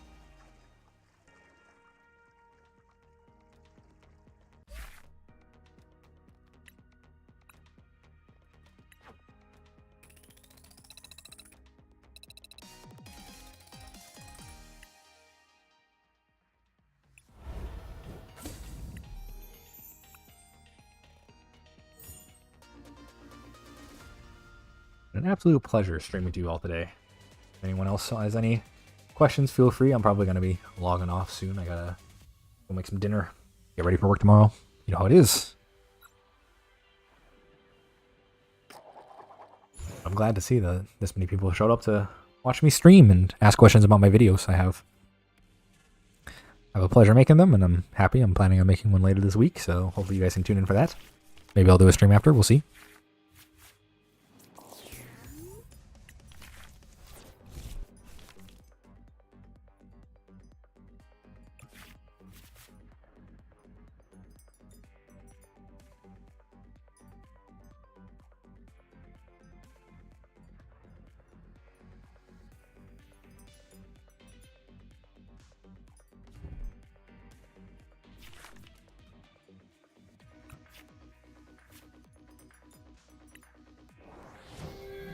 Not sure what time it is for all you folks, but it's getting to be on the later side for me here.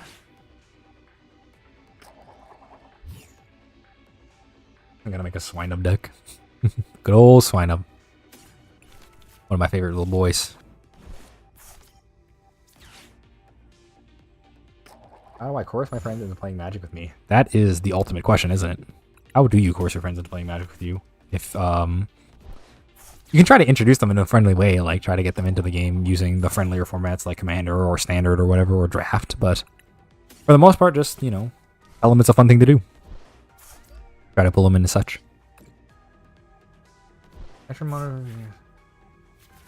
Yeah, the Extra Monster Zone was something crazy. I can't really imagine why they did that, to be honest.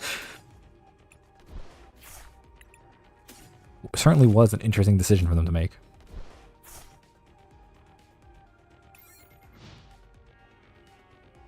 I definitely felt like when they first introduced it and said you can't use the other zones, it really stifled both creativity, but also like the way the game felt earlier, because it were basically limiting a ton of options. Which I think could have been fine, but it didn't really stop enough, which also kind of had the issue. Is Arena the only way to play Magic online? No. So Magic Arena is, if you're introducing a new player to the game, definitely start them with Magic Arena. It has the best tutorial. It looks nice. It has that stuff. If you want to play more seriously, you can use Magic Online, although you do have to pay for the account and the cards, so it costs quite a bit more than Arena does. But at the same time, if you want to play Modern or Legacy or any older formats, you have to use Magic Online. That's another way to play Magic.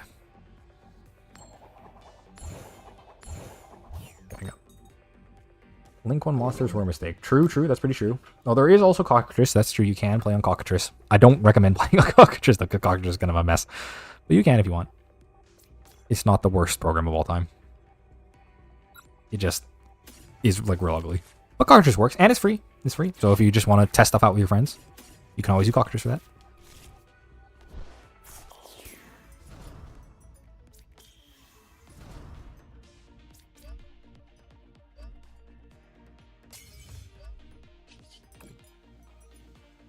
Duels of the Planeswalkers. Oh, I remember playing so much Duels of the Planeswalkers back when I was a kid. Duels of the Planeswalkers is good. I mean, it's a good way to learn for sure. I wouldn't really recommend it if you're like new to the game. I mean, you can. It's like single player, so it's not like horrible to start out with, but it is most of the Duels of the Planeswalkers games are probably pretty old at this point, right?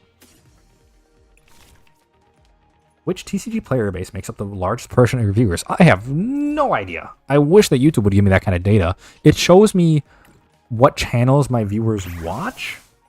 So I know, like, I have Hearthstone people, I have Magic people, I have Pokemon people, like, I had people all over the spectrum, obviously. But, yeah, I don't know. I mean, voice off what game you play in the comments. I would love, maybe I should do that in one of my videos and ask who comes from where, because I have no idea. I just know, you know, a lot of people come from a lot of different content creators. How was it a mess? My time with it has been enjoyable. Oh, Cockatrice, I mean... I mean, Cockatrice isn't a mess in the sense that, like, it's bad. I think Cockatrice is good. But it's ugly, is the word I would use. You could make a poll. Oh, that's true. I could make a poll. But there's only, like, you know, 30 or so people here. So I know there's a lot of other people, you know, here at least. That's a good idea. I should make a poll later. Yeah, I do like Cockatrice. I remember playing a lot with Cockatrice, actually, when I wanted to test decks and stuff. But, yeah. I've never actually made a poll here before, so let's see here. Start a poll.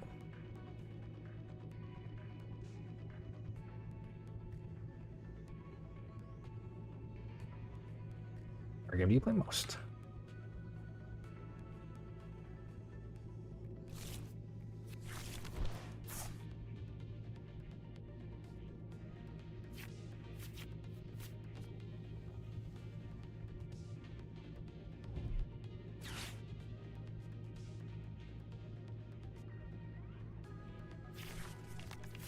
I can only make 4 options.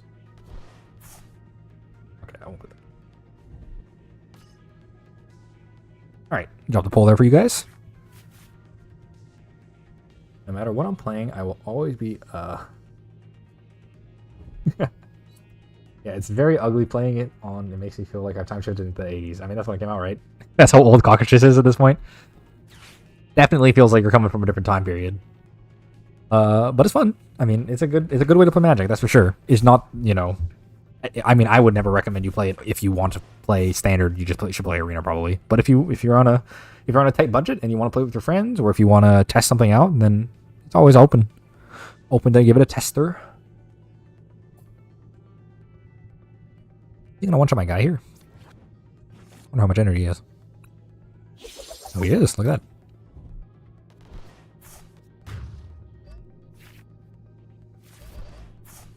Yeah, feel free to answer the poll so I can get an idea of where you folks are all from, because I have no idea. It doesn't tell me on YouTube at all. Although I get somewhat of an idea. Like, I sort of know where people are coming from because of the way it works. Like, I can see what channels people watch, other than mine. Ooh, I don't have... Taking 2 prizes with this, so I can just go here.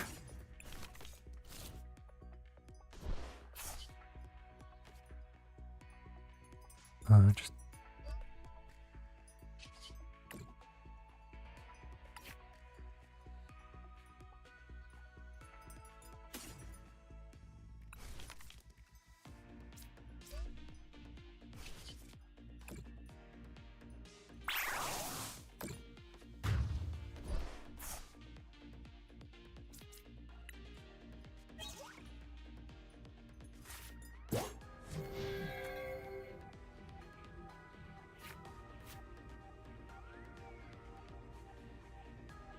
Deoxys tier in Pokemon. Ah, I see.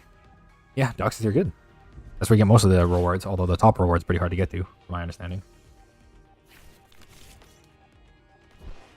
Me and one of my friends tried to do a progression series, so Cockatrice has been useful. Yeah, you should probably do it on Magic Online, but it doesn't look that much better than Cockatrice in the first place, so I don't blame you for using that. Kind of feels a little bit like the progression series MBT and Simo did on Yu-Gi-Oh! That is where I got a lot of my Yu-Gi-Oh! Information from formats that I missed out on, so definitely a good thing to do. Like I said, I'm a Yu-Gi-Oh! Player that's really into Spire now. I built a GOAT format deck to play with friends. Yeah, I mean, I heard there's a lot of Yu-Gi-Oh! Players in here. It's a pleasure to see some Yu-Gi-Oh! Gamers in the midst, but Slay the Spire is my favorite. Now, you can't make me turn code on Slay the Spire. Slay the Spire is awesome. It is interesting to see how many Yu-Gi-Oh! Players I have around here, though. That's for sure. Delinquent Duel because of Konami refuses to make a copy of that card that isn't super rare and worth 20 bucks. Yeah. I don't know why. Those old cards, I mean, nobody's even playing with them, right? Because they're banned everywhere. Except in retro formats, so... Presumably they could reprint it for no cost themselves besides making more money, but... Oh well. What are you gonna do? That's just Konami stuff. I will say, out of all the relationships card games have with their players... Hard to decide which one's worse. I think Yu-Gi-Oh! Isn't the greatest, but Magic has an alright relationship with Wizards. But it's just so big that you have a lot of issues there too. It's hard to tell. Maybe I'll make a video on that someday. Because they all come from different stuff. Blizzard is definitely a disaster, but we all know that already.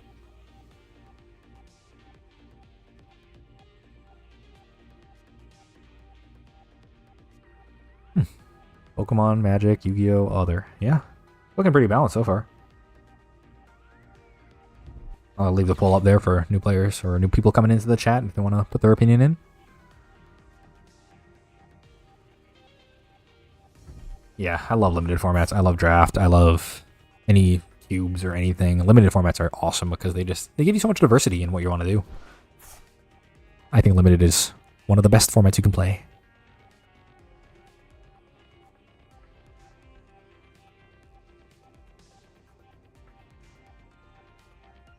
It's funny because they made a low rarity version of the Forceful Sentry and the Confiscation, but not the Delinquent Duo. Yeah, that's weird. I don't know why they would do that. Maybe they don't like the art or something, who knows.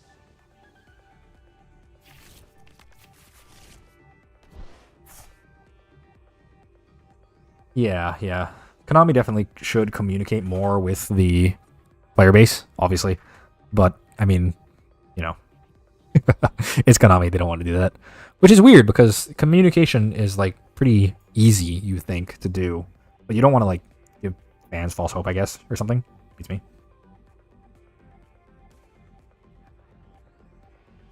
couple now, I think.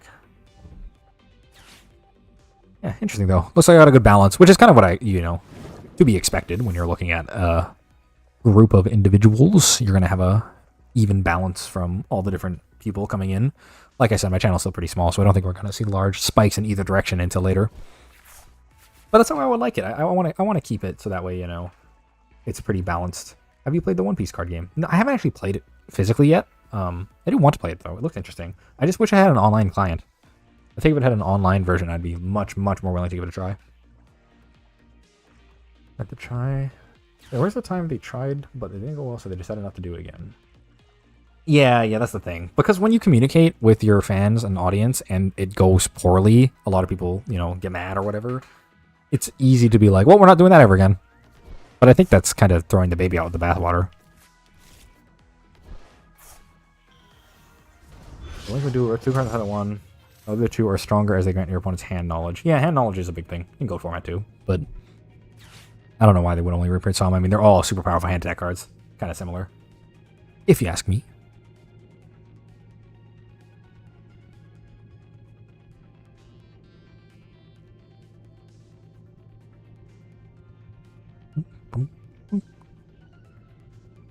Yeah, I would like to keep it balanced. I mean, I would also like to have it so that way people, come in from not only just other card games, but just anything in general. Like, even if you don't play one of the card games regularly, I think it'd be nice to see you in streams or in videos watching.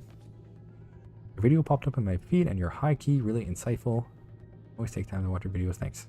Oh, thanks, man. Thanks for the nice comments. It always warms my heart to see comments like that. I try to stay informative and, educational, but also interesting at the same time. And I want to keep the videos as brief as possible, so that way you can get your info in and learn something. That's the goal. So the fact that you're saying that is nice. Thanks. You play one game more than the others. Sorry if it's been asked for. No, it has been asked for. Yeah, I mean, it depends on when you're asking me. So like right now I'm mostly playing Pokemon, as you can probably see, but I play Pokemon, I play Magic, I played Hearthstone, played a little bit of Yu-Gi-Oh! I play Yu-Gi-Oh! The least out of all of them because, it's the most taxing, if you ask me, the most thinking involved. But, yeah, I play lots of games. I'll play them all different, depends on metagame too. Like, I like the Pokemon metagame right now. I'm not as big of a fan as the Magic one, so I will play more of this right now. But yeah, that's the gist. There's no way for me to do this the way I want, right? No, but I can do it like this, I think.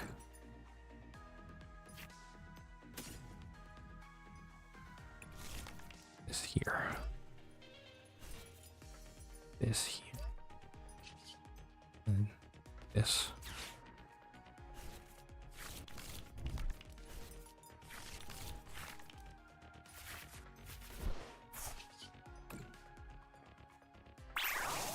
Do you think you'll reach a point where your video ideas will get a bit scarce? Probably at some point. I have a lot of ideas still, but I think at some point I'll run out of things to talk about. But there's many, many more ideas along the same vein of what I'm talking about, like talking about multiple card games, multiple ideas. There's also lots of card games I don't talk about that I could, add into the mix. So we'll see. But I want to build a library a bit first. I mean, I only have like maybe a dozen videos or whatever on the topics, so I still have lots more room to go. Look to your channel because I love to know about the history of metas or mechanics in games that I never played. Me too. I mean, I didn't play much Yu-Gi-Oh! In like over the years, but I still watched through the entire Yu-Gi-Oh! History because I just wanted to see what the metagames were like in the times I missed. So we're on the same boat there, buddy. That's why I made my channel, because I'm like, this is interesting for Yu-Gi-Oh! But I wanna kind of see how things pan out in all card games, not just Yu-Gi-Oh! And I couldn't really find similar theming for Magic or Hearthstone or Pokemon or other games that were similarly as popular as Yu-Gi-Oh! And I think, these things should exist, right? So why not make it myself?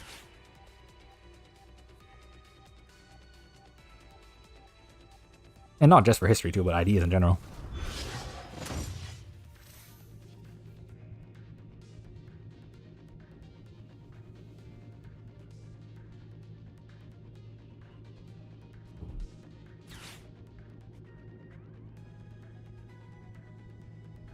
Pleasure being able to compare all these, especially over the course of history, because I think I have a pretty good grasp of where games have gone over the years, so that way I can give both a current idea of how things are, but also an idea from a historical standpoint, because the game's changed a lot over time, right? So it's good to kind of get an idea of where the game's at now compared to before.